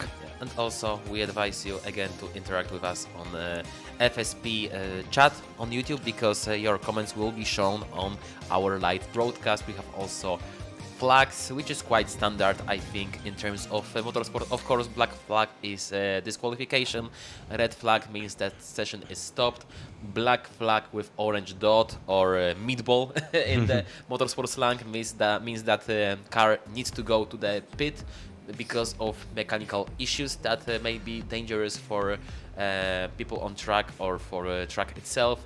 Red and yellow stripe flag means that driver needs to be cautious because of car or some object on the track. Checkered flag is of course finish, yellow flag is caution, green flag is normal conditions, you're good to go, and blue flags means that you need to go to that overtake section to wait and pass the faster car from behind. And also we have a circle with a graph with total points you can gain in Formula Student Poland event. It's total of 1,000 points, and endurance is the most valuable one with 325. Actually, it's even 425 because efficiency is measured according to endurance performance. Yes, exactly. So the teams can opt for going as fast as possible in endurance, or they can sacrifice some of the pace for the efficiency. So how much energy or fuel the car used? Yes, and now we've got the dynamic lane. Yes, we had yesterday acceleration and skid pad tests that were happening in the same time in the morning, and then in the afternoon we've had autocross, which is a single lap qualifying basically. Yeah, basically qualifying for endurance. Yeah, and it was the session where all the teams pushed to the maximum, to the limit, of the possibility of abilities of their cars, because there were no efficiency tests, no endurance, no Just reliability full beats, problems. full throttle. Yes, 100% push from the start to the finish. And right now we have, of course, endurance, which is a 22-kilometer race testing durability, driver skill, and car reliability. It's the toughest and highest scoring event of Formula Student, and also efficiency measured during endurance. This event tracks fuel or energy use. Teams that balance speed with resource efficiency score higher. Yeah, and we can also say that there are static disciplines which were taking place between Tuesday and Thursday. And there were business plan presentation, engineering design, and cost and manufacturing. Yeah. All of them were basically just to show that the teams know how to manage the team. Yeah, like making the car, producing the car, trying to find investors. Yeah, because it's also important. It's really important in Formula Student. Yes, just trying to say that you know how to run the team. Yeah. So you're not only try to find new engineers or new drivers, but also management level persons for the teams. Maybe, you know, next Toto Wolff, for example. Yeah, exactly. And the job of the drivers and the engineers wouldn't be possible without somebody who helps to organize everything, who helps to get the budget, who plans everything. And you know, in motorsport every role is important. We hear some horns. Does that mean we will start the session soon? Or was it just somebody having fun in the... I think it's the second one. We have also seen that marshals so far don't have any job to do, because technically we have started the EV event, but it appears that team's still waiting for the conditions to improve. Conditions, because it will be drier and drier on the track. So maybe this is time to just one last time say something about static events. We have video, so maybe it's a good time to show it, because right now it's you know, it's really calm on the track. As far as I can tell, we are able to show it, so maybe it's time to get to know how static events went here this week on Autodrom Słomczyn near Grujec. Formula Student is built around two parts, static disciplines and dynamic disciplines. Before the cars hit the track today and tomorrow to compete in accelerations, skid pad, autocross and endurance, they need to first prove that there's much more about their car than just speed. Over the past few days, the teams have been competing in business plan presentation, engineering design, and cost and manufacturing. But what exactly are these events all about? What are the judges looking for, and what are the teams getting points for? We spoke to the leaders of each of the static events to explain them to us. So engineering design judging is all about assessing how well the team has approached the design of their car. Is the design coherent with good engineering practices and good use of available resources? And is the team focusing on good knowledge transfer and the organization of engineering structure? Basically, during the engineering design, we split into a couple of subsystems. So we have judges assessing separately the aerodynamics, the electronics, for example, electric powertrain or combustion powertrain, and so on and so on. So each judge is talking with the team representatives for each subsection. Usually we are assessing the understanding of a given discipline, the manufacturing. So how well are they using the resources? Are the perhaps manufactured parts easy to replace, etc. We are also assessing the validation. When a team is using, for example, a lot of simulation to design the car, it is required, or it's a good engineering practice to validate the tools that they use. So the maximum points is 150. Top 3 or 4 teams is qualified to engineering design finals, where the winner is awarded the maximum points, so 150, and the second and third place gets slightly lower, so around 130. Cost and manufacturing event is for checking students' knowledge for cost and manufacturing of their own car. We also check how much carbon footprint they will use during designing and manufacturing. So teams need to prepare 3 types of documents. First is bill of material. So it's really easy because it's a list of every part of the car. Second is supporting material file. It's about more details about their cost. For example, how much euro is in their country. Third one is mostly drawings, because we also will check their drawings with bill of material and where the part is on their own car, so they need to have a really good knowledge of their car. So the team can get maximum of 100 points. We check their knowledge of the car. We check the knowledge of their documents and of the costs. And the third thing that we are checking is cost understanding. For example, about mass production. And the last thing is the real case scenario, is the task they get from us about 2 weeks ago. So I'm really excited to see what they'll think. Business plan presentation is a special event on Formula Student Competition because you have to prepare a comprehensive business model and present it to the judges. You have to treat the judges as potential investors. So you have to tell them how much money do you want, what would you like to sell, why is it so innovative and worth investing, and also you have to present all of the aspects connected to preparing a business model, such as marketing, market, target customers, things like that. All of that has to make sense, and you have to be really bold and convincing with what you're selling to us. Because this year teams have to prepare a business plan, executive and financial summary.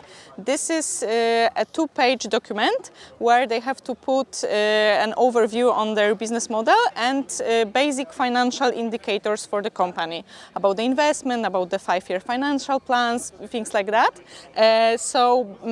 We get it before the competition, we analyze it before the competition, and we know more or less what the business idea will be about. So we are prepared for seeing the presentation, we know something, we have first questions, so this is the only thing they have to prepare before the event, and after that they present the presentation during the competition.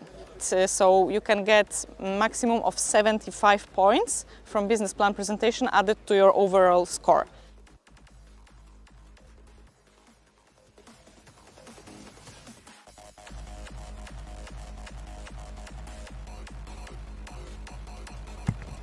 And we are coming back to track, and yeah, Janek, it's still really quiet here. Yeah, It's but still really the sun is shining really bright, so the track will get drier with every minute.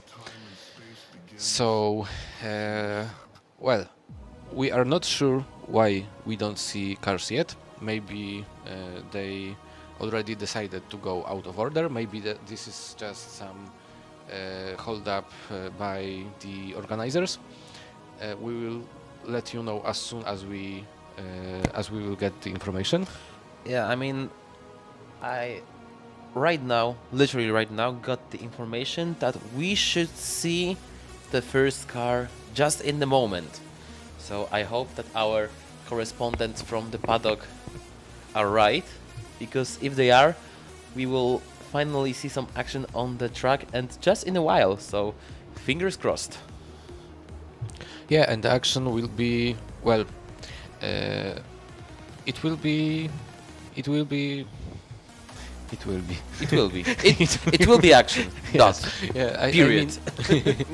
I meant to say that it will be interesting to see how the teams will manage and drivers will manage the conditions, which are still very tricky.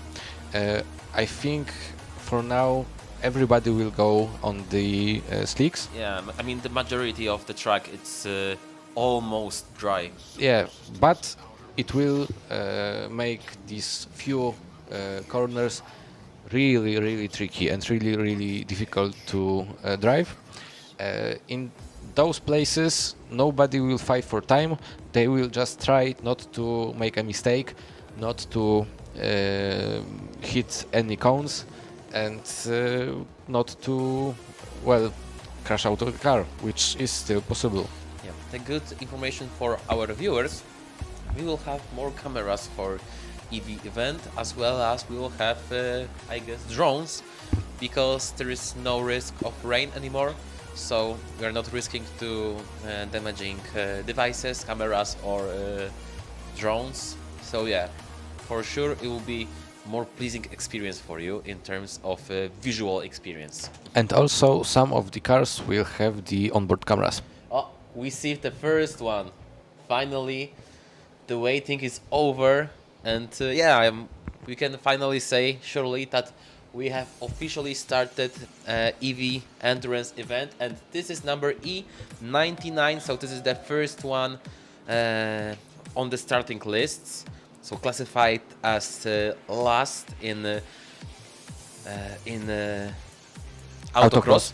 Actually, no, not classified event, because it is FSB Racing Team. This is the team who is responsible for that Borat song in the paddock, and is also responsible for hitting 2 cones even before starting their run. But you have to forgive them. This is the first time the car is on the track during this event. Yes, exactly, and we already see that the car is going quite steady. So I think we won't have many problems with the slick tires. I believe they are on. Yeah, it's for sure slick. We can see it on our media coverage, and also we are seeing a lot of rapid movement on the steering wheel. So yeah, the driver are doing everything he can or she can to just get some temperature on the tires. I barely can see anything right now because of the sun, and you are a bit more lucky because you are covered better. And we've got the driver name, Timotej Filipovic, who is currently in the E99 car. Yes, indeed. And as we said, this is the first time the FSB Racing Team from University of Zagreb appeared on the track. They had quite bad luck.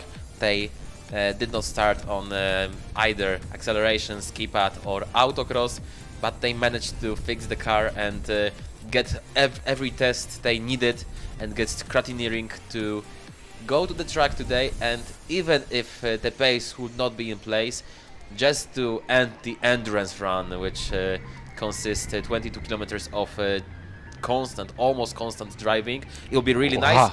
This is the first cone after the slide, so quite, you know, drift-like hit of that cone, but you see that the driver tried to find those sweet spots in terms of braking.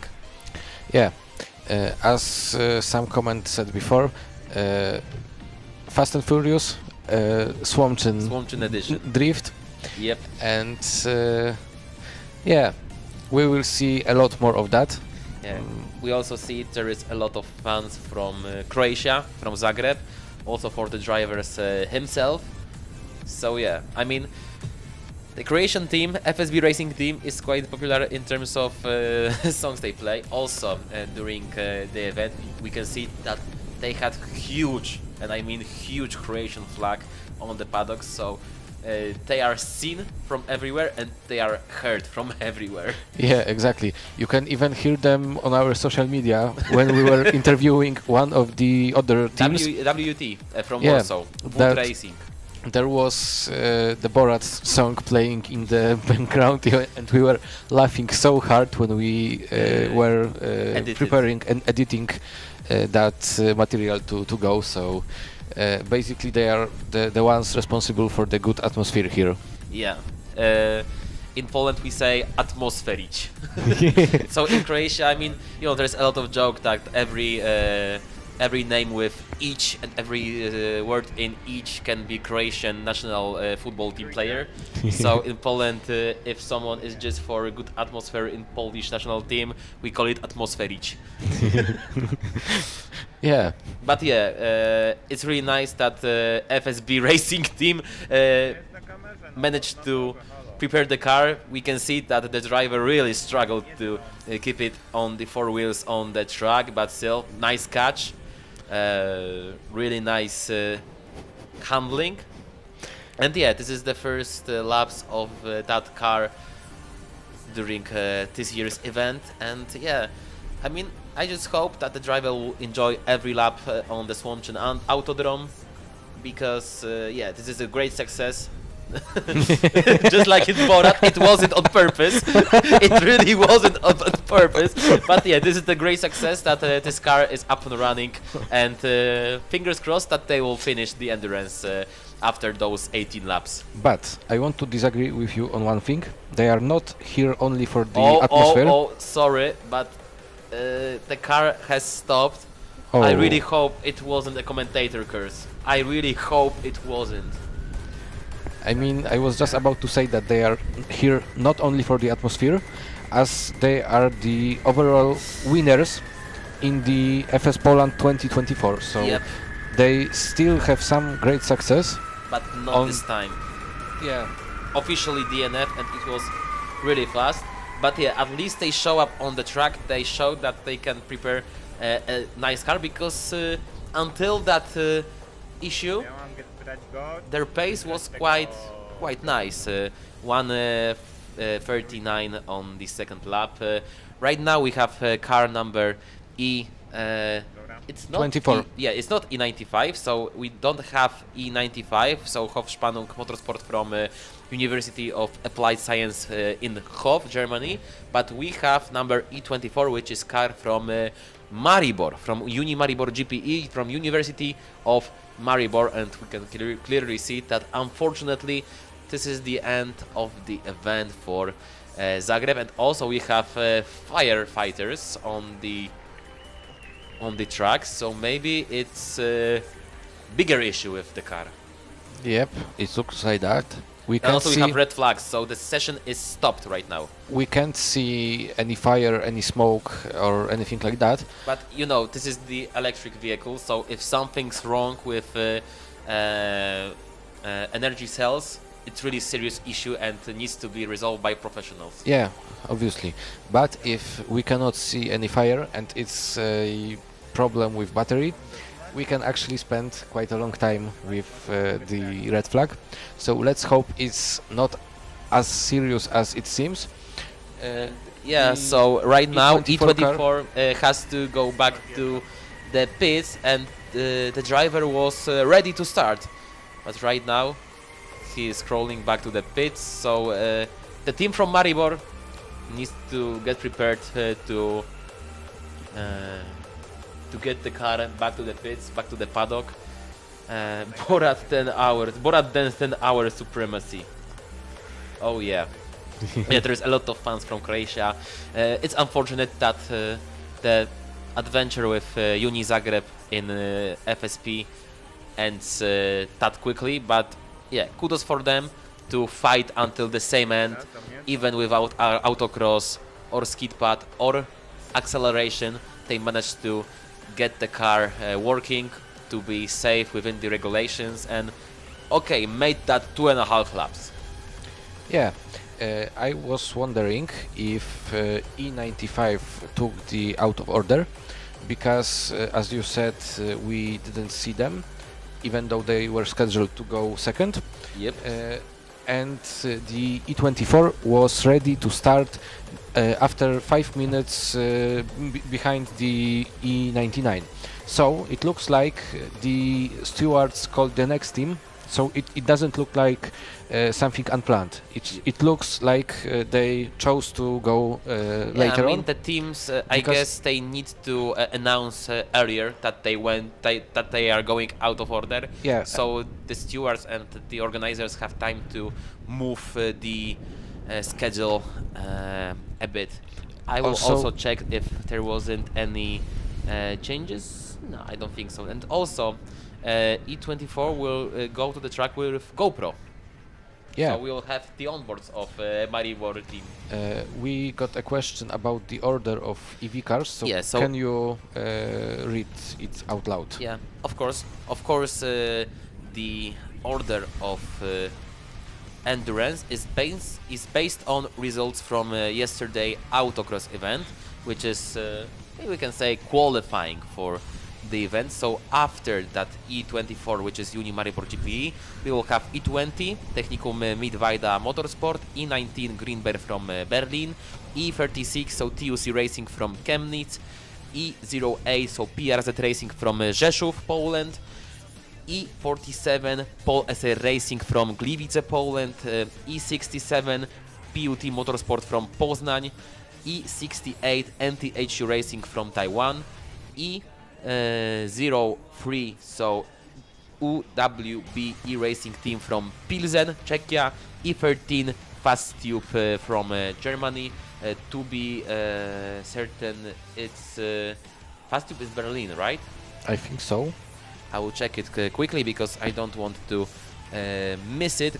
Fast Tube, yes, it's Technical University of Berlin. Well, next TUB, Technical University of Berlin. Yeah, Fast. that checks out. That checks out, indeed.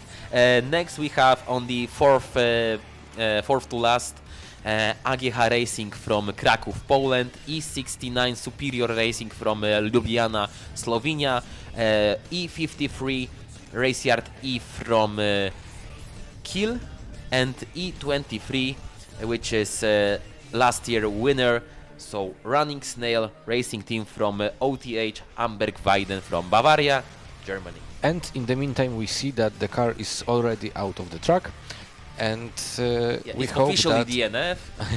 yeah, as well.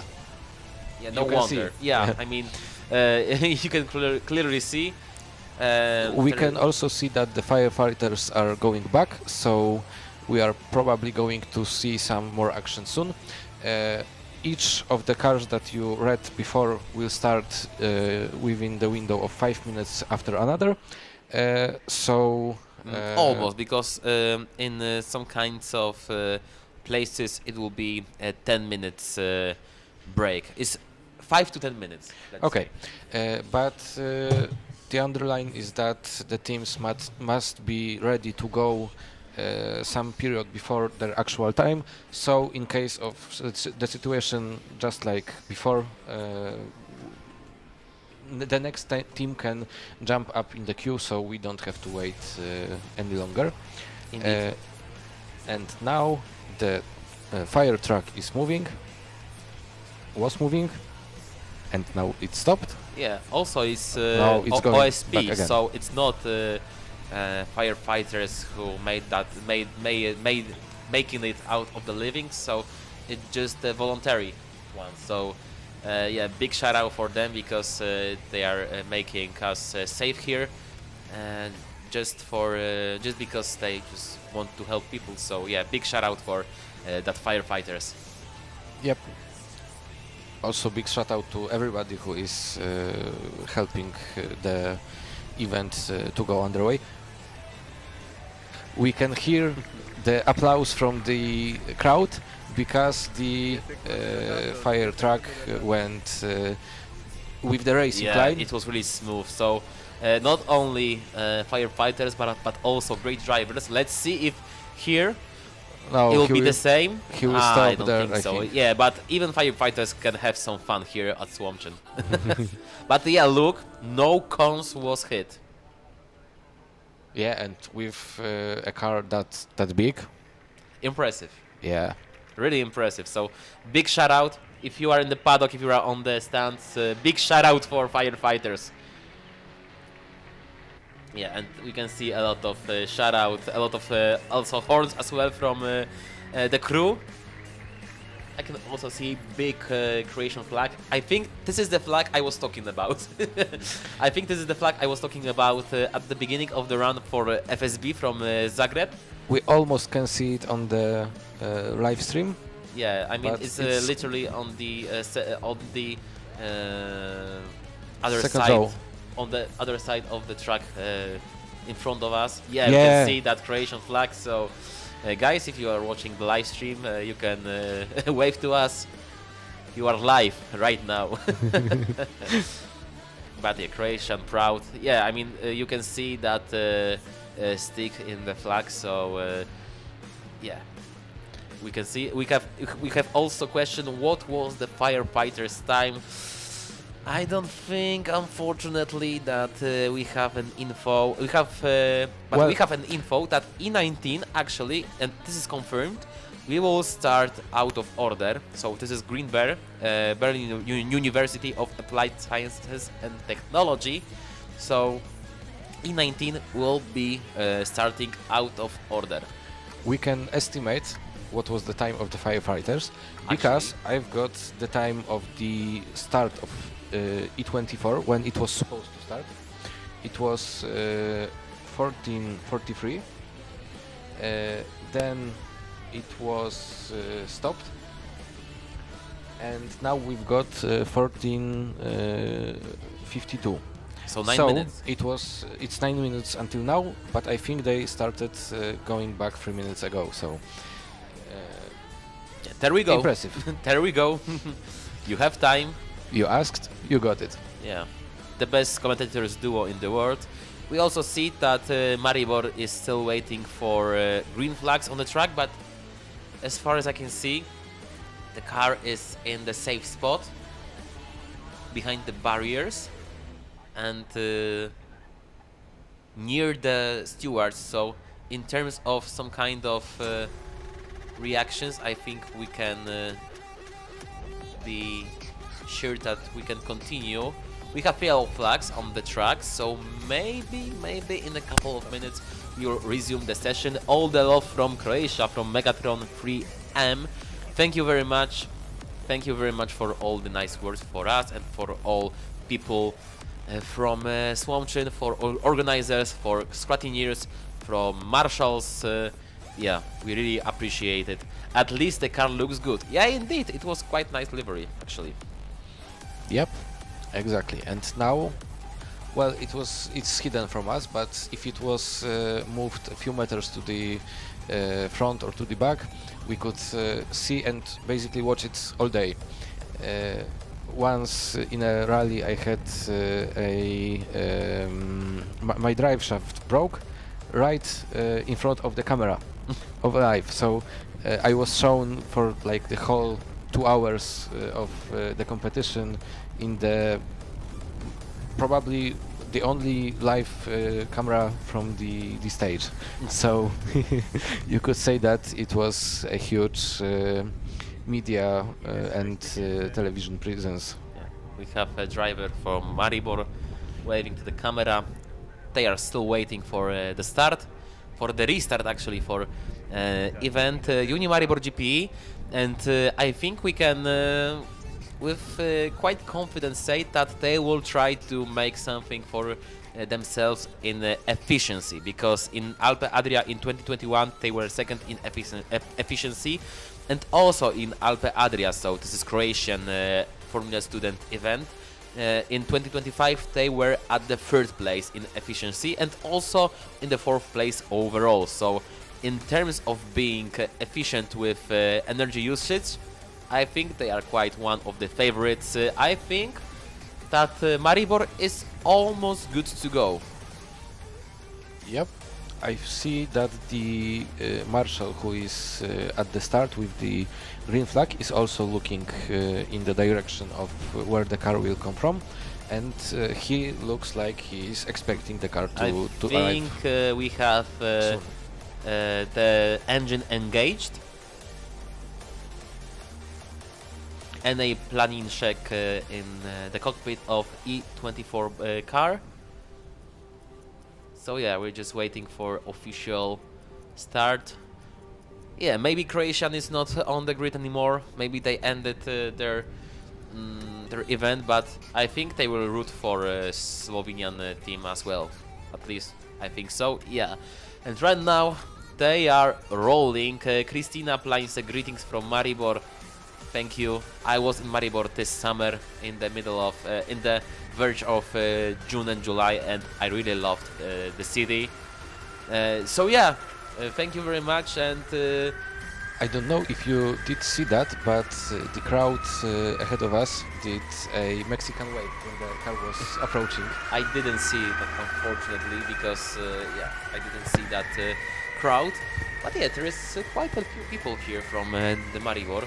But yeah, here we go. He's officially starting his run, and yeah, we are resuming the event. And next up, after Maribor, will be E20, so Technicum Mittweida Motorsport, and of course this is that characteristic car without rear wing. Let's see how will it behave on endurance race on a damp condition. Yeah, we were speaking about it yesterday as well.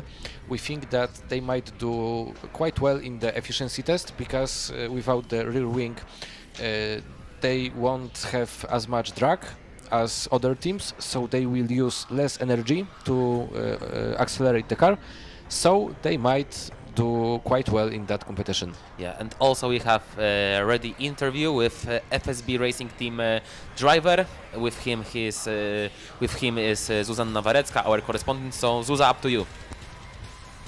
Thank you so much, guys. I'm joined with, sorry, what's your name? Timothy. So nice to meet you. We saw that you guys had a bit of an issue on the track. Could you tell us what happened?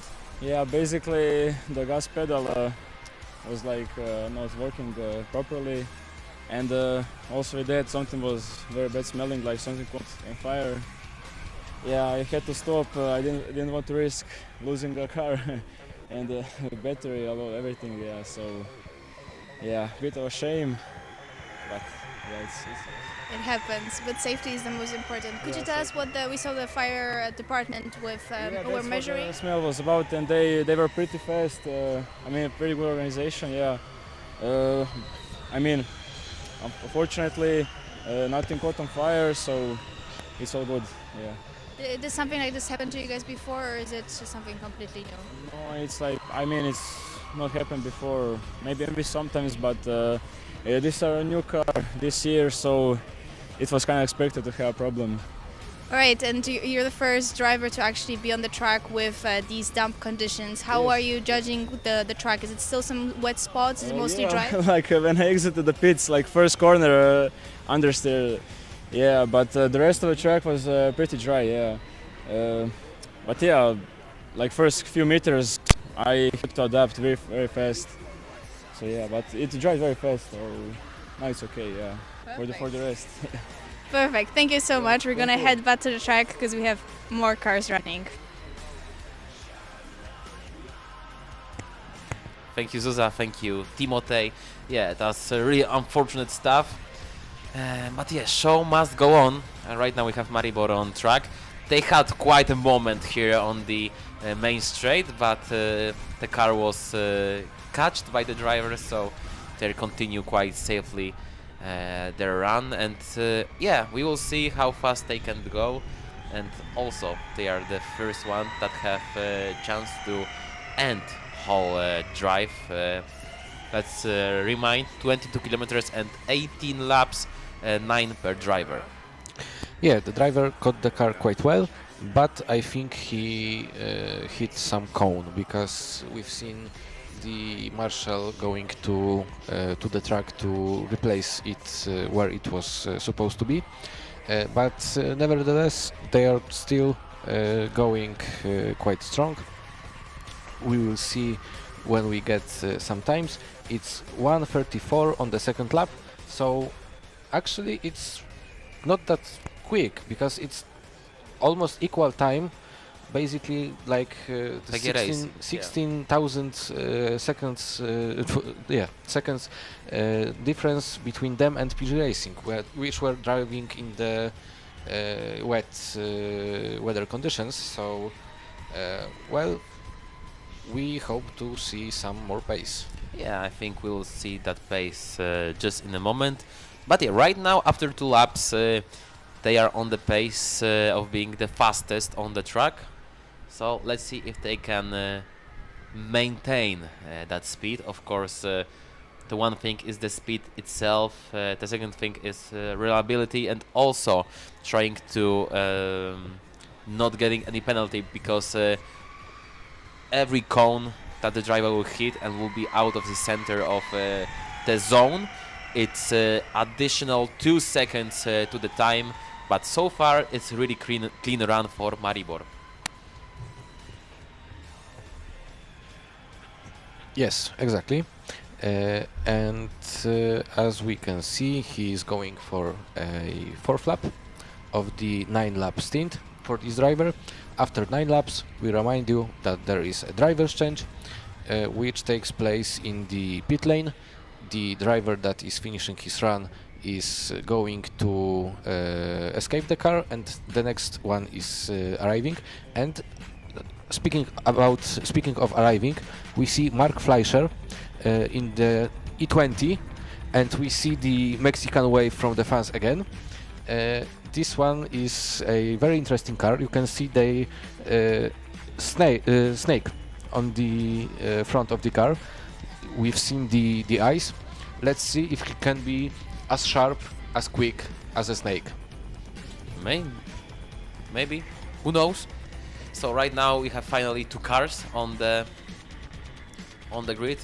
What are the teams in the queue? Right now, of course, we have Miedweida on the track.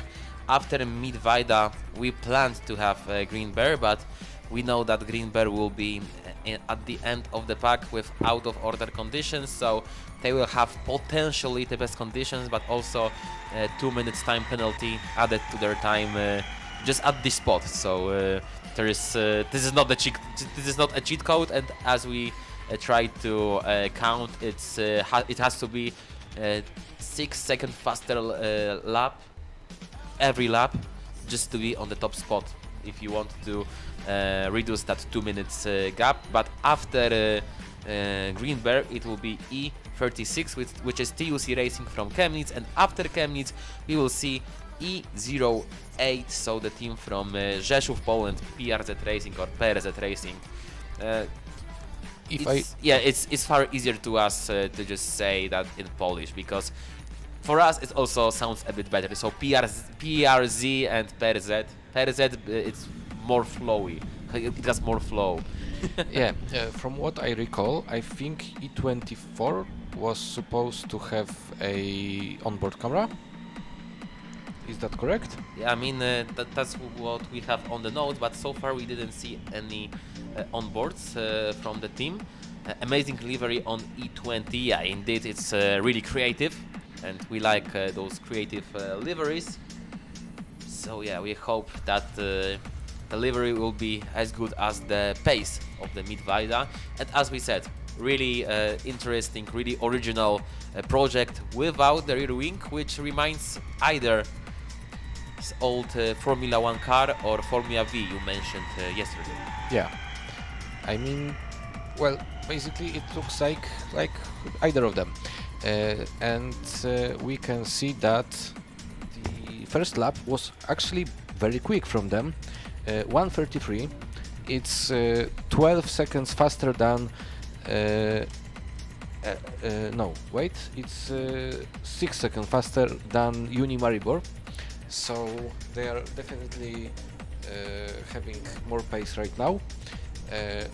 We will see, well, we still don't even know what's the time that we should expect in these conditions, because we still have only one car that has a lap, but right now we will see the E20 in the last right hand corner, in the last chicane. He drives here smoothly, but with a little bit of slide at the end, and we will get his time soon to tell you if he is quicker, and he is 1:30.0. So right now Miedweida, it's a lot more faster than Maribor at 4.5 seconds almost on the second lap. we got information that we will get an onboard from E36. So I think it will be the next one. Next one after the E19. No, E19 is going to the out of order. Out of order. So the next one will be the car with the onboard camera mounted. So of course it's E36, which is team from Chemnitz, Germany. Yeah, they did quite well yesterday until the disqualification from the autocross. Yeah, I mean it really shaked their standings because yeah, it was quite well run for them, but still they have time to gain in endurance, of course. But of course, first, if you want to finish first you must finish. And you can see that E20, it's really agile on the last sector. It really goes quite well, even without that rear wing.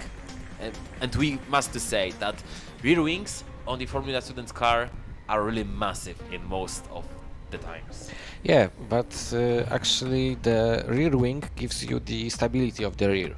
So if you want the car to be agile, you would have to set the wing angle to the minimum, and if you don't have the wing altogether, the car will be agile. The car will be wanting to turn very much, but it might have less stability. It might be harder to drive. 1:27.217 from Midweida. Okay, this is by far the fastest time on the track so far today. Of course, the conditions is better and better, but yeah, it's the first lap under 1:30, and for sure not the last. Yeah, and it wasn't. It was under 1:30 by quite a margin. Yeah, by quite a margin. Yeah, we have confirmation that E36 will have onboard, so I mean, yeah, we can't wait. Oh no, E36 didn't start. In time, so they will go to the end of the line. queue. We have also seen the onboard from the paddock by E36, so it means that right now we will see E08, so PRZ Racing from Rzeszów. Yeah, it's quite a pity because I really waiting for that onboard experience. You will get it sooner or later, but sooner you or will later. get it. For sure.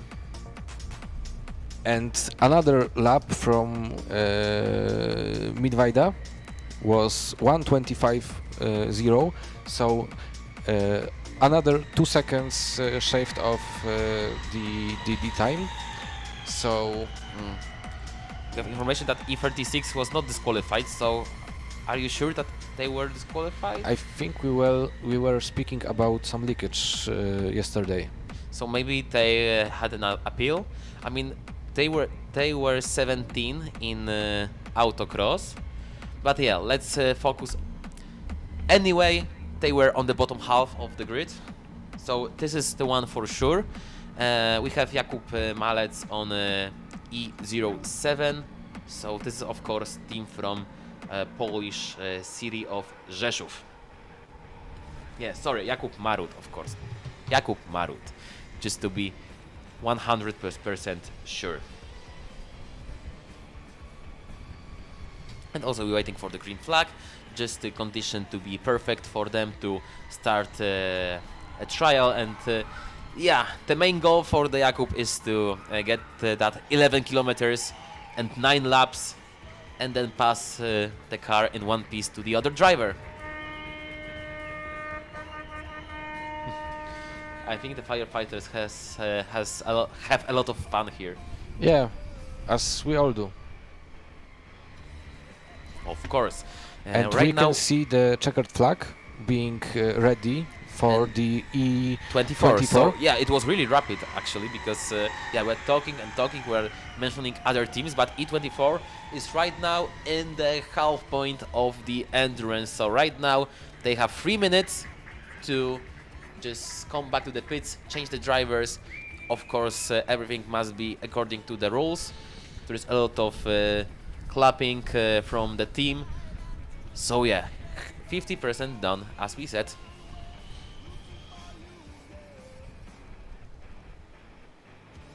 and with another lap, Technikum Mittweida was doing 1:24.7, so I think that's about their pace right now.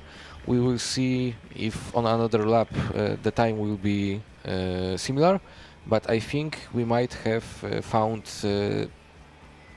yes, no, actually they are another 2 seconds faster, so there is still a room for improvement. They still didn't hit their limit, so we will see how that will pan out. Yeah, 1:22.695. This is the fastest lap so far. Also, PRZ made 1:26, and Unimaribor on their fastest lap had 1:29. So, yeah, we're going into that really fast territory, and we have another layer to the efficiency test because, yeah, slow car equals longer stint equals non-sponsor coverage equals profit. Yeah, that checks out. That checks out. So also the efficiency can be in terms of finance efficiency. Yes, exactly. But if you are talking about the real efficiency test, even though we are going for a longer period of time, if you are going a bit slower, you will still get. Oh, I think they have some troubles with. I think it's just the seat belts. Fastening the seat belts in E24. The rear wing is also good for putting cool quotes. Oh, yeah, yes, indeed. exactly. We saw a lot of those here in the Słomczyn Autodrom. Yeah, we've talked about them in the morning. If we will get some time, we can come back to the topic later. And now we can see Mitya. I unfortunately didn't see his surname. Mitya Dolshina, I think. Behind the wheel of Mitya Dolshina. Behind the wheel of E24, waiting to go back to the track. I think he was driving for the first stint, so maybe it's not updated yet. But I have to update about the times because PRZ Racing made 1:22.459, so this is the fastest lap of the event so far. And this is really impressive, and they really try to go with Technikum Mittweida because that time is literally 1,000 of the second faster than the fastest lap of Mittweida. Mark Fleischer is flying, but so is the driver of PRZ Racing. Yeah, exactly. And if he was able to show that pace from the very first normal lap, because I don't really count the out lap, he probably will improve even more. Maybe we will see a time under 1:20. Maybe. I think it's a matter of time. But it just depends which car will make it. We have information about pit stop of E24. Quite nice. 2:07. Cool. In the limit of 3 seconds. 3 minutes, of course. It's hard to make pit stop in 3 seconds, even of Formula 1. Not mentioning Formula Student, with the change of the driver, not only the wheel. yeah. Actually, if you are not a Ferrari, you would want to change 4 wheels. And 1:19, 1:43 for PRZ Racing, so it was matter of time indeed, and just maybe matter of seconds, not even minutes, because PRZ Racing is right now flying on the circuit. On their second lap of the run, on the second real lap. Yeah, so the we first, can't really compare the third lap overall. Yeah, we can't really compare the times of the first lap to the others because of the fact that the driver is starting from the different place, right? Indeed. And but we can see the checkered flag is being shown for Mittweida. So this is the 9th and 2nd lap for the driver.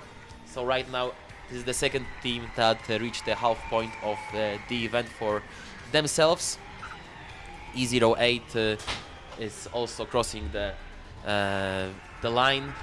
Yeah. And now we will get the driver's change, and the E20 made their first stint in 13 minutes between the start and the finish, so it was quite fast, I would say, for 9 laps. And now we see E08 going through the chicane to the hairpin. As you can see, the track is basically all dry. I think we'll have the dry condition announced in maybe not few minutes, but until the 3:30, I think we'll have official dry condition. And even if not, you can clearly see that dry line that appeared on the track. Yeah, exactly. It doesn't change that much because in these damp conditions, well, classified as damp, drivers still can drive on the slick tires. And from the cameras, we could see that there was a bit of a slide on the braking. We can see that the track is basically all dry, with only some places like in the this moment here that there is maybe some water left. On the left hand corner before the very long right hand turn, and in the last right turn before the chicane. Even in the chicane there is no water as of now, so it dried out very quickly. Miedwijda number E20 is ready to come out of the pits. For sure it's under 3 minutes, and Lukas Pauce is right now the driver for Miedwijda. Yeah, and the E08 did 1:18.0, so they could go faster by 1.5 seconds. But on the last lap, with that small mistake, it was once again over 120. Now it was clean, without any mistakes, and at the start line we can see the E20 car waiting to be released on track again. Yeah, and I mean, now we it go. It really doesn't matter if they will exit right now or later, because that time I think it doesn't count for overall. Yeah, I think it counts actually. I think it doesn't, because it's like they need to. The 3 minutes are between the first driver stopping and the second driver saying that he's ready to go. Okay, so sure. the pit lane it's closed until the 3 minutes passed. Not really. I wanted to say that the time spent in pit lane and going back to the start line doesn't count. And I believe that the time you spent sitting, waiting for the green flag to appear also doesn't count. Okay, I see. But yeah, nevertheless, the E20 pit stop was rapid, because it was 1 minute and 24 seconds, so by far the fastest pit stop on today's endurance event. So kudos for Miedwijda for being really express in terms of pitting their car. Right now we have 3 cars on the track, I think, or even maybe the 4. We have 4 right now. So yeah, this is a record right now for the endurance, because we have 3 cars finish at all in the CV competition. Of course, it was PG Racing Team, PG Racing Team, Wood Racing, and Wood Racing and FSTUL Racing Hybrid. Those 3 teams finished their trials. We have also the next interview, so let the drivers drive, and we are going either to Zuza or to Chill Room. Chill Room is coming back because we have nice weather, but yeah, as we can see, it's Zuza, so Zuza, up to you. Thank you guys so much. The weather is indeed nice. I'm joined with Mark from the Technical Miedwijda Motorsport team. So happy I got it right. How was the run for you? I saw you guys got a pretty good time. Yeah, it is a really quick track with big corners you can push through, but we had to slow down in the later laps because of our state of start to score some efficiency points here. Okay. We talked with a driver before and he told us that the track was still damp in a lot of spots. Was that also true for you or is it drying out? It's definitely drying out, but at the start there were some wet spots on the track, so you have to be careful on that. So the tire went cold and you got slippery in the corners, so you have to watch out. How satisfied are you with your run compared to other editions that you guys have done this summer? I'm quite happy with this run. It's my second endurance I drove. And the time was a lot better. I had more confidence this run, and I'm happy about it. Perfect. I wish you guys all the best. We're going to give it back to our commentators now.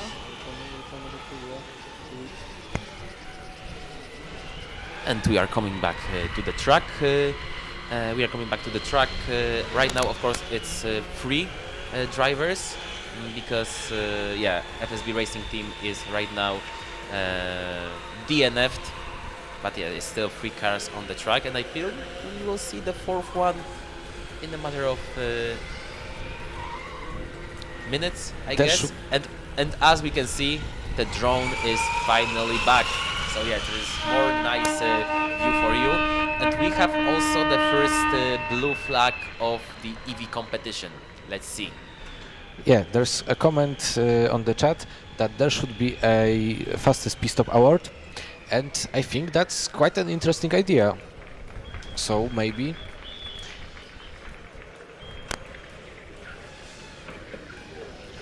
Maybe what? Maybe it should be introduced in the next editions. The fastest pit stop award. Yeah, maybe we can make it by Kontra. Maybe. But yeah, right now E20 is on the first place. In terms of fastest pit stop. Right now on the pit lane we have, if I won't be mistaken, PRZ Racing. So after their run, it was really rapid run with 1:18.276, which is of course first place. If you want to make a standings after 9 laps, the PRZ Racing are the first in the classification. Yep, and as we can see on the track, E20 is building quite a big margin ahead of E24 after overtaking them last lap. So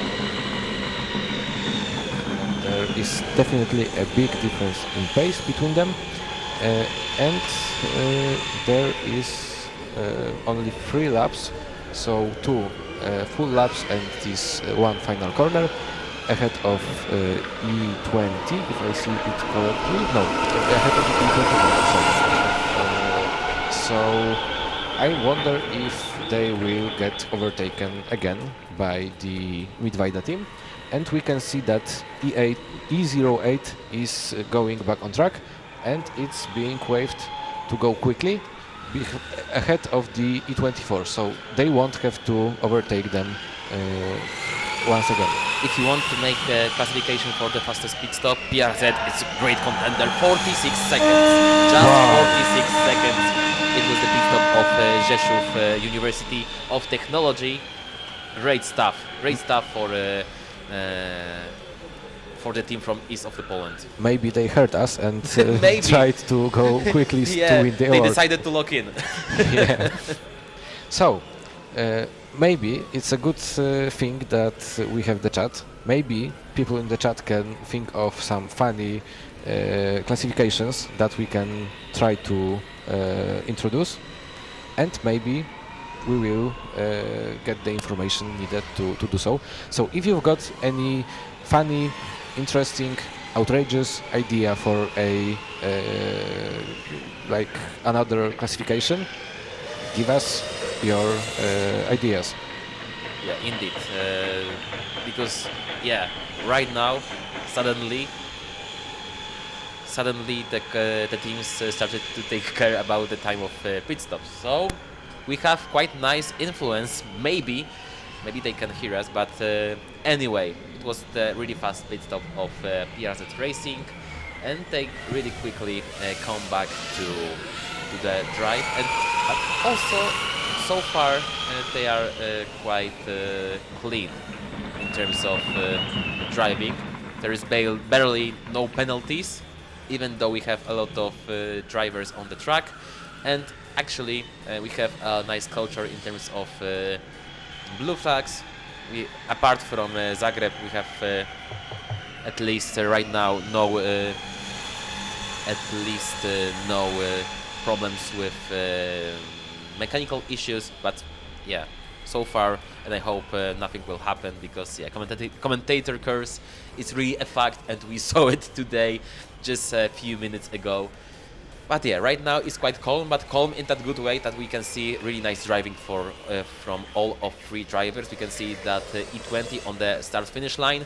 We can see the car of PRZ racing in that final sector right now on our screen. I think it's PRZ, if I'm not wrong, Yes. if I'm not being mistaken. I think so. Yeah, it's E08, so PRZ Racing right now the fastest car on the track, and yeah, by far the fastest car on the track. But yeah, Miedwijda, it's still head-to-head with them. So right now, those two teams from, accordingly, Poland and Germany are fighting for the top spot in the EV competition in endurance on Formula Student Poland 2026. Yeah, actually we've seen quite a big improvement from Miedwijda in the second stint, because their fastest lap for now is 1:18.383. So it's actually faster by 8/10 than PRZ. Yeah, but unfortunately I think that the first stint will decide that the PRZ will be ahead of them. Never say never. They have almost. I mean, PRZ has 7 laps to go. Miedwijda has 3 laps to go, so there is still time for surprises. And we can see again next lapping, and Miedwijda has lapped right now Maribor. And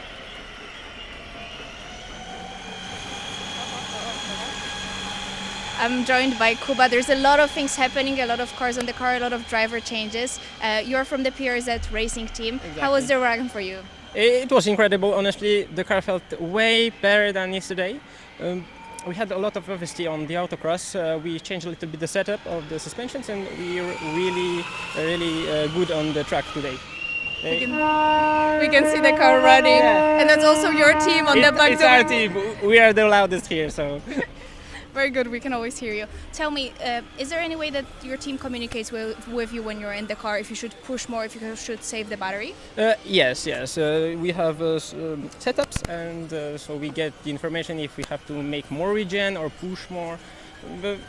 But we have a good communication overall with the guys on the dynamic area here. So yeah, I think the car gonna go well today. Okay. So, I'm also hoping for the best. And tell me, last question, how do you manage between pushing for the best results in endurance but also in efficiency? I think most of the work is done. I think most of the work is done in the garage back in at our technical university. We have to make a good battery and a good regeneration system to make the efficiency.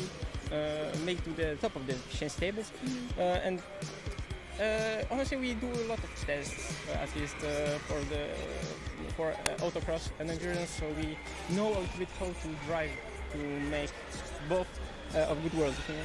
Perfect. We saw the Polecel team, I believe it was from Gliwice, on the track. So gonna give it back to our guys in the commentating booth now.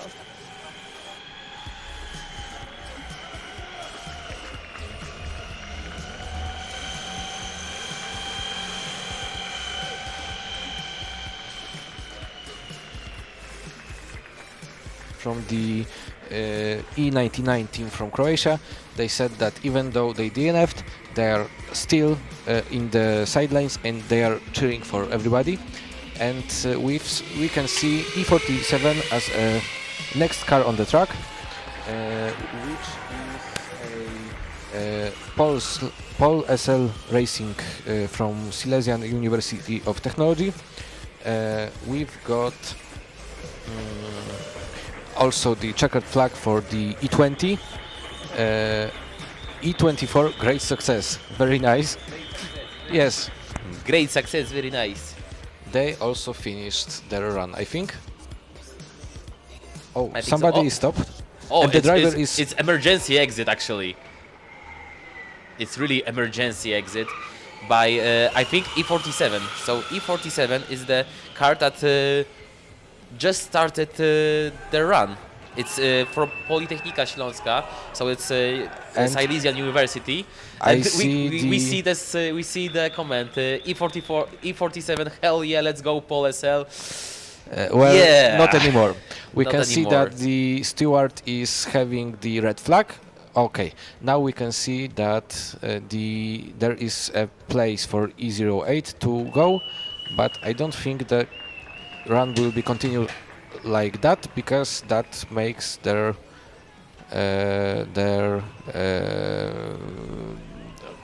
like they went the shorter way, not around the corner. Dubis good genug. Thank you very much if that was to us. So the 47 is still stopped on the track. We don't have a decision what will happen next, and the E08 is still going quite strongly. I think they just did a 1:16.7 lap, so it was the quickest lap of the session, and by quite a big margin, because the other time, the second fastest team was Technikum Midweida, which did 1:18.3. They didn't improve in the last 3 laps, but they still showed us some good pace. Yeah, but actually, I need to tell you about, because yeah, Technikum Midweida had a lot of great laps, but right now there is Perez at Racing who made 1:16.707. Thank you very much. I just said that. I'm sorry, but we had we have a bit of technical issues right now, so I was making three things at once, so you have to forgive me. Sorry. I will think about it. Okay, forgiveness has been served right now. Yeah, there is a lot of broken hearts on the chat with E47. Yeah, I mean, they just started their run and they immediately ended it. Yeah, it's really bad luck for them. Yeah, but I'm wondering what's going on, because the car is still standing still on the track. Oh, we've got another interesting idea. The idea for a new competition is the biggest morale booster for the team. Yeah, that's why we said about those pit stops. Yeah, that's one thing, and I think the best morale boost will anyway be the Borat team. Like, just hearing the music in the paddock, instantly. Oh, we've got a short track. Yeah, we have a change of layout right now, actually. Because of the Pole SL Racing car. I wonder how that will be equalized among the grid, because they are definitely driving the shorter path right now. It might not be that much shorter, but if you multiply it by 18 laps, it's going to be quite a difference. Yeah, I think that's the thing for stewards, just to try to get it sorted out. But right now, all we can focus on is the driving, and the E08, it still drive pretty well. Filip Czurczak, of course, is the driver for Rzeszów, and this is the last lap for them. Right now, he begins the last lap. Right now it's 1:22.972, but of course it's not the relevant time because of those yellow flag. I think that we are waiting for this E08 to finish the run, because we didn't see any new cars incoming. So I think just after they finish this lap, after this lap they should end the run, and after the run I think we will have some short break to get the car out of the track. Yeah, and also we have chill room right now, so it will be nice time to go into that chill room, actually, and maybe have some talks about the competition so far. Who knows? So we will hopefully head there soon. But now we've got the last sector for the E08, who made some impressive lap times. Yeah, and we will see and we will confirm if they are ahead of Midweida, but I think this is the formality. Last chicane, last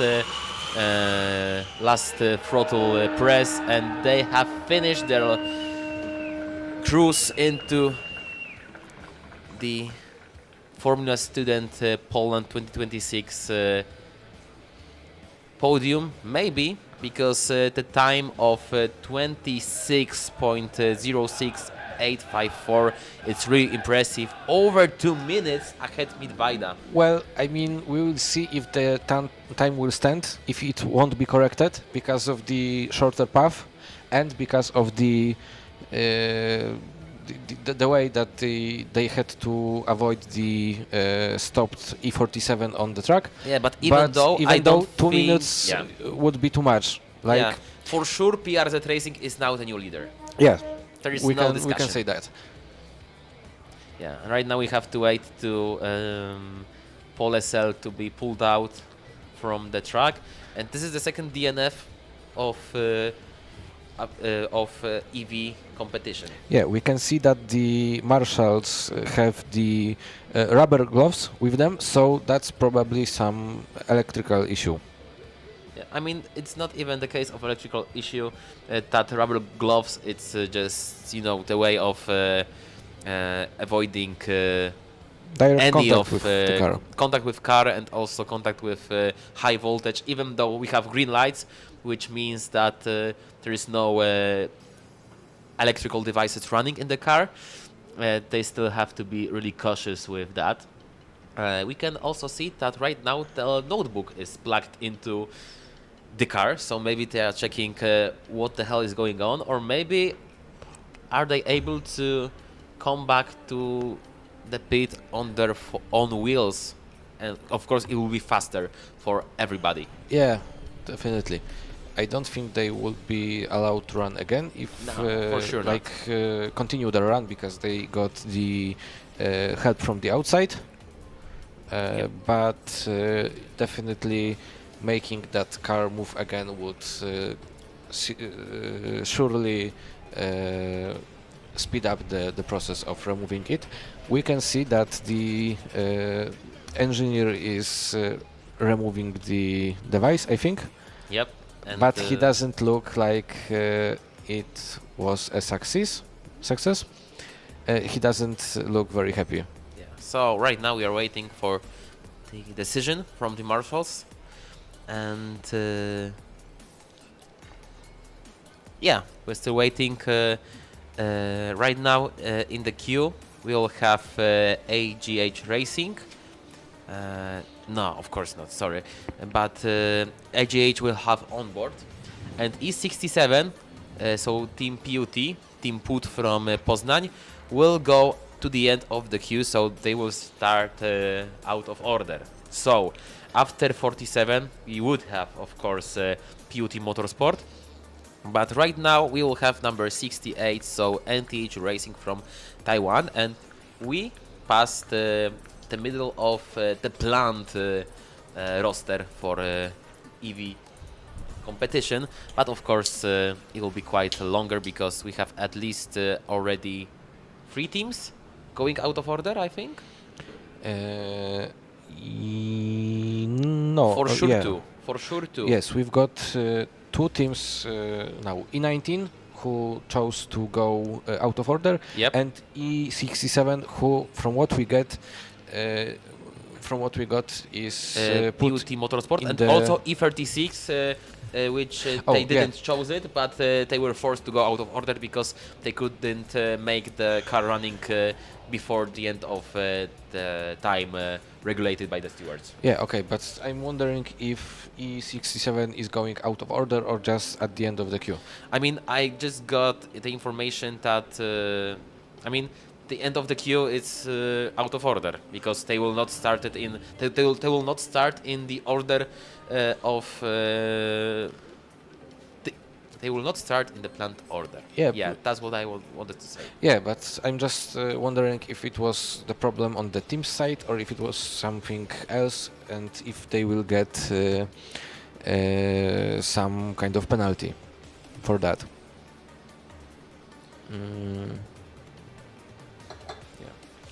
And now we can see that the car is being pulled off the track, and I think the marshals should get a penalty for hitting that cones with the with the car.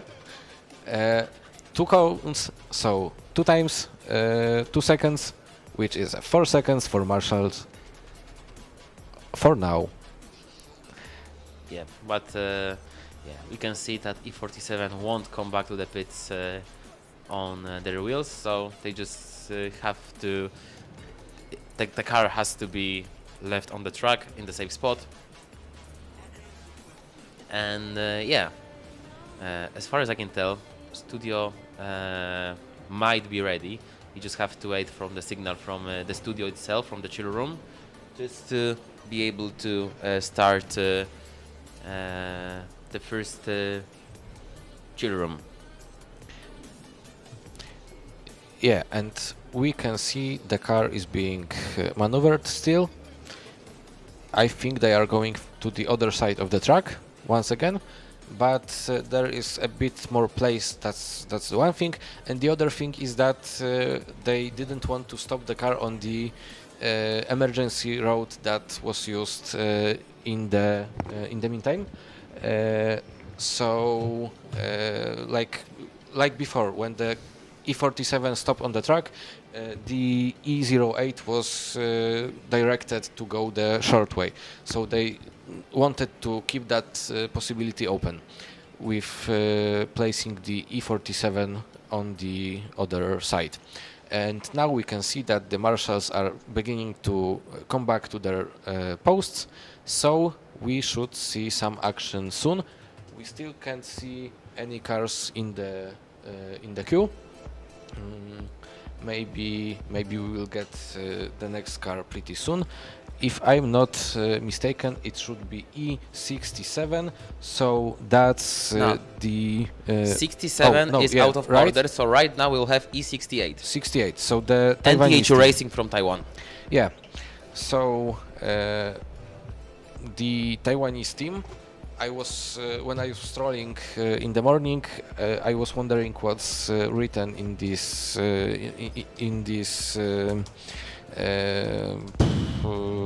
characters on their rear wing, and it turned out it's the name of their university, which is National Tsinghua University. The team is also a quite experienced team. In last years they had successes in business plan presentation, skid pad, also was their strong side. They were third in the Formula Student Alpe Adria in 2022. They were second in the skid pad in Formula Student Czech in 2023, and we will see how they will do today. In the autocross yesterday, they did quite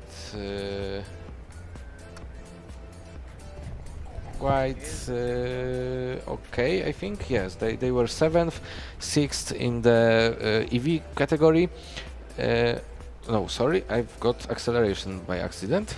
Here is autocross. Sorry for that. In the autocross, they were even better. They were 6th. Yeah, I mean, no, the NTHU 7th. Come on. My side just reloaded and it's. They were moved. 5th in the skid pad. Yes. They were 5th in the skid pad. That's for sure. 7th they were in the autocross. They were a second. Okay. Let me. Okay. They were at the P6 in EV class in acceleration.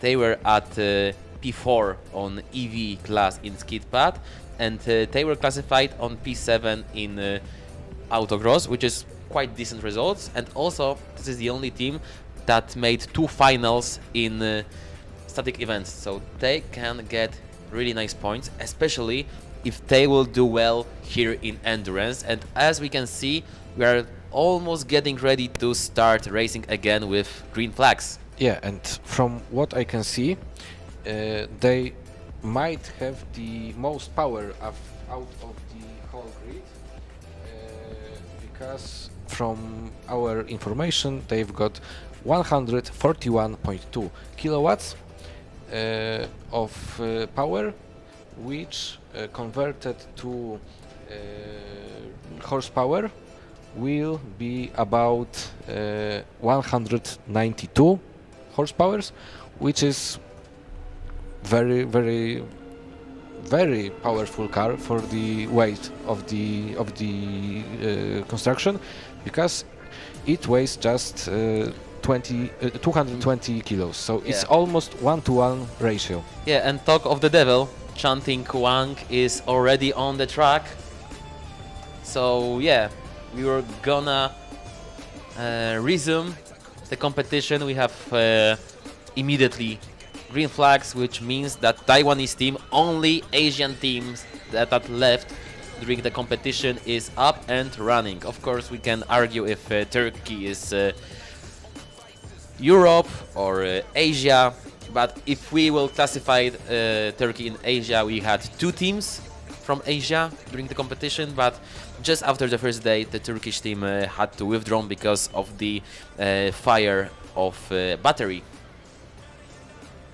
Yeah, I'm just making sure that I said the correct thing, and actually it turns out it's correct, but a few teams have the power of 140 kilowatts, so the difference is not huge, but they are still the most powerful car out there. Yep, so I mean, especially in autocross and in acceleration, it's really important, but we will see how they will do in endurance race, in the efficiency case. Right now, I think that outlap is quite slow, even though it's outlap. Fool me twice, it's the sign on the rear wing. Well, NTHU is for sure not the team to be fooled about. But right now it's quite lenient drive, quite calm drive. Maybe they're still checking some kind of systems on their car, and they will get on the pace on the second lap or third lap. Right now, quite calm run. Yeah, it doesn't look like everything is right. Then second time penalty for the commentators because of the commentator curse. I mean, let me tell you, it wasn't the commentator curse in terms of Pole SL. At this point, it was the chat curse. Maybe, but I'm making a guilt trip for you. I think we should just all shut up and not talk anymore if we want to see the cars running on the track. Yeah, E68 wins the most stickers on the rear wing category. I will have to see it a little bit closer. That's nice because we have a drone, but yeah, there is a lot of stickers actually. But is it really that much? Maybe. Okay, on the rear side of the rear wing, it is indeed a lot of stickers. Yeah, some teams have so many stickers that there's no place left for more. I've seen, I don't remember unfortunately in which car, but on the left-hand side there were stickers of all the teams they competed against, and on the right-hand side of the inside of the rear wing there were stickers with memes. For example, there was a Uno game card with Uno reverse card, but with the Rescruti. Rescruti, yes. Type. So this is the great card to show to scrutineer if you fail the scrutineering. Or to the rivals. To the rivals. Yeah, so the rival passed the scrutineering, you show them card Rescruti and you have to go again. Yeah, exactly. That's a bold move. It's almost as bold as +4. There was actually +4, but it wasn't +4, but +41. Okay, why 41? I don't know. Is it the car number 41? No, I don't think we have car number 41. Yeah, I mean, just curious. It was just I didn't get anybody from the team to ask them. So yeah, we probably won't know right now unless somebody in the chat knows, or unless we can find them after the session. Maybe Yeah. we'll get to ask them that question that we all want to know the answer to. The most important question. But also we today. have to tell about the number of the day, which is 35. Can you explain us why? Yeah, because we had a really not much time between CV and EV, and yeah, we are humans, so we sometimes need to eat, even though No we way. are... What? No way. How can Surprising, you say right? that? Yeah. Yeah, but also the stewards are humans, and the scrutineers are humans. No. I won't agree to that one. But yeah, there are also there are also marshals who also they are humans as well. And Yes, organizers. I can agree on that one. Yeah, and organizers. Maybe organizers sleep 3 hours a day, but they are not superhumans. Actually, they just students who are used to it. We have another team, E03, right now on the track, which is of course UWB albo UWB e-racing team Pilsen from University of West Bohemia in Pilsen. But yeah, why 35? Because we have a really little of time between two section, and we really want to start EV as fast as possible, just the team to not wait. Oh, this is quite shaky start for EO3 because one cone, the very first cone was really out of place, and E03 didn't even cross the finish line, and they are stopped. Yeah, but the driver...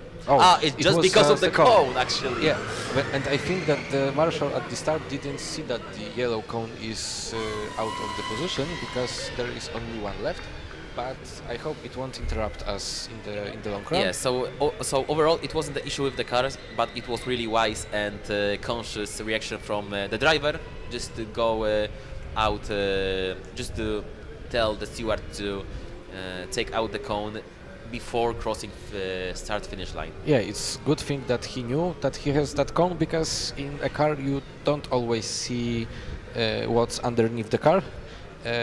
I mean, in these cars it's a little bit easier than in some others, and especially in closed cars, but it's still possible to just not see something like that, and it could cause a lot of troubles if it, for example, breaks the wing.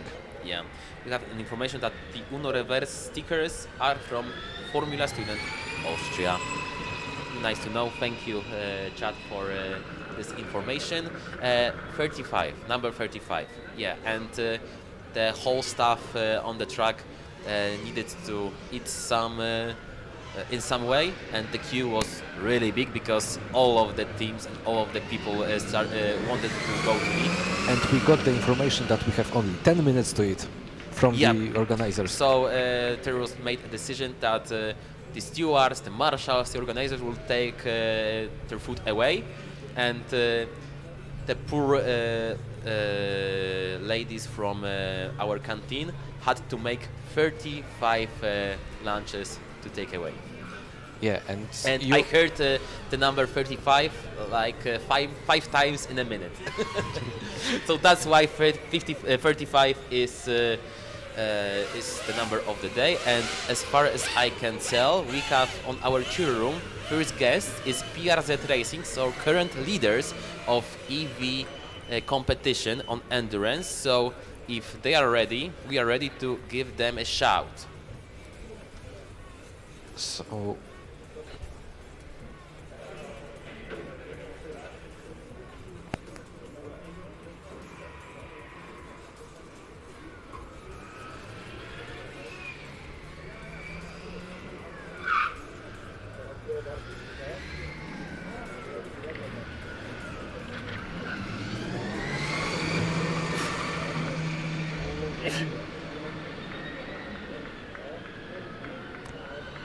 Okay, we're gonna have to wait for a little bit. But yeah, I heard that PRZ is ready on the chill room, but it appears that we have a little bit more of time for the current leaders of EV category. So yeah, we're coming back to the track, and on the track we have right now two teams, which is NTHU from Taiwan and UWB from Pilsen. I just wanted to ask that I'm wondering how the AGH team will do as they are driving the car with the number of the day, as you called it. Maybe they will be the dark horse of the event because of that. We will see if you will bring some luck to them, or it will be the commentators' curse once again. Right now on the track, we've got, as you said, the Taiwanese team, which is doing not really that great, but the E03 team made 1:15.8 as their first real proper time lap. So I think it's the quickest time of the day, and I think with that they have a really strong start. And now they improved another second, so it's the first time under 1:15. I wonder how low we will go until the end of the day. In the queue we can see that there is E13 car approaching, and the crowd is cheering on them still with the Mexican wave. E13 is a fast tube from the Berlin. It's Berlin. And they were fast. Yeah, they were really fast. As the name suggests, yes. They were second on acceleration. They won the skid pad event, and they were fifth in the autocross. So right now, we are the big fishes are coming to the track. But yeah, we can really see that UWB. It's on the pace, it's 1:15.0, so right now they are on the pace to be the fastest on the track, even faster than PRZ. Actually, they look so fast that I think they might. They are was rapid. Thinking about the fast tube. About fast tube or the? No, I was talking about UWB. E03. Okay, so I was thinking about the fast tube, which is really fast because they are already really close to the E68. So we might see some overtake in this lap. Yes, and we see the blue flag waved, and I think it will go quite smoothly for both of the teams actually. Yeah. Maybe they won't even need to stop, which will be a nice thing. Yeah, I had information that 03 had just hit the cones. Oh. So this information worth noting. E13 is also flying right now on the track. So right now we have two really fast. You can see in the corner on the first lap how fast they are on the first sector. Wow, this is really rapid. And yeah, fast tube again shows that they can be really nice contenders. Wow. They are really worrying about reliability because they told me that in terms of the pace, they are really fast, but the reliability is the other thing. Alexander Kalenze, right now, he's squeezing every ounce of performance out of this car. Yeah, we've seen a bit of wobble, a bit of oversteer, but it didn't look like something out of control. Let me tell you something.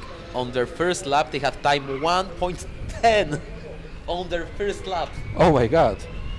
It's 5 seconds faster than the fastest lap apart from them.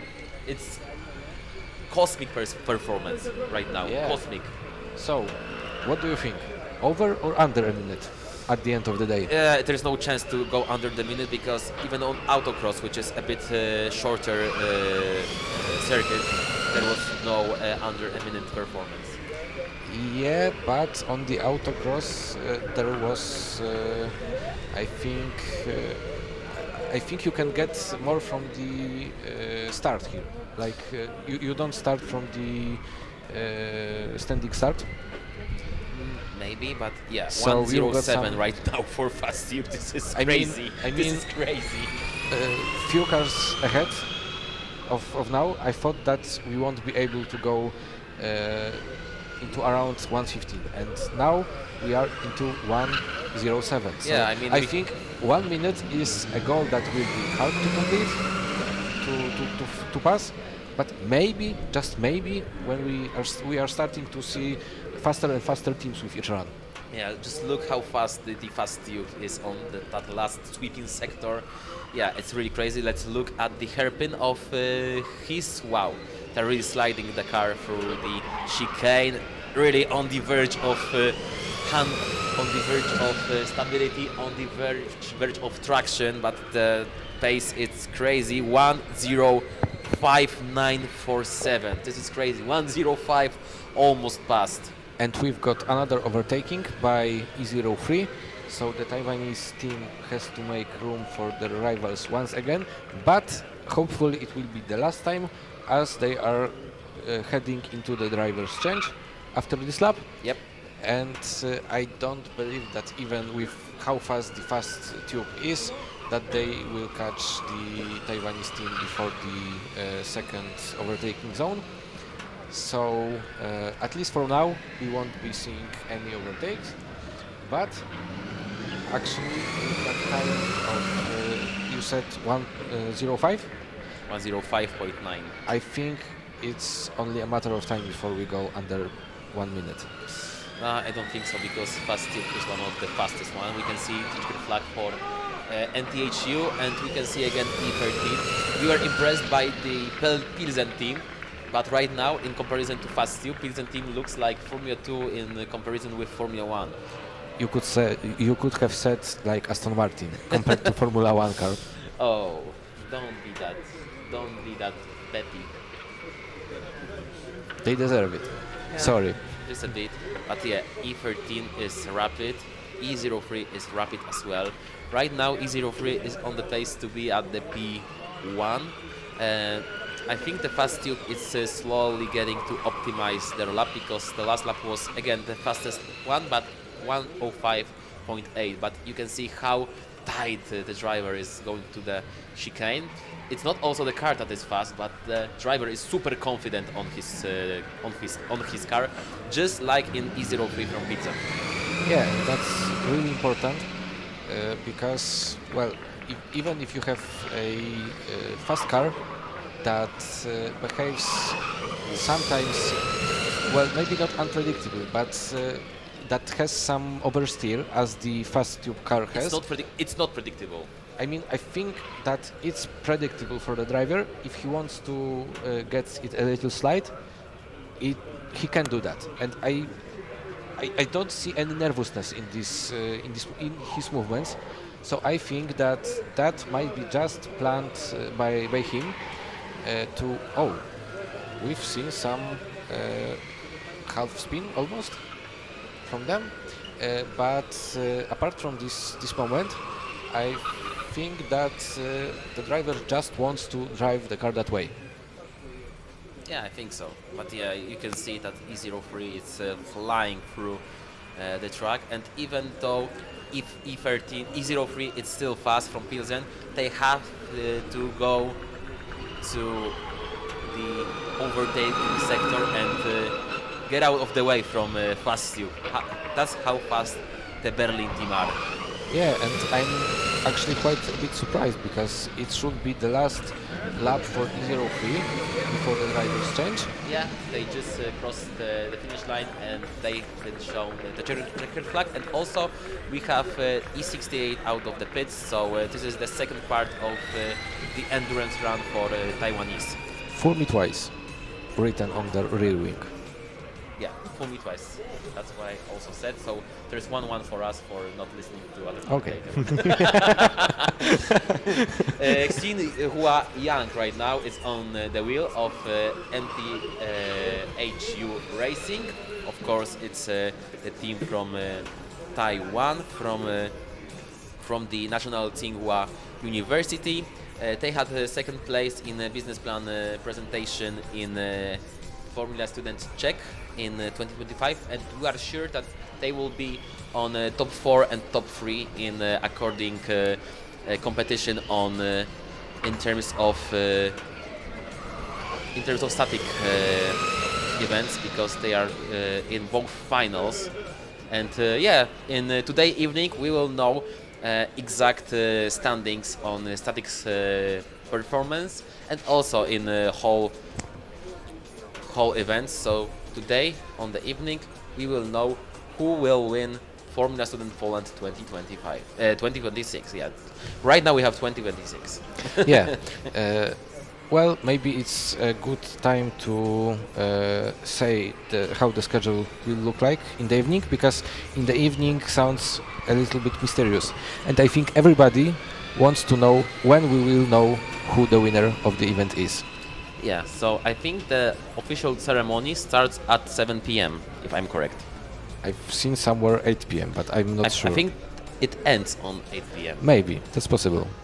Yeah, but for sure it's that kind of evening. I think I've already seen the place where we will have the ceremony, and now there was a last lap information for the E13 before the driver's change. Yeah, and as far as we know, finally the chill room is ready, so we will go to the chill room with PRZ Racing, so the team from Rzeszów, which is still leading, and the question is how long they will lead. Let's go to the chill room.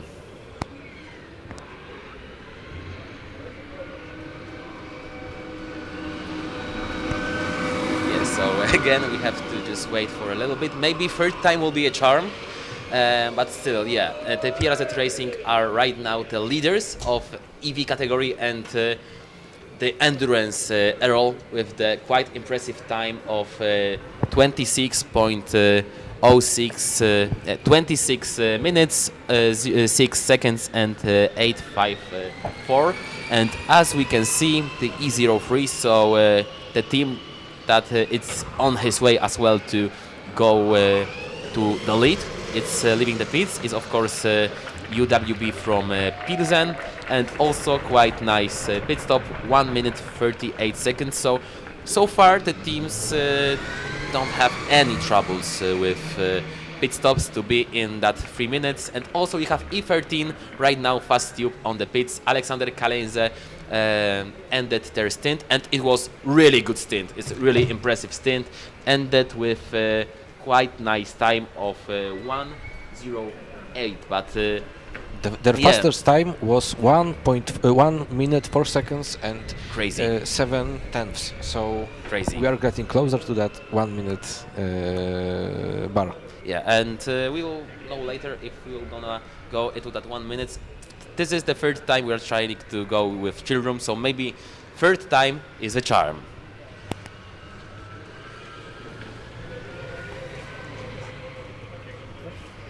Hello, with me is Tomek and Igor from PRZ Racing team from Rzeszów University of Technology. You already finished the endurance, and this is the end of your all of the week performance. How do you think about that? I think that we as a team can be really proud of our performance at this competition. We've done a lot of hard work to deliver the car for the competition and to perform good at the static and the dynamic events at FS Poland. Our car is not the fastest one on the track. We still have like the rear-wheel drive only vehicle, but we've had a lot of problems last year with that kind of technology. And now we can be really proud of ourselves, of what we have done, of what we have achieved with what we had. And I think we are kind of ready to try to make the four-wheel drive vehicle in the future years. Okay. Tell me about this vehicle in the future year. From where they born this idea about changing the mechanical stuff of the performing the power of the vehicle of the tires in the front? I mean, the front-wheel drive to the car adds a lot of good benefits to the car. The most effective one is the grip at the end of a corner for the vehicle.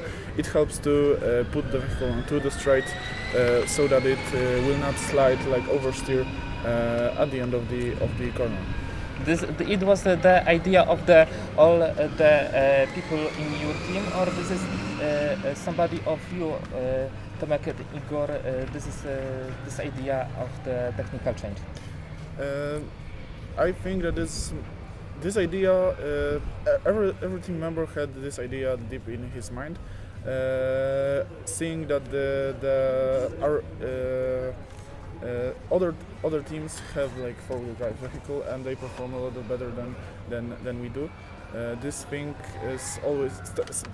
was always at our team from the first electric vehicles that we have built, and this year is pretty special with that because we've gained the project from our Ministry of Education at Poland for delivering the four-wheel drive drivetrain for the car. Okay, come back to the beginning, to the first days of the Formula Student Poland 2026. How do you feel about your performance in static events? About your perspective that you show the judge? Are you happy about your presentation, or you think you can something improve in the next years? I think there's always room for improvement, but we've done a lot of hard work to present our job at the highest standard we could, and we can be really proud of what we did.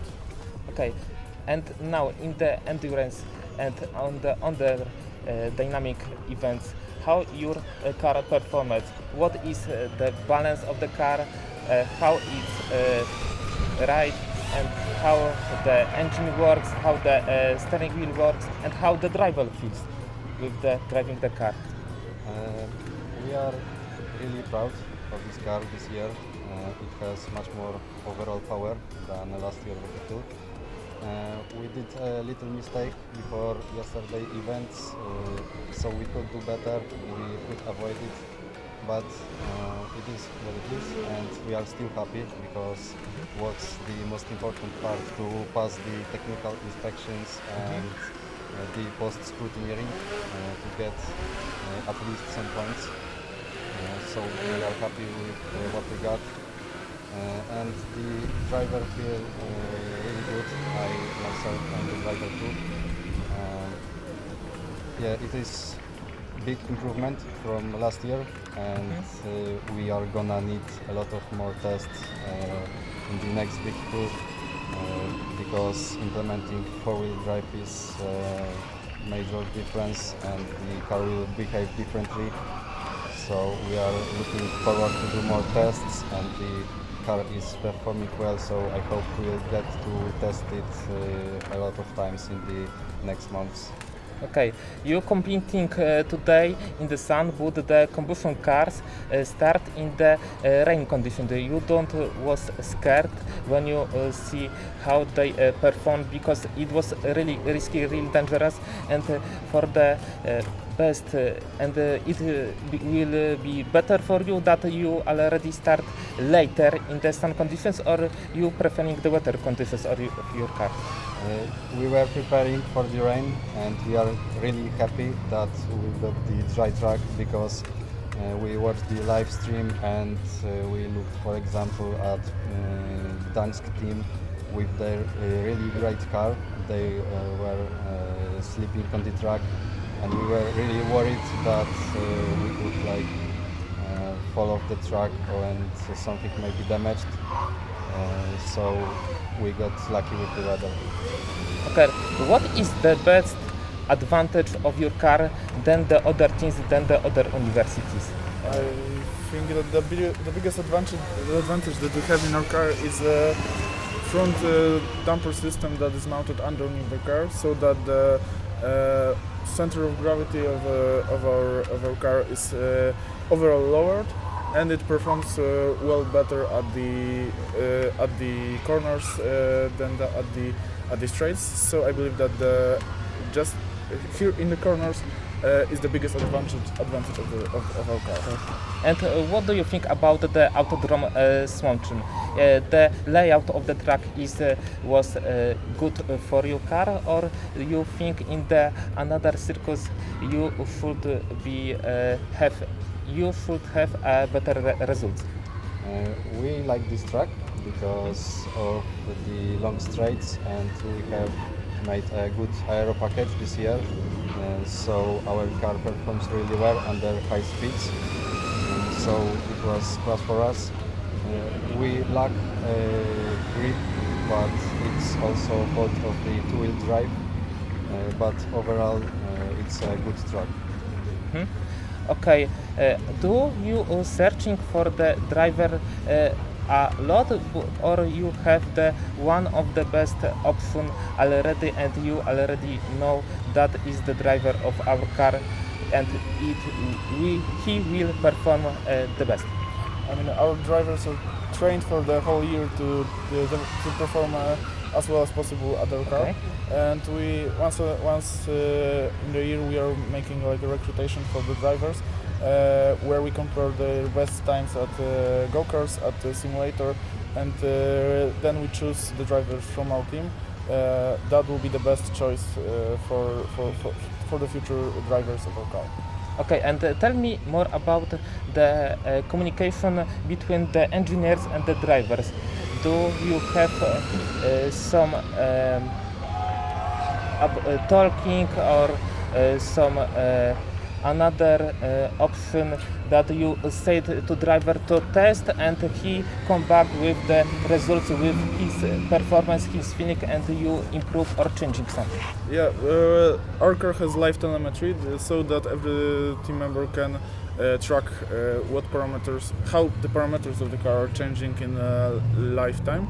But we are also having an intercom with which we are communicating with the driver that is currently driving the car, so that we can tell him that he's driving too slow, he can perform better, or so that maybe his battery is overheating and he needs to slow down because he's going to blow it. Okay, now tell me something about your personality. When you begin to compete in the PRZ racing team, where this idea born in your mind? When you start going to the school, to this university, or later? So, for example, you or for the Igor? Okay, so maybe I'll begin. For me, it was at the beginning of my university adventure. I believe that on one of the first lectures that we had, one of the team members came to us and presented the overall team, each department of the team, and what each department is doing, so that if someone would like to join, he'll already know what he could do in a team. And then there was an idea, so maybe I could perform at such a big initiative. I came to the recruitation meeting. I listened what teammates had to tell about this whole team. Okay. And then I joined the chassis department to learn how to make composites, how to make structural elements, and how to work as a part of a bigger initiative. Okay, and now for you, Igor. For me, it began at one of the lectures, because also one of students from our class went to the lecture and said about the Formula student and presented for us, and I thought it was a nice idea to make something and make a project and manufacture it later. Mm-hmm. It is for me the best part, because everyone can make some project, but you don't have much opportunities, especially when you are a student, to make something out of it and see it work. And it went pretty well. I joined the chassis because I didn't know what section to join, but one of the members just really come to chassis. Let's go. Yeah, so I went to chassis. Now you already in the Formula Student Poland, but you aiming for the another event in your student career? Maybe not Formula Student Poland, but maybe another competitions or another event when you can to learn something more for your education. Yes, like for example, in this season we are also going for Formula Student Italy in next week. Almost immediately after the finishing of Formula Student Poland. But in the future, I think we as a team aim to go for Formula Student Germany and Formula Student Austria, which can learn a lot us as an engineering by giving us feedback from the static events and so that we could perform better in much future years. Okay, tell me about your first Formula Student when you were. How do you feel it then and how do you feel it now? Because everybody have its first times. We know first times can be really different because everything is new. But now you are veterans in the Formula Student Poland, and this is the question: how was your first time in the Formula Student ever, and how is now? It was vastly different. At the first, you don't really know what's going on, and it's different from the manufacturing phase at the workshop, because right here everything is more dynamic, everything goes much faster, and I was just looking and learning what other people do and helping when they need someone for some easier job. And now we need to overlook the other team members to make sure that everything is right, and now I am the one to see if there is something wrong and know what to do. Okay, now tell me about the paddock spirit in this event. How do you feel with the communication with other people from other universities? Do you feel that you are the unity of the one big motorsport family? Yes, I think you can call that like this. We really like the paddock community at FS Poland because there's a lot of Polish team that we know from other competitions, and they're already our big friends that we are meeting annually whenever we are going to the same competitions, and we really like that you can cooperate somehow with these teams. Even whenever you need something for your car, you can go to them and they'll help you immediately with big joy. Okay, we still hear the cheering in the supporters. Do you have supporters? How many people from your team already in the Autodrom Słomczyn? Like the basic number of our team members that went for the competition was 25 team members that were here like for a whole week, and they performed on static disciplines and also at scripting rings. But today we had like 10 guests from our team that came to visit us to see how we performed at endurance and to help us to cheer the drivers while they were driving. And this gas, can you tell me something about this gas? This is from your families or university or another people? That depends. They're mostly our friends from our team. There are colleagues that are for whole season have been doing this car with us, but there are also our families and the colleagues that have visited our friends to support them. Okay, Tomek, Igor, thank you so much. We come back to the Kamil and Janek.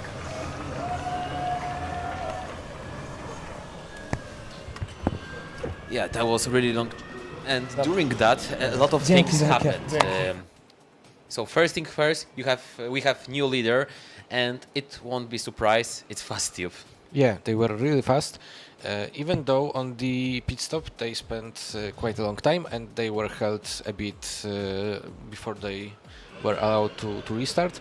So in the live timing we've got the laps counted with that pit stop, as an additional lap that won't count towards the final result. So the results may vary a bit from what we can see now, but they won't change the fact. It won't change the fact that the Fast Tube was the fastest car on the track.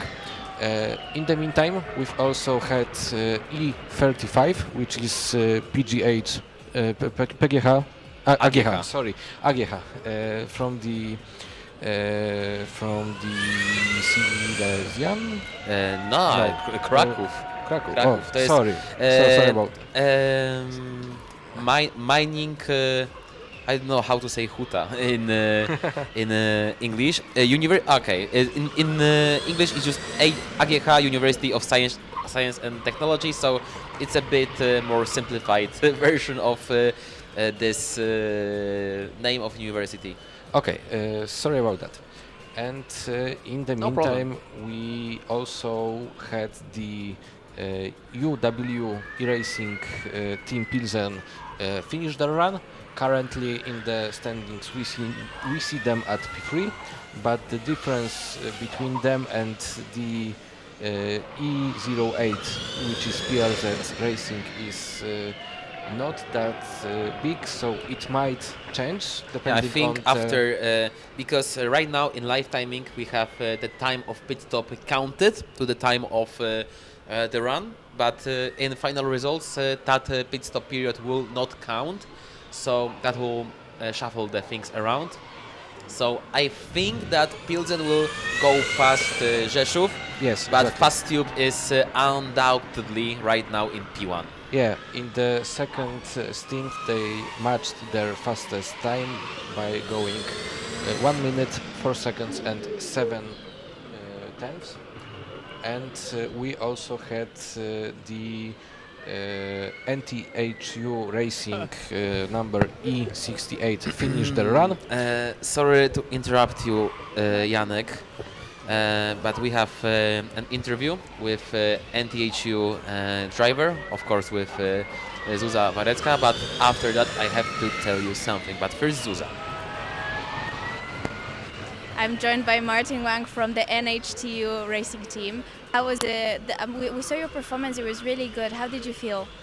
Yeah, I mean, it's a great performance for us to finish endurance, but I think we can get a lot more better performance maybe next year or in a next generation car.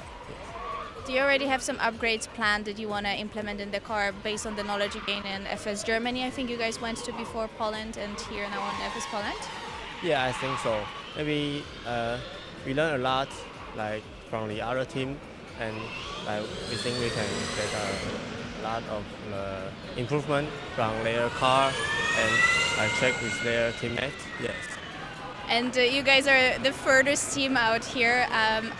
What do you think about Poland? What do you think about this particular track? I mean, the food in here was really good, and the track was also the best one I've ever seen. Yes. Perfect. Thank you so much. We wish you all the best. We know there's also efficiency coming. How are you? How confident are you in terms of efficiency? I'm really confident about that. Yes, we think we'll get a P1. Yes, of course.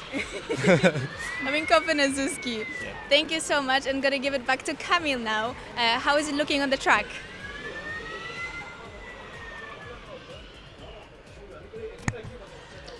Thank you, Zuza. Thank you for NTHU to agree to that interview. Right now, of course, Fast Tube is at the P1, but if this is not the mistake by live timing, we have new absolute record by Superior Engineering from Slovenia. And if this is the time that it's real, and I think this is real, 57 seconds. 57 seconds. That's crazy. Less than a minute. I mean, a few minutes ago we were arguing if it's possible to go under a minute or not. I was sure it's not. I was sure it will happen, but I didn't think it will happen that soon and by that much. But I mean, even if they went that fast for one lap, doesn't mean that they will go that quick for every lap. Yeah, because we- after 7 laps, they are classified for now at P3. Actually, yeah, because there is quite a big amplitude of their times, with the fastest time being 57 seconds and with the slowest time being 1 minute 12.8, not counting obviously the first one, so it's 50 seconds. So they are definitely quick, but they are not consistent.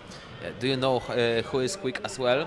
E53, so the second place in autocross is E53, so of course this is race yard E. Tristan Einbrot is right now behind the wheel. After his first laps actually, he is now at P3, so that first 6 laps the only team that were faster was Superior Engineering and Fasttube. Of course, Fasttube. But yeah, they are also rapid. And yeah, we are also waiting for the appearance on the track of the winners of autocross and reigning champion of Formula Student Poland, so Running Snail Racing Team. Yeah, we will see. We should also see the Superior Engineering go back to the pits for a driver's change soon, because if I see it correctly, they just finished their already last lap. And because of a great last stretch of those stints, 103, 103, 104, 104, on the half mark, they are in P1. So overall, if we just compare that first stint, they are even faster than Fasttube. Yeah, but they were not consistent. So there was much more potential. I mean, the second stint with second driver will decide it all. Yeah, exactly. Because if the second driver will deliver the same type of performance, they will definitely be first. Well, we've seen some troubles on some laps. So we will see how that will work out. We have also right now AGH Racing on the pits. They have also ended their first stint. Right now, after that first stint, they are on P5 with the fastest time of 1:14.455. So yeah, this is a quite big margin from the top spots, but still they are fighting for a nice result. For sure, the result in top 10. Right now we have also on the track race yard E, of course, and yeah, we are waiting for the appearance of Running Snails. Right now race yard is on the last lap on their first stint, and they are cruising into P3. Yeah, I think it's also worth noting that the AGH is not using a monocoque like most of the, or actually I think all of the other teams, but the tube construction because of the financial issues. So welcome in Poland, in motorsport in Poland, and financial issues are quite, synonymous meanings. Yeah, but they are still doing a great job with what they have. I mean, to have tube construction and be in top 5, it's really amazing achievement. From what I talked with the team, they were still working on the setup. They weren't quite happy with what they achieved, because they needed to move to the tube construction at the last possible moment before this season, so they didn't get that much time to set up it, to master the setup perfectly. And now we've got E35 going back to track. Grzegorz Jagiełło on the wheel. We've also had E69 finishing their first lap of the stint. E69 are just went out from the pits. Okay. No, they finished the whole... Oh, sorry. E69. Sorry? Yeah, exactly. E69, not 69. Yeah. E69 301. Of course, this is that lap with counted pit stop. So yeah, for now they will be on provisional P1 because on that lap 10, which is just pit stop, race yard has in table 4.35 because, and this is quite nice trivia, race yard was the closest from all of the teams so far to be in that limit of 3 minutes. Actually, they have 2 minutes and 53 seconds. So yeah, it was quite close. Yeah, but still a lot of time to spare, if you ask me. Yeah, sure. And I think that was the longest pit stop of the whole weekend. Yep. As you just said, but I wanted to say something else, but I lost my track of mind. So sorry about that. But on the other hand, we've got some fast cars on the track. And I really like how the E69 just covered the penultimate chicane. I mean, it looks like glued to the floor, to be honest. We've got some cheering in the chat. Let's go E53. Which is of course race yard, and we are still waiting for running snails to appear on the track. And it will be creme de la creme, I think. We have also the people rooting for running snails, also for AGH, Too Fast to Tube, so also the fans of Fast Tube. So yeah, there is a lot of people right now on chat, but we have a lot of interview as well, and this is next interview with Zuza. I think it's with the driver of Slovenian team Superior Engineering. You're exactly right. I'm joined by the Superior Engineering first driver. You completed your first 9 laps. How was the track for you? Oh, it's really fast. The high-speed corners there, inside. Your performance was actually insane. You guys are fighting for the podium right now, I feel. Is there more to the car that the second driver can push for? Yeah, I had to look with the energy stuff, but now I think we have a little bit left, so the second driver will push, I think, harder. Did you also communicate in any way with your team that they tell you push more or slow down? Yeah, my race engineer is always watching me from the side. So yeah. Did you have to slow down a bit, or did you have to push more? I had to do some lift and coasting, but still the track is fast and I like it. Perfect. We're gonna hope for the best. Going back to you now, Kamil.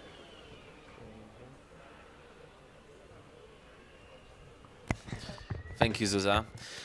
Yeah, I mean, I think the driver himself was a bit impressed, not only by his drive, but also with the track, because we mentioned it yesterday, but Słomczyn is the fastest track in terms of endurance competition in the whole Formula Student calendar. Mentioning, of course, Europe, but yeah, it's a really, really fast circuit with a lot of medium and high-speed corners. Of course, there is a lot of twisty circuits in the calendar, and Słomczyn is one of those arenas where you can really get your horsepowers or kilowatts more freely.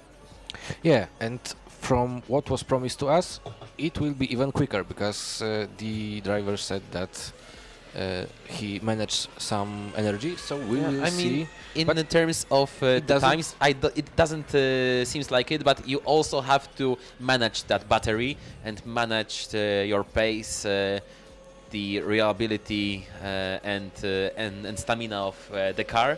But what I can say, that pace is really stable, because the last 3 laps was 1:07, and there we are, Jan Feger from Running Snail Racing Team. So yeah, we can surely say title contenders from Germany.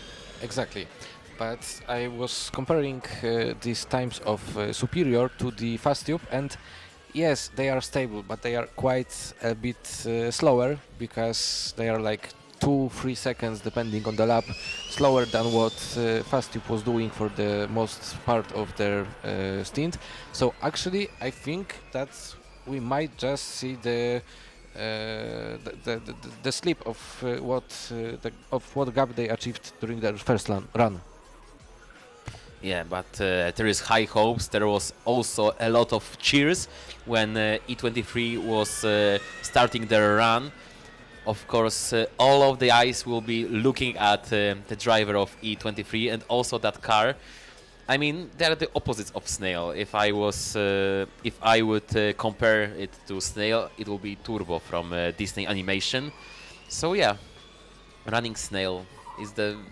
I think if Turbo isn't real, which I believe it is, of course, nah. But being seriously, the running snails might be the fastest snails in the world right now. Yeah, let's see what time they will get on the outlap and on their first real lap, and then we will be able to start speculating how fast.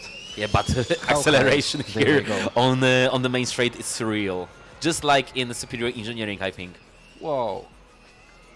Do you want to guess what was their first time? 1:11. It's quite nice in terms of first. It's the second fastest opening lap. Only Fast Tube was were faster, but only by a second. By even the less, half a second. Yeah, so that's a strong start already. Yeah, that's promising. And I see that Superior picked up their pace a bit by a second, but it's still, I think it might just not be enough to beat the Fast Tube. Yeah, it might be enough for P2, which will be still phenomenal lap and phenomenal effort for them, and it could be enough maybe even for a podium or maybe P4, P5. It will still be great performance. But yeah, Race Yard and Running Snail is quite nice. As we can hear, there is a little bit of the problems for E53, which is Race Yard. It's said that they won't go, but we don't know why. There is problem with. I don't know, but there is some kind of problem. If we could see, it will be quite nice. E53 is seemingly stopped on the circuit, but we can't see it where it is. No, it's not this one. We can't really see it. But yeah, maybe let's just focus on the teams that is running. But yeah, indeed, they stopped on the 6th lap. Yeah, E53 was disqualified actually. We have the information. That's a shame because they were strong. Yeah, I mean, we need to wait for the confirmation because I didn't see official confirmation. But yeah, we'll for sure wait for it.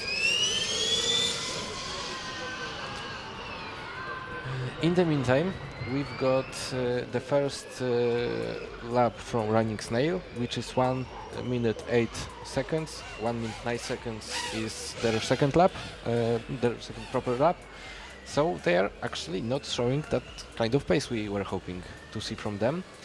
And at the, what we think will be top or the second place, we see that the Superior is slower once again. 1 minute 7 seconds. We won't count every second by ourselves now because it would take too much time. But I have a feeling that they are not going to, that it's not going to be enough for P1. Yeah, but we can also see that E69 has finished. So the Slovenian side, and we will see how fast they went and at which position they will be classified. We're still waiting for official result, but I think it will be P2 because of Fast Tube. Of course, they were clearly the fastest. We have confirmation that E53 is disqualified because of LMD. LMD is laser metal deposition, so maybe something with well, I don't know really, but this is we have a confirmation that E53, so race yard, was disqualified from endurance, which is really a shame because they had the tempo for and they had the pace for maybe even a podium. We have confirmation for superior engineering, not We yet. still not have their times, their final time. Yeah, but we can assume they are in P2, considering the time and their pace in the last few laps and all the laps considering.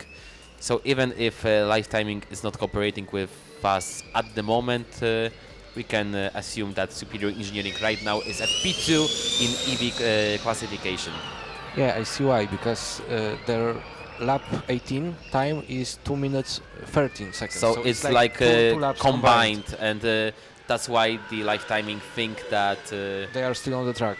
Yeah. Okay, but it doesn't really matter in terms of final results, official results.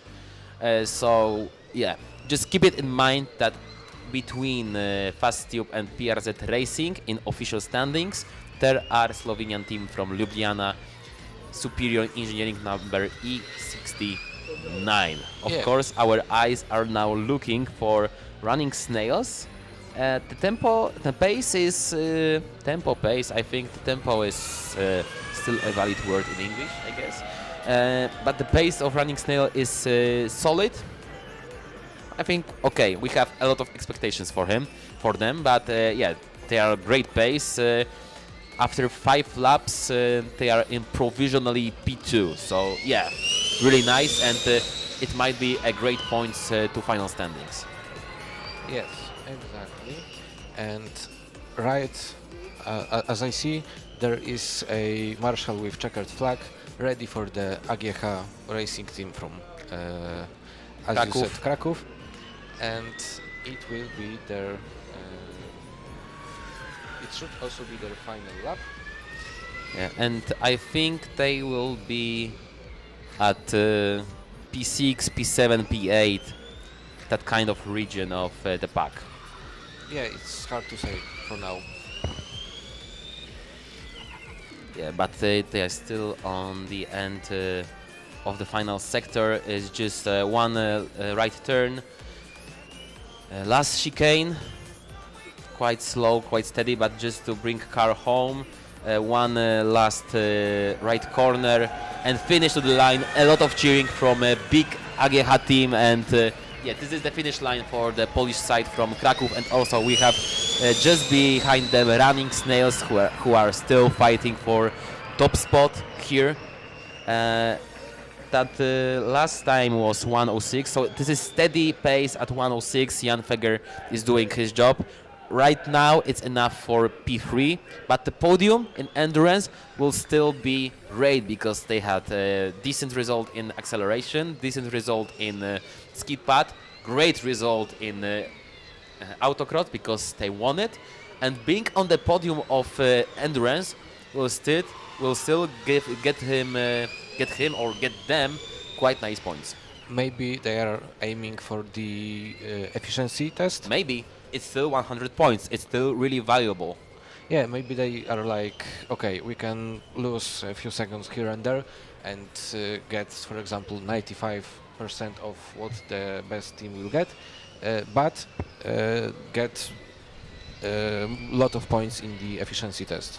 Yeah, and it will be still quite reasonable approach to endurance because, as we said, endurance, it's not everything about the case of raw speed. It's also reliability, stamina of the car, and also efficiency in terms of energy or fuel usage in combustion vehicle. It's going to be really, really close between superior engineering and Fast-Tube because, according to the live timing, there is a 1 minute and 30 seconds difference between them, but the Fast-Tube had a pit stop of 1 minute 34 seconds longer than the superior engineering, in the live timing. Yeah, it's going to be just as 10 close seconds as maybe it can be. Yeah, I think even less. Right now, after those almost half an hour drive, the difference between superior engineering and Fast-Tube after deducing the time of pit stop, seems to be about 4 seconds. Amazing. Crazy. Amazing. Head-to-head driving. And we have a checkered flag for the E23. Yeah, this is the first half. First half of the stint, and they actually improved on the penultimate lap to go with 1 minute and 5 seconds. So quite a nice lap. Yeah, after the first half of the competition, Running Snails is provisionally on P3 in the final standings. Yeah, we can clearly see that Fast Tube and Superior Engineering are in the other league. The question is how close will it be on the final stretch, because as we said, the pit stop doesn't count on the final results, but on the live timing it does count because of the way live timing works, because they can't understand where the driver was during the lap. But live timing just feels that the car is going through the finish line. Yeah, and the pit stop here is designed in that way that the driver have to go through the finish line, then go to the pit lane, go actually backwards to the direction they are going in the track, and rejoin the track before the finish line. So yep.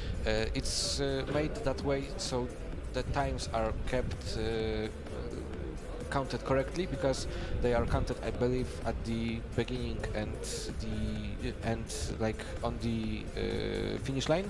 It would make more sense. I mean, it's quite convenient for the stewards, because if you want to have official times, you just need to remove that lap number 10 in our live time. Yeah. You just can download the file, take the lap times, remove lap 10 of every team, and then you have official results. Yeah, but it's not really convenient for us. But it's actually our convenience doesn't really matter. I mean, I would say it also gives a little bit more emotions to that, because we can't be 100% sure what the result is. We can see the times of each lap. We can see how the car behaves, how the driver behaves. We can see if there are any troubles, but we don't know the final result for sure. And we can't forget that we will have at least 2 more cars running out of order, or 3 actually.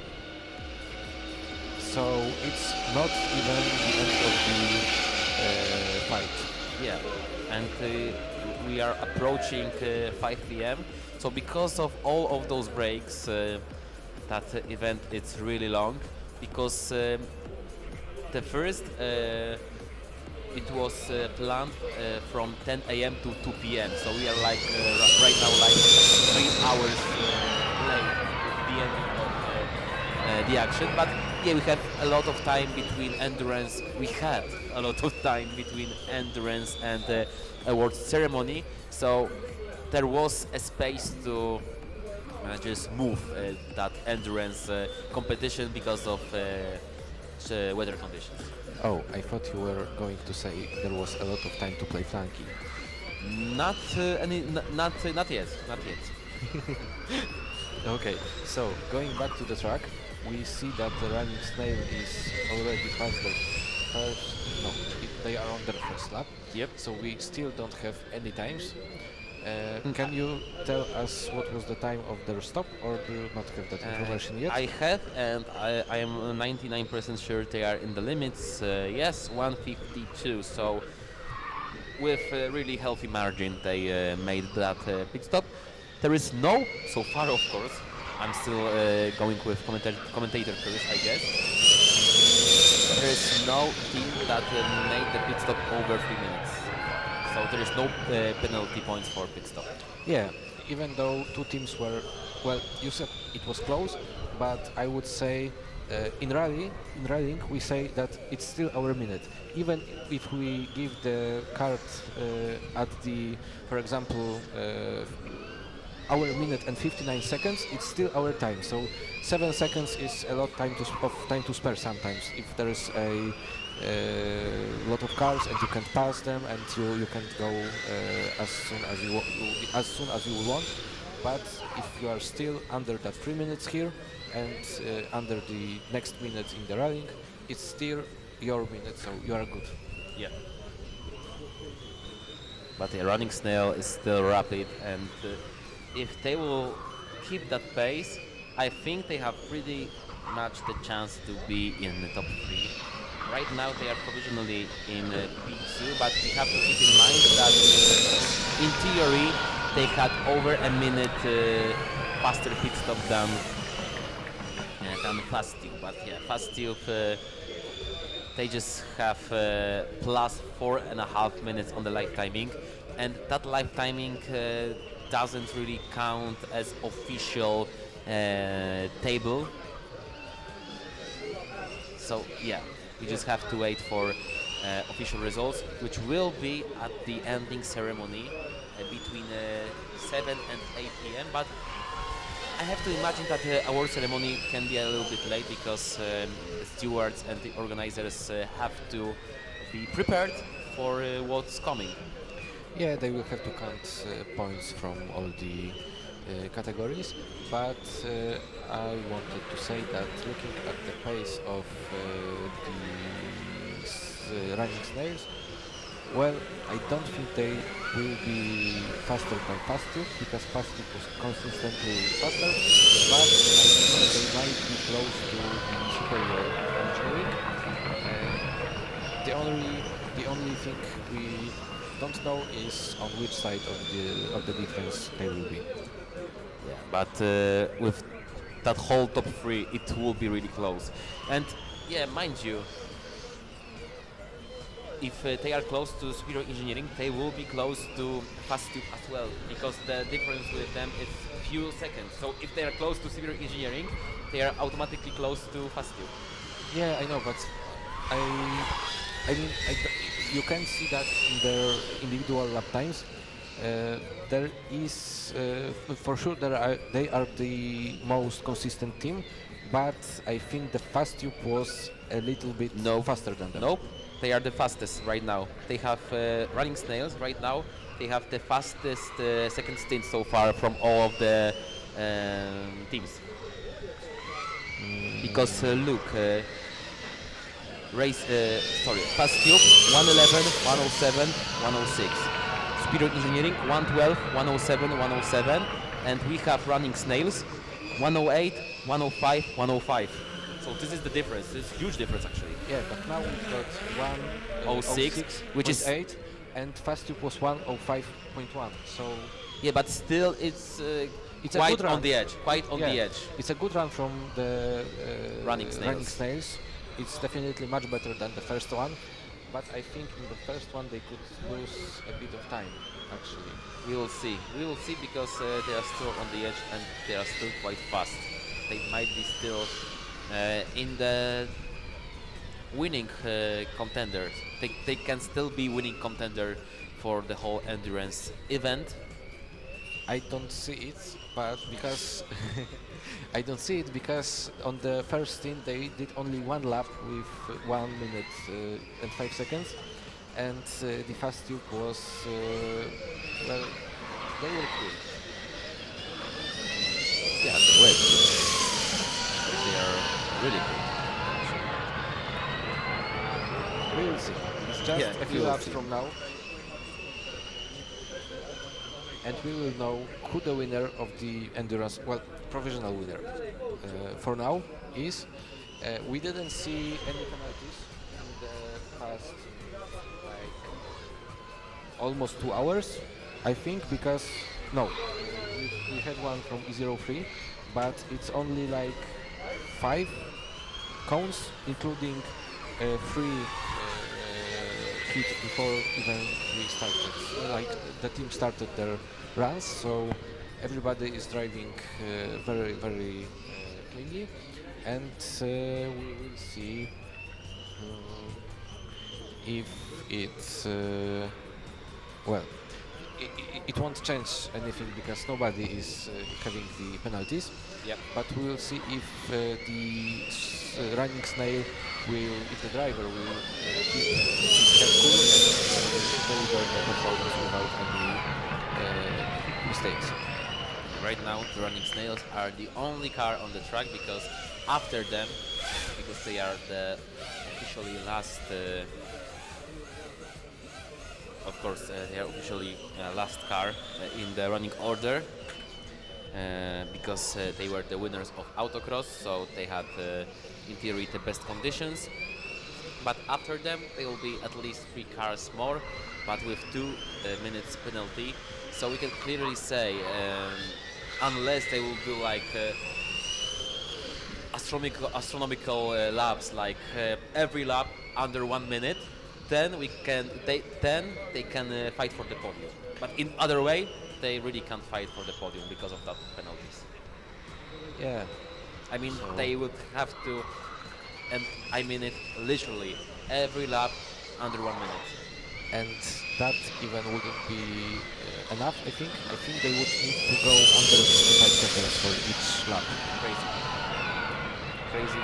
So, yeah, I think with a lot of confidence we can tell right now that the top 3 will be superior engineering, fast tube and running snails. The question is, in which order? And this is when the fun begins. Yep. We can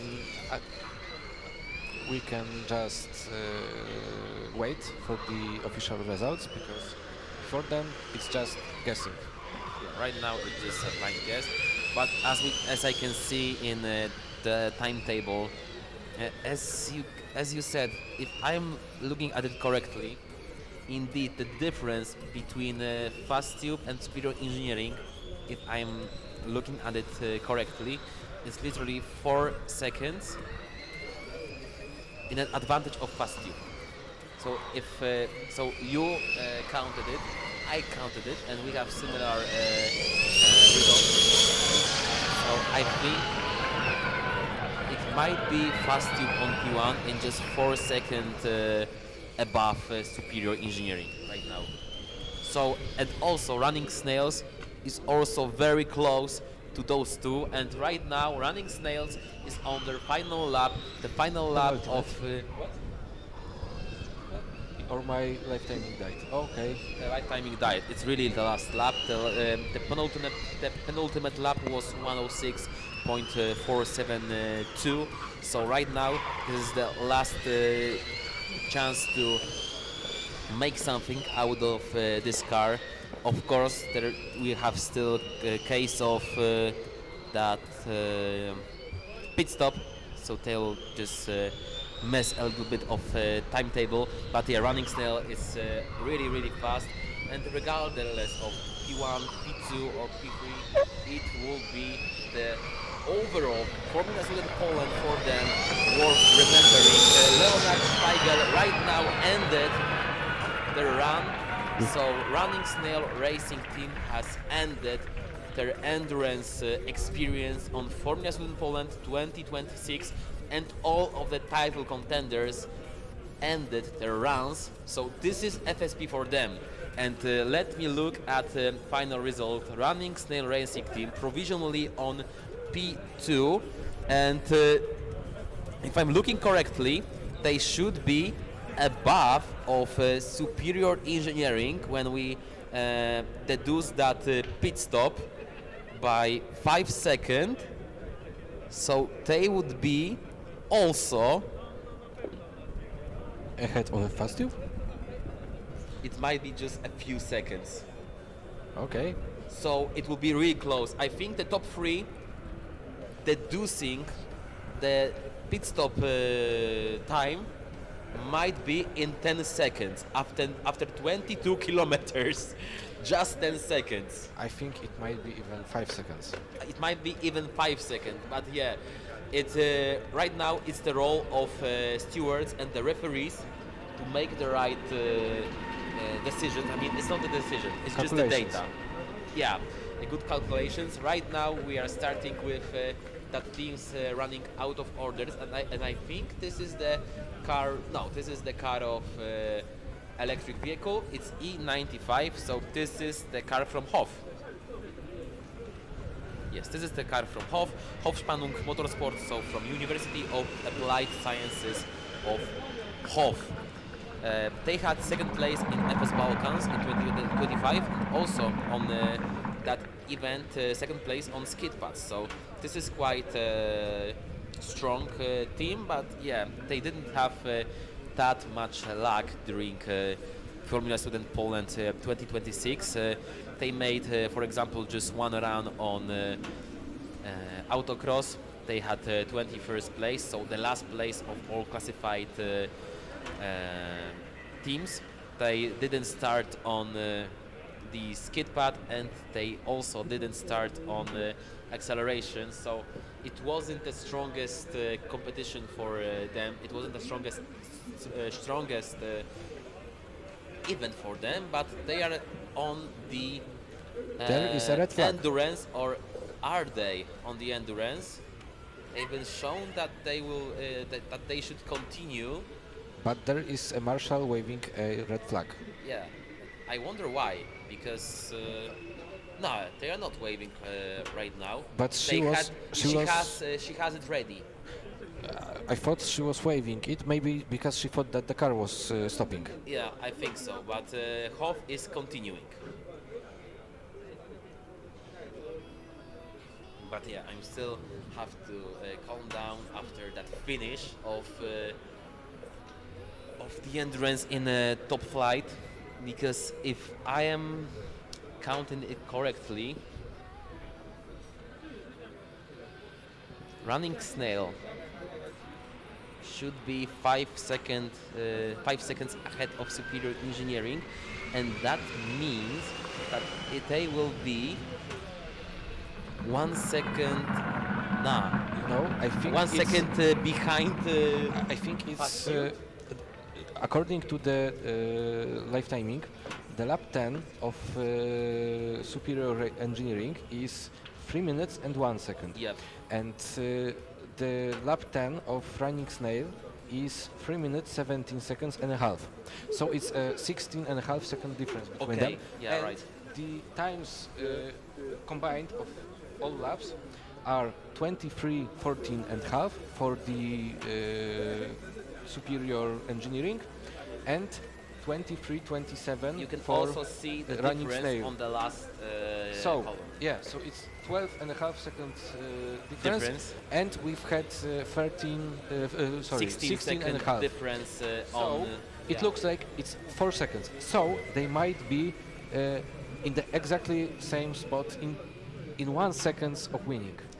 Maybe, but let's just compare running snails to Fast Tube. They had running snails 3:17 on lap 10, and Fast Tube 4:55. So the difference is 1 minute and 18 seconds. But it's best if you just deduce that time. So for the running snail, it will be 20 and 10 seconds, if I see it correctly, and for the fast tube, it's going to be 20 minutes and 9 seconds. Give or take a second, half a second. So actually it's gonna be so close, so close. So the difference between the pit stop would be 1 minute and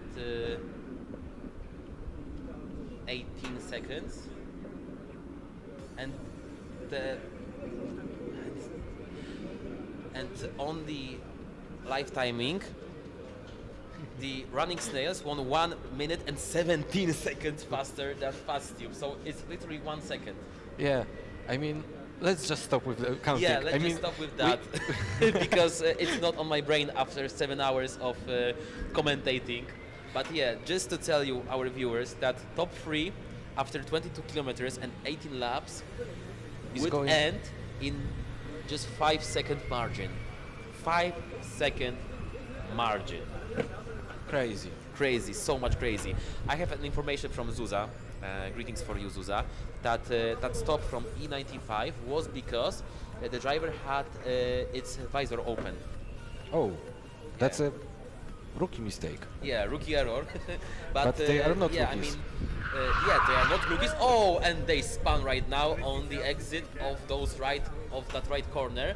But it was quite weird place to spun. Even especially that they weren't going that fast. So Yeah, maybe but they have some issue with the car. Yeah, but they're still continuing. I mean, kudos for quick reaction to marshals, to stewards, because yeah, it's just dangerous for the driver, because even rain of sand or some kind of debris, even some insects can make with that kind of speed a really big danger for the driver's health. Yeah, it would be much worse if there were other cars running, but right now they are alone on the track. But it's going to change soon, yeah, because from what we can see, there are other cars preparing for the run. But as you said, it can be really dangerous if something hits driver on his head. Yeah, we got shout out for our calculations. Yeah, we try our best. We don't have any Excel right now. We are just making our maps in our heads right now. So yeah, but we'll end it. Felix Tente in Greenberg, E19. So the next quite fast car right now will be on the track. And after Greenberg, it will be Food Motorsport from Poznań University of Technology, and I think that will be the wrap. And Poznań will be the last car to start the event. I believe so. So we'll have at least half an hour of emotions here on Autodrom Słomczyn, and the last half an hour of racing here during Formula Student Poland 2026. Yes, and Greenberg, Fastberg. I mean, they were fast, yeah, but they are called Fast Greenberg. Tube and Greenberg. Yeah, but they were fast. So I was trying to make two statements at once, but you have to remember that they are going with the 2 minutes penalty for going out of the order, and I think that might hurt them very, very much.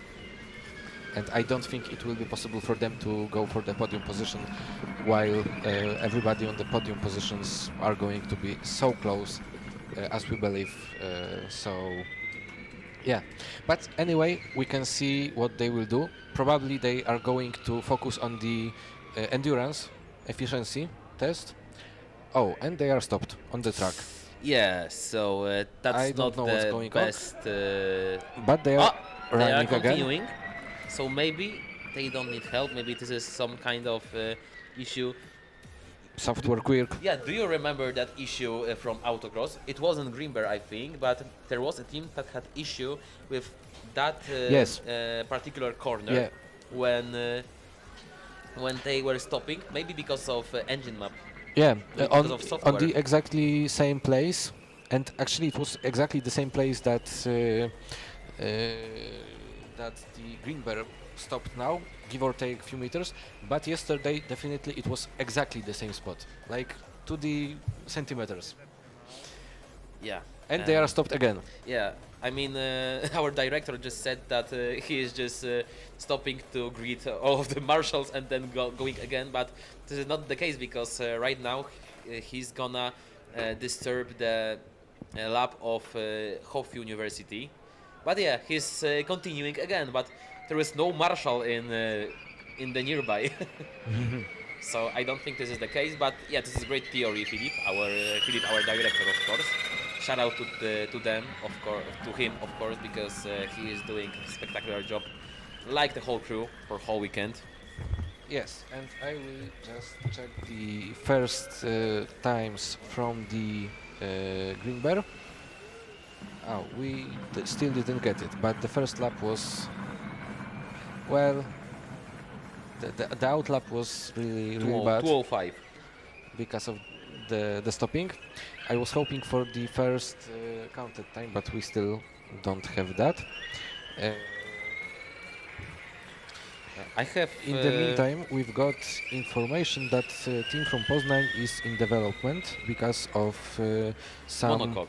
Because of some kind of issues with monocoque. So their score is not counted. Yeah, they can go with endurance just to collect data, for example, but they won't be classified. They have monocoque from previous year. They can't race with them, I think, but. Are they allowed to even go on the track? I mean, if the monocoque is certified, in theory they should be able, but for sure they won't be classified. That's all we know. Yeah, but didn't they compete yesterday? Yeah, but maybe because of the issues they had to change it. Oh, yeah, that's possible. Because they didn't start on the running order. Yeah, that's possible. So that checks out. Anyway, as yes, they are the ones that couldn't start the engine. Yep. So maybe there was a quick swap, if that's even possible. But yeah, we will see. And we have seen also the first timed lap from Green Bear. It's 1 minute 13 seconds, so it's not really going great. But as I said, maybe they are going for the efficiency. Even though with those stops, I mean, the last thing you want to do is stop for the efficiency test, because accelerating from the standing start is always going to cost you so much energy that you wouldn't waste anyway. And right now we can see that E36 is the next car in the queue, so and it has onboard. Yeah, so it will be 4 cars, I guess, waiting for the start. Yes. So not 3, but 4. Okay. So right now we'll have the team from Chemnitz, from Technical University of Chemnitz, and the next might be Poznań if they will be allowed to drive. At the wheel of TUC Racing EV, we will see Nikolai Winkler, if it's if the information is correct, and we have E19 stopped on the car on the track once again, just before the overtaking zone. Yeah, you can see it right now. So there is another yellow flag, and the E36 is right now coming back to the pits, even before they started run.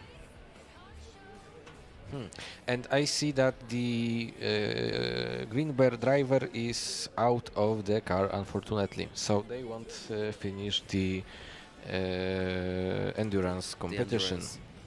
Yeah, and I have information that PUT Motorsport has got the monocoque from the last year in during the whole competition right now. And they are just in development class, so they are allowed to drive, they are allowed to compete, but they are not classified in final standings. Okay, but that's still a good experience for them for of course future. But yeah, we have another GoPro car that can't start, so we have this is the real curse. Yeah, the GoPro curse. So exactly. we would really love to Megatron rides finally on board. Yeah. So anyway, that ages as fine as milk. Yeah, not wine, milk. So, yeah. Yeah. That sucks a bit because yeah, the driver is out of the car. Chemnitz won't drive today, unfortunately. So. It's the only E95 on the track right now. And they are going very, very slowly. They didn't clock a lap under 1 minute and 45 seconds, which actually makes them slower than the combustion cars that were running on the wet weather conditions. Yeah, so but right now they are on provisionally 14th place, so second to last. They, at that place, they would overtake Cerber Motorsport, but they didn't finish the... No, they will be above someone else, above WT Racing from Warsaw. Yeah, but maybe they are going for the endurance. Efficiency. They are going for endurance right now. Yeah, endurance efficiency test. Sorry, Let's call it that. Sorry, it was petty. Sorry. But I mean, it's kind of looking slow for that. But maybe that's the approach. I don't know. Slow and steady just to the finish line. Yeah, but well, no, Yeah, that's we're definitely a problem because they didn't even accelerate out of the last corner properly. Yeah, and also we will have one last try, I think, to get an onboard with PUT Motorsport, because they will start. Of course, they are in development class, so they won't be classified in an official table, on official standings. But yeah, anyway, this is great that they can collect data for next season. We can see that E19 is gone, absolutely gone. So E95 is right now the only car on the track. There is also Scrutineers. They had a lot of work to do, and they will have also still a lot of work to do, because it's still not ending. They still have to check check all of the cars just to be sure that they will be classified. And as I can see here, I think, is it Poznań? It looks like that.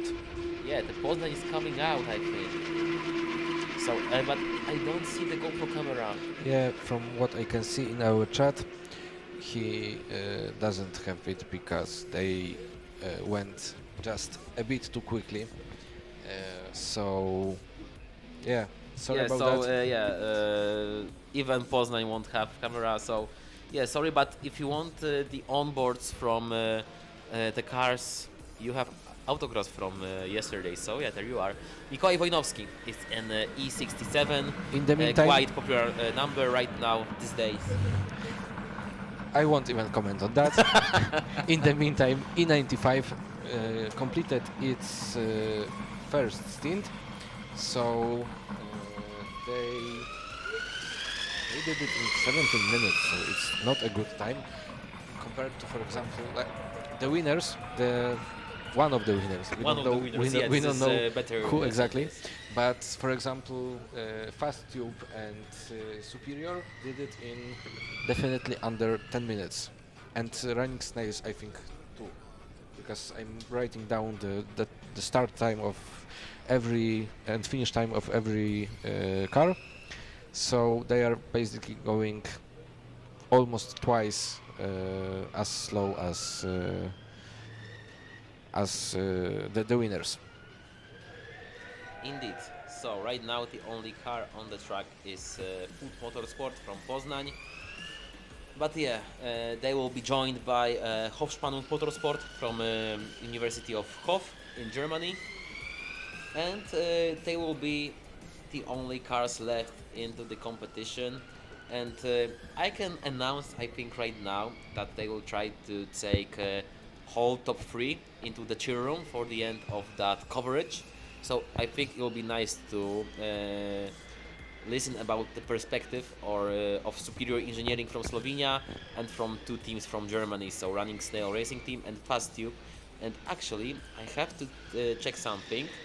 Yes, indeed. So the top 3, at least the squad of top 3, is the same as in autocross. So we can clearly see that Running Snail, Race RT and Superior Engineering are the best 3 teams on dynamic events here on Słomczyn.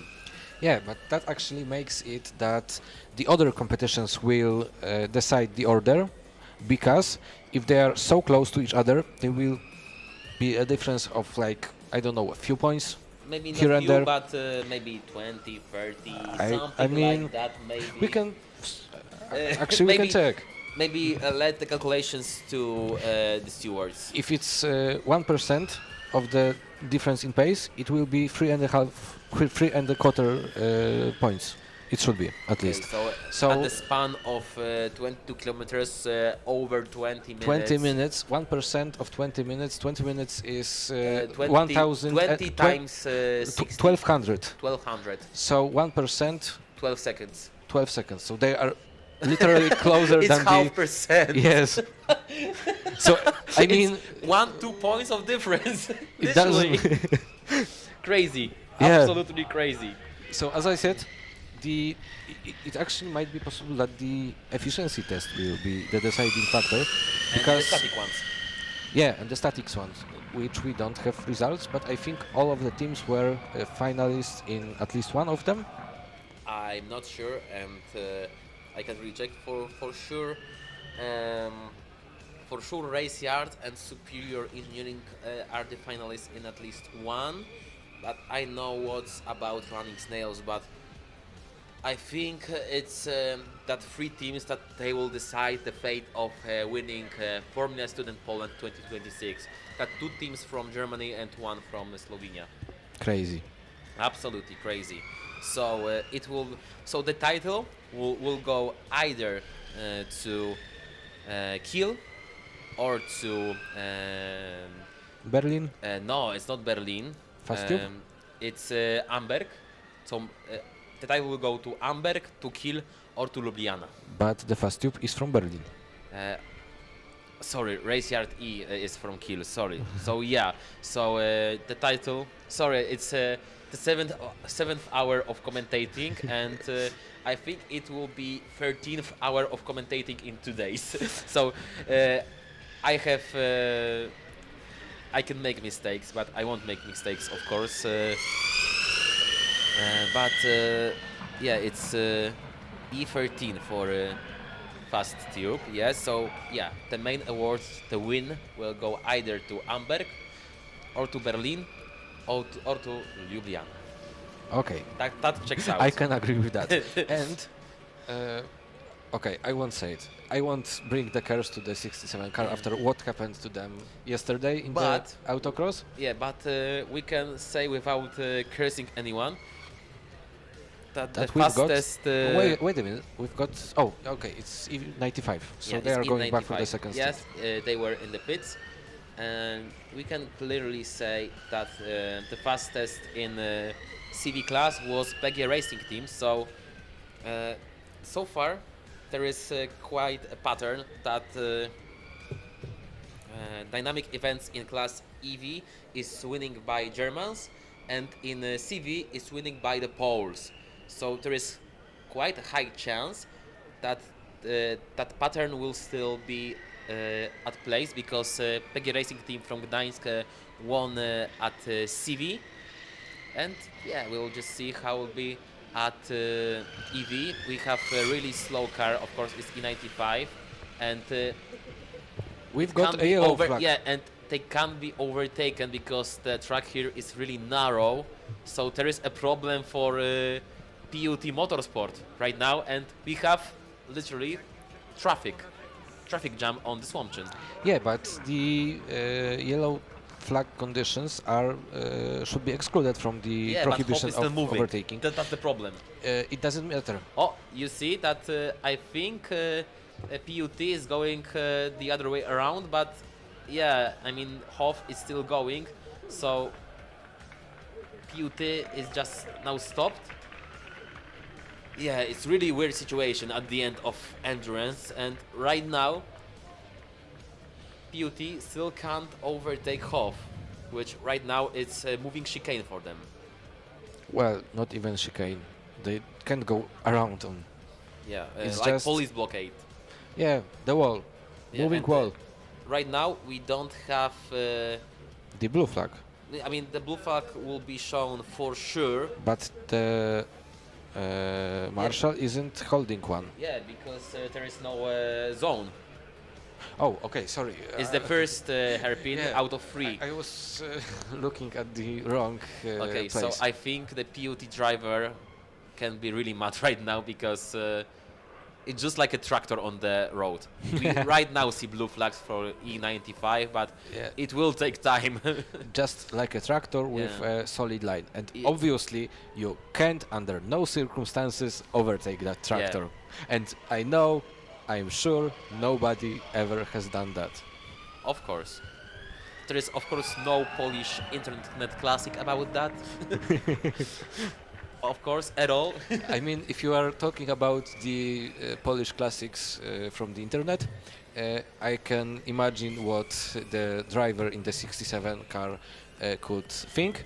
It's a very famous recording of the rally stage where they approach a some kind of it wasn't tractor, it was, I don't know if it's combine word in English for it doesn't matter.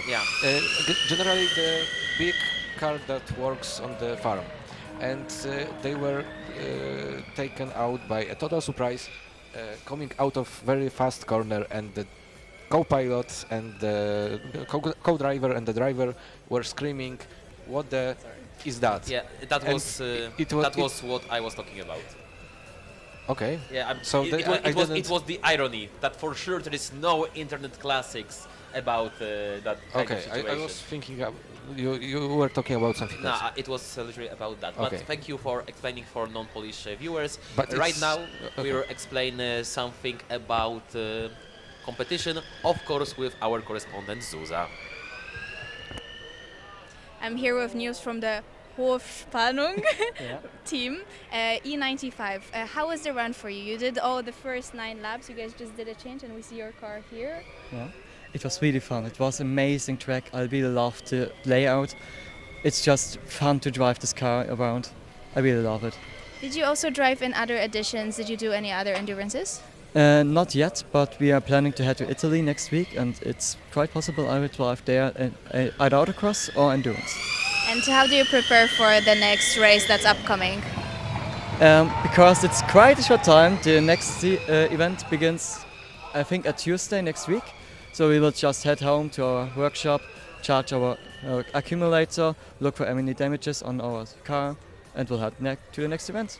I see your car is went back. I don't know if there was something happening. Was there something happening when you were driving to the car that could make it finish earlier?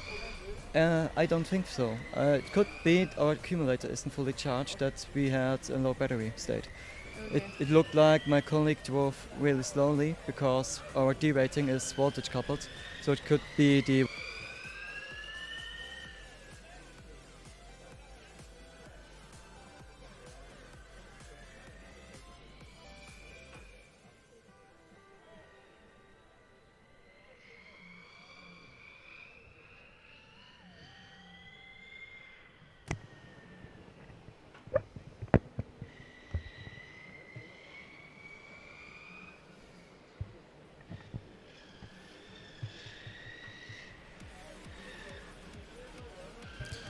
Thank you, Zuza.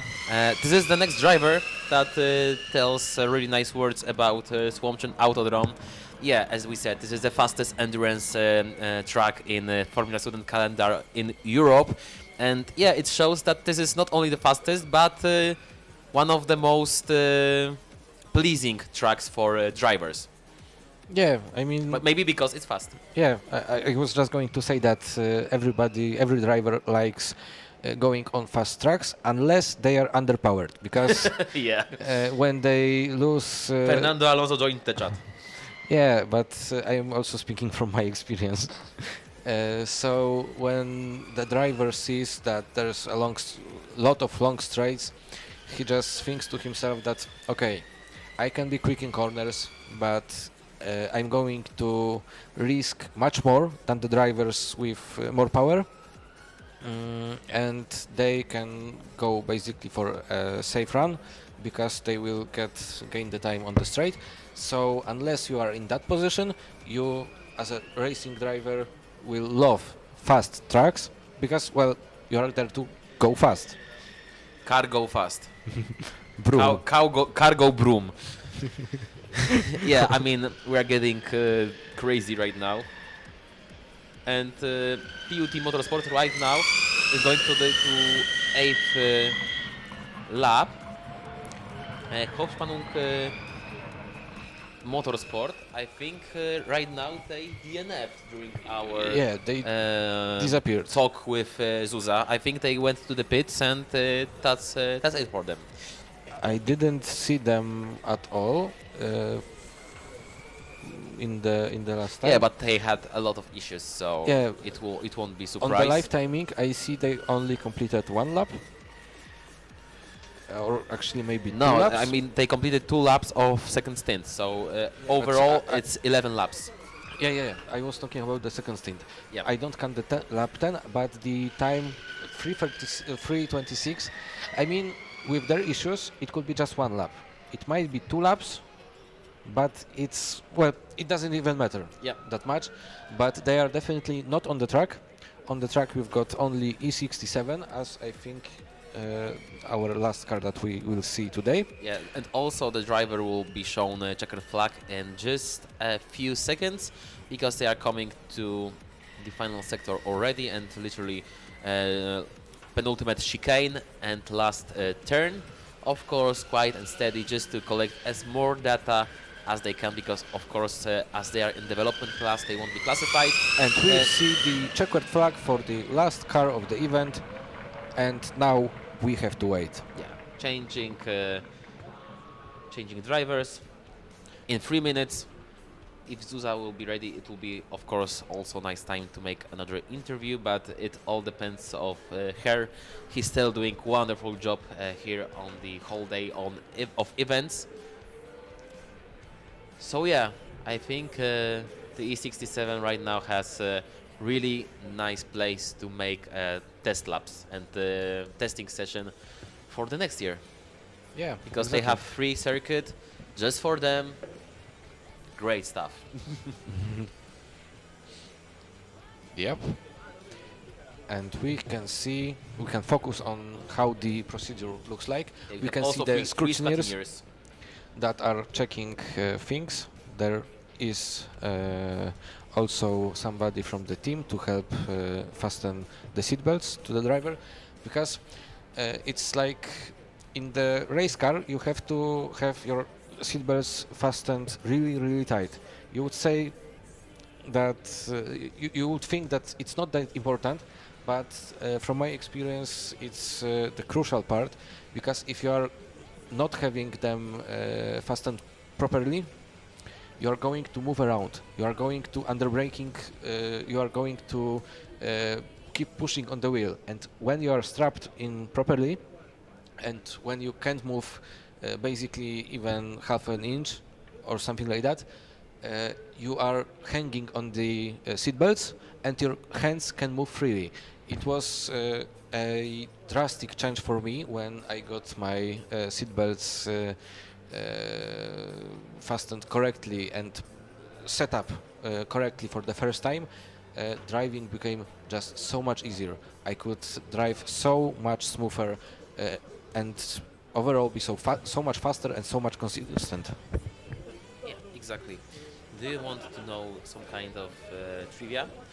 The Hof team had almost crossed that 3-minute mark for pit stop. Okay. Let me guess. 2:49. Sorry. Okay. Sorry. But yeah, they were just 11 seconds left in the pit stop time for them, so they were really close to be the first team to get penalty for a too long pit stop. Well, I think we won't get that for E67 either, because they are already ready to go. They're already ready. Yeah. Smooth. Cha-cha real smooth. As for the whole day, Yeah, as with for the us. whole day, with all of us in cheer room, in director center, with Zuza, our correspondent, with Damian, our cameraman, yeah. With Everything all is our smooth. cameramans. Yeah, with all our cameramans, but I was talking about the transitions between studio and our commentator booth and correspondent on the paddock. But yeah, also the work of all cameramen, the work of all marshals, strategists, viewers on the track. Yeah, this is a hell ton of people that made the event happen and to be on such a high level. You know what? I know why we didn't get the onboard. Because nobody dared to go sit on the car and hold the camera today. I mean, this is a 60s vibe. Yeah, it's a reference partly to a joke and partly to how it was actually filmed in the 60s and 50s with the Formula cars, because the cameras were so huge back then that they were, I think, even bigger than today's television cams that are used by, for example, news stations. And sometimes I even seen that it happened, obviously not on a race day, but on some kind of test or media days or something like that, PR stunts, that there were people literally lying on the car, either in the back or in the front, depending on what you were shooting, if it was the road ahead or if it was the shoot at the driver, and they were hanging out from the car. Yes, and right now PUT is at the last stretch, and yeah, they are the only car. I mean, yeah, they are the only car, just like that. Yes, and they are going for their first lap after the change. I think they picked up a pace a bit, maybe not by much, but it looks better now. So we will have to still wait for them, I think, about 15 minutes, maybe even less, and then we will head to the chill room from what I get. Yeah, chill room with top 3, and also I think we'll have an interview also as well, but we have also right now an interview with Zuza, of course by Zuza, with the drivers or from the guys from the team. So again, up to you, Zuza. Thank you so much. Yes, joined by our two last drivers of the day. How was the track for you? Because it's getting pretty empty, but you also had a lot of times when you had to slow down because of the car in front of you, right? Yeah, this was quite unfortunate. I don't know why he was that by, but overall the grip is quite high. We are quite lucky to be last to start. I don't know if we got the penalty, but yeah, the track, I think it's even better than yesterday. But you guys were also in the queue earlier before, and you had to stop and you then rejoined at the end of the queue. Can you tell us what happened there? Yeah, I don't think it's a question for me. I'm not the guy of the electric side of the car. Okay, but you got it all working and the car is on the track performing very well, actually. Yeah. I wanted to ask, because yesterday our autocross session stopped with you guys on the track. Can you tell us what happened? Yeah, so what happened, we believe, is that the cars that were running in front of us actually left some debris on the track. Like I don't know if it was a screw or a gear or something, and it just cut our tire. So it was a slow puncture, and after some time, it just we just spun because of it. It wasn't a driver error or anything. And I heard in the paddock that you guys didn't have any spare tires. So how come are you on the track right now with slicks on? Yeah, so near here is actually a tire shop, something like that. So we got lucky; they were open and they got it done, and we are really thankful for them. I don't know the name of the shop, but if I knew, I would say it. But I mean, that's incredible. It really shows the passion of Formula student to on a Saturday go and look for a shop and try to fix your car as fast as possible to get it on the track and actually have it running. Other competitions you guys have done this summer, how did they go for you? I wasn't at the other competitions actually, so Adam could say more about it. But the last one, Alpe Adria, I know was quite good for us. We finished 12th in endurance, I believe, and 13th in autocross, at about half the pecking order. So it was quite good for the level of field that is there. And we also finished the scrutineerings like third fastest in Alpe Adria. But I don't know about Balkans, only that there were some issues with rain test and endurance. And how about the management of the battery during your run? Did you have to slow down for a bit to save up for the efficiency, or did you have to push more?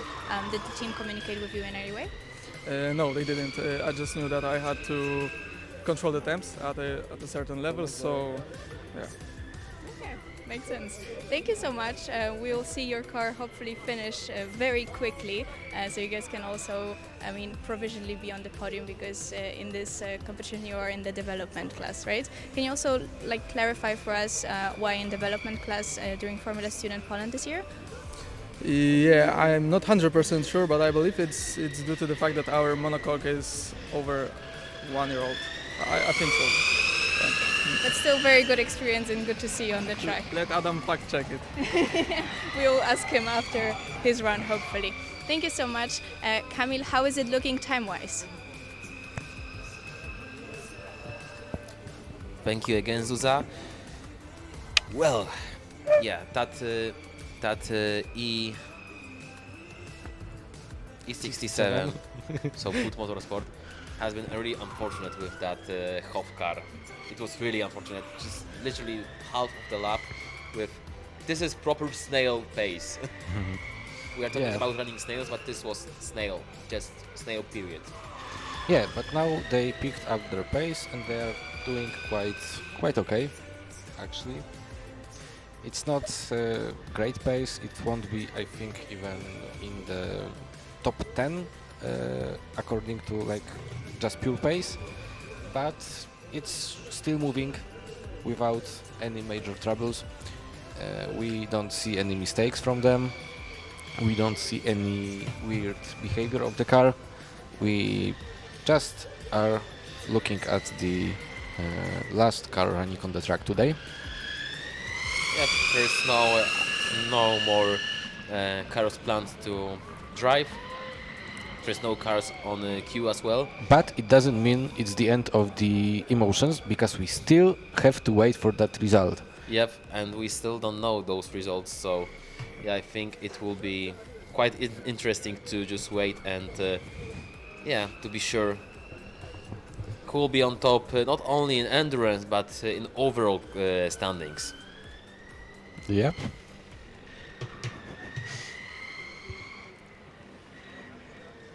So, maybe it's the time to ask you the question: who impressed you the most during this event? This is a good question. And I'm not talking only about the results and times and points, because, well, there are things that happen sometimes out of control of the teams, like some mechanical failures and slower cars ahead of them, like the rain that we had in the morning. But which teams did the best impression on you? I think the superior engineering, mainly because of that rapid acceleration, and of course that maybe we didn't see that in the classification, but of course 5th place on acceleration is still quite nice achievement. But yeah, overall they had really great pace in overall. Of course, they were strong always in acceleration or autocross, but they also went. We have E67 stop on the track. There was the talk. I said that I hope they won't finish like yesterday, and they are going. So yeah, so maybe just fingers crossed. I didn't curse them. Yeah, maybe it was just one single hiccup. Okay, I hope so. So yeah, going back to the question. Yeah, superior engineering are of course a great team, and they show it, for example, in Italy, in Croatia, but still they really showed great potential. Of course, skid pad didn't go according to the plan, but overall this great event. Regardless of position, they will end in the final in endurance. But also worth mentioning, they stopped again in the middle of chicane, and they're still moving. But yeah, NTHU Racing, they impressed me the most that they came here from Taiwan. PUT stopped again, but they also the only team that get finalist title in both static events. So yeah, this is really impressive. And of course, Fast Tube, Running Snail Racing Team. And Come on, you can just choose top 3 and say they were the yeah, best. they impressed me the most. What can I say? I can also say. Okay, I need you to choose one of them. If you were forced to choose only one of the top 3, who do you choose? And it might not be the winner of the whole event. You don't have to look at the time from endurance. This is really curveball. This is a curveball. Yeah, but I I know. think it will be superior engineering because out of those 3 teams, I mean, I was expecting that kind of performance from Running Snail or Fast Tube, but yeah, superior engineering. They weren't on my short list of favorites, so I think that's why I'll make them my most impressed team. I'm choosing Fast Tube out of the top 3 because they were second on the acceleration test. They were first on the skid pad, and like it's the opposite tests, and they were good on both of them. Yeah. But surprisingly, they were quite slow, well, compared to what they showed in the rest of the events, because they were just 5th. So I mean, they had an issue, if you remember. They had an issue at the beginning. Yeah, I know, but they still. Oh, okay. Sorry. They did only one attempt on the second driver. Yep. I think. Yep. So okay, I get it, but okay, then I would say they would impress me even more because they were basically showing pace to be top 3, top 2 even in all the categories. So I think they are the team that impressed me the most, but the teams that caught my attention also are E20 with that quite different design without the rear wing. Yeah, Midvida is also quite nice show, and they did quite well, especially today. 7th place, P7 on endurance. So yeah, quite impressive. Yeah, we were worried that at the endurance they might not do that well. We were worried that in the autocross they would be slow. They were. I mean, they were weren't quick there. Yeah, I mean, 19th place out of 21. Yeah. But they really pick up the pace when it matters to be consistent and not fast on the single lap. Yeah, and also I want to say that the race yards on the acceleration test made a good impression on all of us. They just went for one quick run, then made the second attempt that actually wasn't needed because their best run was the first run, and Yeah, then aura decided farming. to aura farming and just chill out and well, focus on the skid pad. Yep. And they were also fast right now here on endurance until that GQ.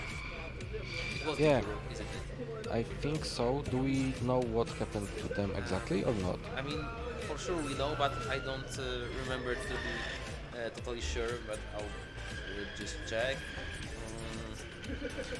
Okay, and in the meantime... It was 53, isn't it? Yeah, Race yes. Yard E, it was that LMD, that short Oh, that okay. I don't know what it means, sorry. But yeah, I mean, overall, Race Yard E also had a really nice week in terms of pace and in terms of overall results, so they can be quite nice with their achievements here in Poland. Yeah, and right now the 67 is still going. It's actually, I think, last lap for them, if I see it correctly. Yeah, this is the last lap, So and there is Stewart waiting for him at the finish line. So this is literally the last corner of Formula Student Poland 2026. Just one chicane and the sprint to the finish. And yeah, this is the finish. This is the end for PUT Motorsport, and this is the end of driving in Formula Student Poland 2026. Poznań ended that competition, and PUT Motorsport had the chance to be the one who is closing, and right now the only thing we got left is closing ceremony and awards ceremony, which will happen according to the plan in an hour, but I don't know if it will be delayed, maybe. But yeah, right now it's a wrap. It's a wrap for whole competition.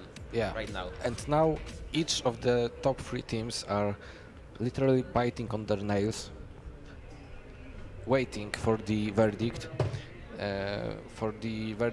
I mean, I believe they already know who won the endurance competition, because, well, they don't have to focus on keeping you entertained, so they can take some time and count the time, but they still don't know the results of the static competitions.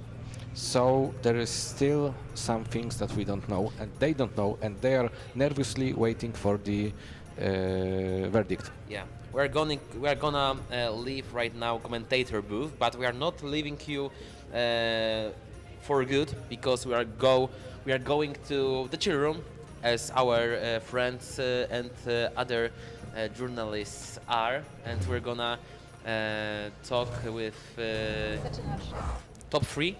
Yeah, I believe of that. endurance, and also with Bartek, which he is CEO of FSP Foundation. So we are going to chair room. Hello, hello. Race.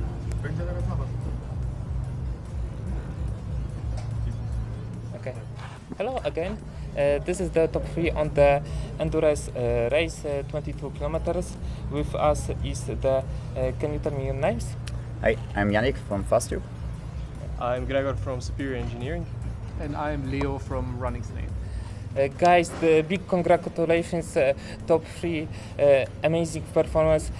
Can you tell me about your performing, about filling the car right now that you have? Yeah, so first of all, we're really happy to finish endurance. It was the first time here in Poland for us with a really unique track, very fast, very long straights, so it was a bit difficult for us to estimate the energy level. So in the first laps we were a bit too optimistic with our power output, so after that we had to manage a little bit the energy and also the temperature level. Mm-hmm. How about your feeling in the full performance at this week in the Formula Student of Poland at Autodrom Słomczyn? So for us, for Superior Engineering, we had a bit of issues in the beginning with acceleration as well as skid pad, but then I think we managed to solve most of our issues and really get good times in autocross, and especially here in endurance, where we're very happy with the performance. Okay, and you are how about happy with your performance? Yeah, we are very happy that we first of all finished endurance. We had a lot of problems in the beginning of the event season, but yeah, we're happy we finished it. We're happy we got there with a little bit of energy to spare, and yeah, we didn't run into any temperature issues. That was very nice to see compared to for example FSG we had 2 weeks ago. But yeah, today our only limiter was state of charge, and yeah, that's the way we like to see it. Okay, can you? Sorry, I had to, because we have 2 of you guys who drove during the endurance today. Okay. When I spoke with a lot of the drivers, I heard that this track compared to other track feels really fast and is really fast. Did you guys also do other endurances? Is that something that you also find true? So yeah, the track in itself, it is very fun to drive for me. It's very open. You have a lot of space to work with. The driver can really make a difference here compared to other tracks where it's always very narrow. You're always right on the limit between the cones. Sometimes you're touching cones but not flipping them. So yeah, it was for me very fun to drive, and yeah, very different but not in a bad way. Yes, for me it was also very interesting to find the optimal line, because it's a really wide track. Normally in other events you have like a cone tunnel and you just go through it, and there's only one line, and yes, this was really unique and very fun to drive. Okay, do you expect that before this event of Formula Student that you will be go past by another event by event in the static events, and now on the dynamic events you will compete that very well that you already finished in the top 3? Well, I think in the last or in this season we did a lot of effort to increase our static performance because we thought about that there's a lot of potential, especially when this year we also built for the first time an all-wheel drive car, so we made it in the dynamic discipline, for us a very big step this year, and also now in the static disciplines. I have one question, guys. You are in the top 3, that's for sure, but we made some calculations because our live timing also includes the pit stop time. So do you know how much is the margin between you all 3 according to our first calculations? No. 4 seconds. 4 seconds. 4 seconds. No joking. Yeah, between P1 and P3. We are still not sure. I mean, we won't be the judges. We won't be the stewards because it's their job. It's just our amateur calculations. So we won't be like the judges who will be P1. But for sure, the gap between you all 3 after 22 kilometers, it's just around 5 seconds. And from our calculations, the gap between the first and second place is about half a second. And this is the commentators. They grew up the emotions to the maximum. Yeah, and everything you will know during the award ceremony, so be with us. So, did your teams count the results from the race and from the other events? I'm going to ask you, who do you think of you 3 will win? Just in the, from the vibes. Well, for my team, yeah, and the static disciplines, from this discipline that we know already, yes, of course, but especially for the endurance discipline, it was a bit hard. You mentioned it with the driver change time, so yeah, we let us surprise in this evening. Yeah, for sure it will be surprised, but as far as we know, you are the top 3 because even with that pit stop time, the margin of yours was far more bigger between P3 and P4, so there's no discussion that we are sitting here with top 3 of endurance as well as top 3 of autocross, so you bring that one lap performance, single lap performance up to endurance race, which is totally different things. Yeah, maybe you have something about to tell? Yeah, absolutely. I mean, I think the biggest difference with us was that the drivers were used to the track when we got to endurance, because yesterday the pace was quick and the drivers could only run two laps. So today I think we truly showed what this car is capable of, and I think we ran pretty good times. I think even better than yesterday in autocross. Yeah, actually, it is. And how do you like Słomczyn Autodrom? Because as far as I know, it's the fastest endurance track in the whole Formula Student calendar in Europe. So when Zuza was talking with a lot of drivers, they were telling that they like that middle and fast, fast speed corners. And what's your impressions? So when you were walking down here, we actually covered this question already, and we got sorry. the answer that they really don't worry, but we got an answer that they really enjoy it. But also when we were waiting to be in the chill room, we quickly spoke about some changes that you guys applied. So over the summer season, you guys go to several competitions, and from a competition to competition, you also apply some changes. You guys told us about incredible things happening at FS Austria that changed all of blew apart your whole settings. Can you tell us about this? So when going into the first event, FS Austria, we were pretty confident we were gonna have a good result, but we had some issues with our inverters in general, and then we did some quick fixes in the campsite in FS Austria, just to get the car at least working. Then going into the first acceleration, we accelerated, car shut off after 50 meters or something. Wow. We had issues whole through FS Austria just because our inverter settings we did before then were just all over the place and were just not applicable to to the car in this state how it was. Then FS Germany, it was very hot. We had a lot of problems with accumulator cooling. So we had to, I had to basically lift through the whole track, and I had like 2 or 3 braking zones, even though there are a lot more braking zones normally when you fully push. But we had our inverter issues figured out in FS Germany, but coming to here, we found the final fix for our temperature problems in our accumulator. So now our accumulator was perfectly happy where it was. And we could have pushed even more when it comes to accumulator temperature, but this time state of charge was the issue, but it was still, we got to the limit of our car in terms of the accumulator size. So yeah, it was, we are very happy with the results that we achieved. How about you guys? Any changes from another edition to another? Recipe of success. Recipe of success. Well, for us, we had really some problems with our suspension. So we started the season with a nice carbon and titanium suspension system, but I think it broke 3 or 4 times during testing and also during FSG. So that's why we made a step back to a more old school system with a all steel suspension. But yeah, it's a bit heavier, but it worked. So that's success. Find a compromise. Yes. You know how to improve in the next years. Yeah, and what about your team? So our team actually made a big improvement last year when we went from 2-wheel drive to 4-wheel drive. So the performance really increased last year, and the last year's car was pretty competitive, although we had reliability issues. And then this year we made a huge weight saving, so we managed to lose over 20 kilos. And so the car is really light and it's really agile. So yeah, all the work the team put in really helped with the weight savings. So we have a competitive car this year. Actually, in Czechia, in FS Czech, we broke a wheel hub.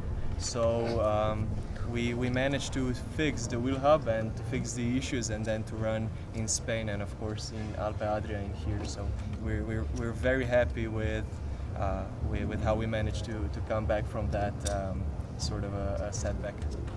That's great. This is the top 3 teams of endurance of Formula Student Poland, and also this is actually the end of not only dynamic events of Formula Student Poland, but the end of Formula Student Poland at all. 2026. 2026, of because course. We'll of course see you next year. Yeah. We are not ending whole event. Don't worry. And hopefully all of the teams again. Yeah, maybe even more. Because that edition was already record breaking, so let's go further. And more countries. More countries maybe. I don't know, you can go further than Taiwan from Poland, but maybe it's possible. Australia, maybe? New Zealand, Kiribati, Vanuatu, for example. Palau. This is not geography, this is for my student. Yeah. So I think we're gonna end there. This will be the period, the comma of our stream, I guess. Yes. Thank you so much for all of our viewers for being with us. It will be a comma, not period, because we have also one more interview coming, and it's with the very special person for FSP, because it's the CEO and founder of FSP Foundation, Bartek Zahara. Thank you guys so much for being with us. The top 3 teams. Hopefully see you on the podium today. Congratulations. Congratulations. Thank you. And see you at the award ceremony. Yeah, we'll see you partying. Thank you. Thank you so much. And our last and final guest, Bartek Zahara. Can I sit here? Yes. Yeah, go for it. Come on. You can sit here right now.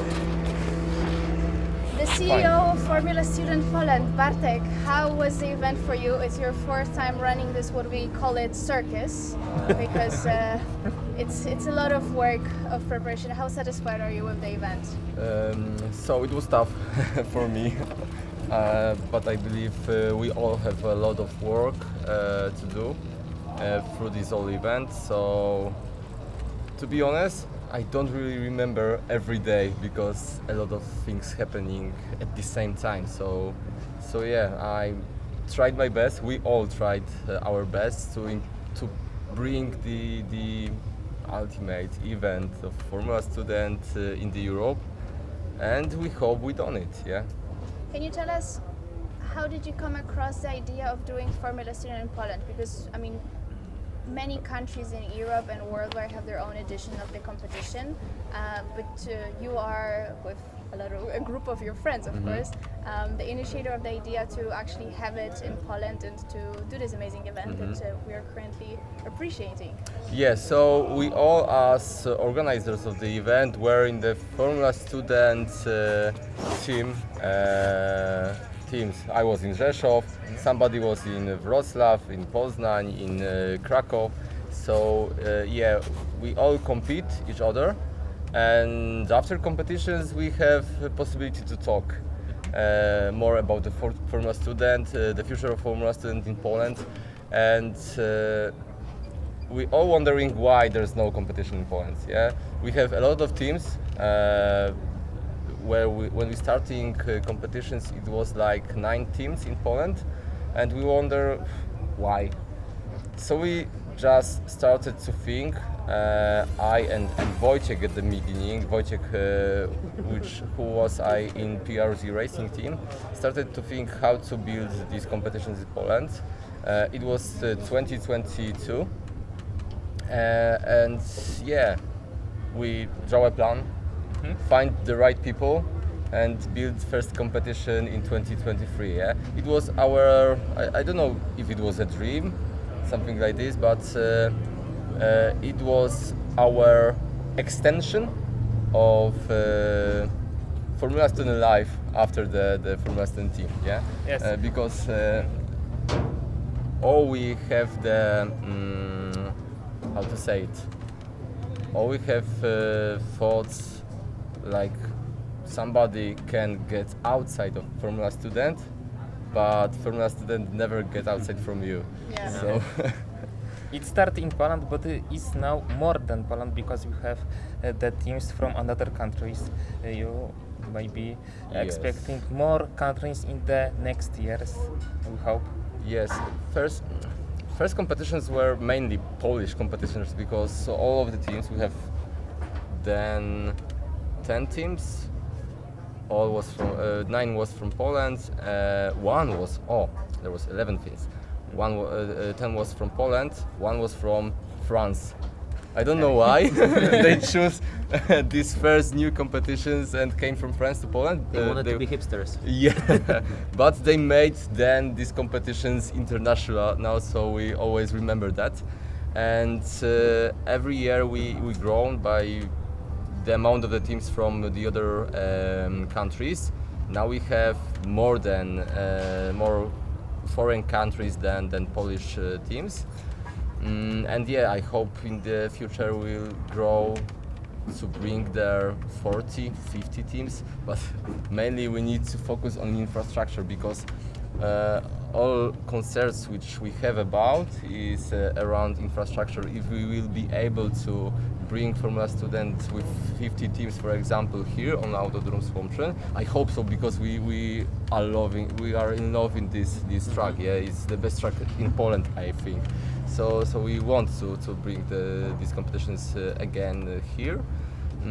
But yeah, if we want to grow, we need to focus on how we need to do that. Also, volunteers, which are building these competitions, it's very big. It's very tough to find the right people who want to take their time here, who want to be there 7 days, work hard from the morning to the late evening, and building all of this here. So yeah, we need to focus on organization mainly, calculate everything as every year, and hopefully bring bigger event next year. Yeah, because there is one concern less, I think, is the reputation of the event, because with all of the people I've been talking about, and Zuza was talking, everyone really enjoys being here in Poland because of your amenities here in FSP and here in Słomczyn, but also because of the track, because this is the fastest track in the calendar in Europe, and the drivers really enjoys it. To be honest, as you mentioned, the track is, I believe, very nice for drivers to show what they can I on think the track. it suits Formula Student cars. Yeah, I believe so. Also, as you mentioned about the reputation, we have some thoughts about what to improve in our competitions, because we're listening to the teams, as well as we're doing it up to these days. We want to be quite educational event, so we're wondering about some changes about dates for the competition. Maybe we'll go through area spaces, slots for competitions. We are talking now about this, and maybe we'll do same event but closer to July, something like this, so teams can have quite tough but fair technical inspection and be well prepared for other events, so they can run much more competitions without any problems, without any security problems, because some teams giving us feedback that we have very good scrutineers. They learned a lot, but they spend a lot of time on technical inspection. So I think we would like to give the opportunity to students to learn how to prepare the car very well, and we have something like a mission about that, but also we have a mission to improve knowledge and skills of the students. So we will try to do that. Can we ask you who impressed you the most during the event? I'm talking about the drivers, the teams, the participants, the staff, everybody who helped to organize the event. Like, who would you choose? The biggest impression for me, I can't say PRZ racing team. So I really like performance of Race Yard, also Fast Tube. And the commitment of the team from Taiwan of coming to Poland. My God. They are finalists of both static events. They made us not only European competitions, but world competitions. International, intercontinental competitions. Now it's intercontinental, yes. Yeah, exactly. So we are really happy that they came to us, they chose us. And I'm very impressed about also their preparation, because they were very prepared for all static events, for technical inspection, and for also dynamic events, and their performance also was quite good. Decent, at least decent. What do you think about the spirit of this event? Because we told later about technical spirit, but the spirit and the vibe of the people. We hearing all the day the crowd cheering, they hitting the barriers and helping each other to set the fastest times. We also in the morning, in the evening, talking each other, eating each other, and try playing to Borat. Hearing Borat in the garage, of course. So for those who don't know the Formula student from the inside, it would be quite hard to understand the spirit of Formula students. Spirit is all of this. It's the rules, it's the building the car through the whole year. It's a lot of engagement which students deliver to those vehicles. It's a lot of nights which they're spent of preparing these cars. Sometimes blood, sometimes sweat, sometimes crying while car is not running. So there are a lot of emotions behind that, and I believe that it's a part of course, motorsport. Also for those teams is integration. They really like to be with other teams. They really like to talk with other teams about their experience, they like sharing experience. They really enjoy spending the time with other teams. Also, we found that Polish teams love to integrate with each other. So we are really happy about that because not always was like this Polish teams integrating, and I believe that because of our competitions happening, these Polish teams integrating much more. You can say something like that because of FSP, you kind of opened the Polish teams to the world of Formula Student more. I hope that we opening Formula Student for Poland mainly, because in Poland the idea was unknown as much as it is now. I believe that we extend the awareness of people around that, what is happening here, why do they do that, what is behind this, because behind the Formula Student, behind the racing, there is also engineering skills, engineering knowledge, marketing knowledge. Yeah, as well. exactly. Extending the skills of these people, preparing for work in industry, in motorsport. Yeah, is very important for these people because now they are working on Formula Student vehicles, and then they will work in companies, in industry, and they will be our future. Yeah, so this is very important.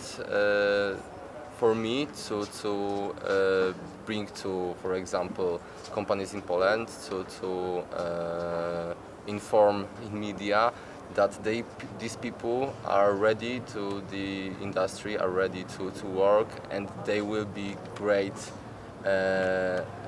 engineers who will improve the companies in Poland. I believe so. Yeah.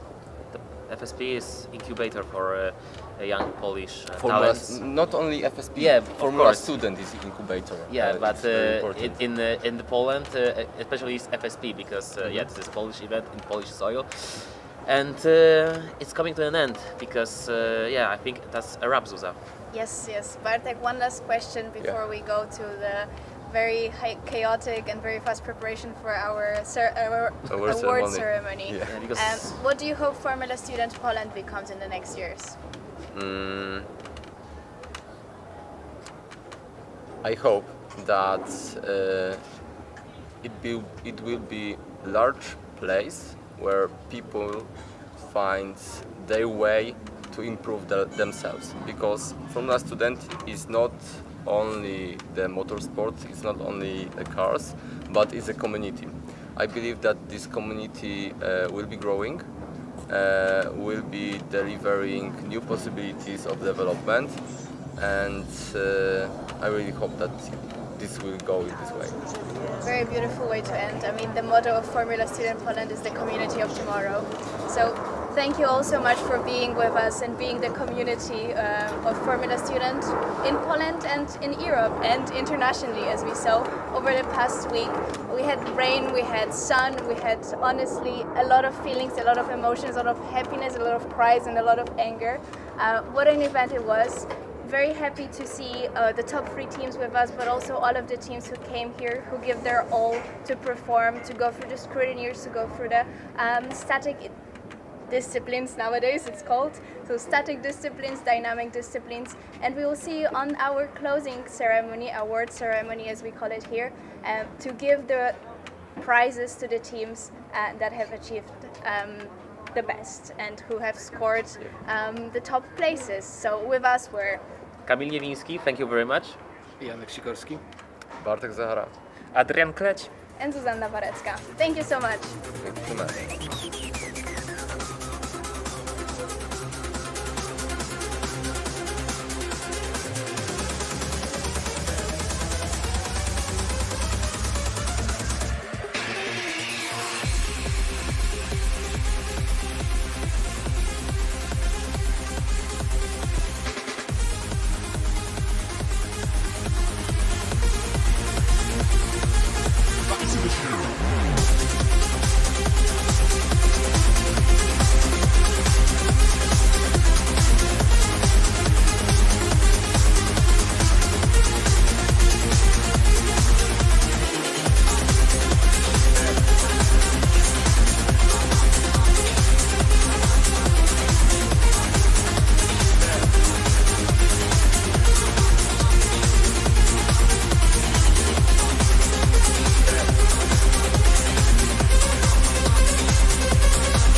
Contra.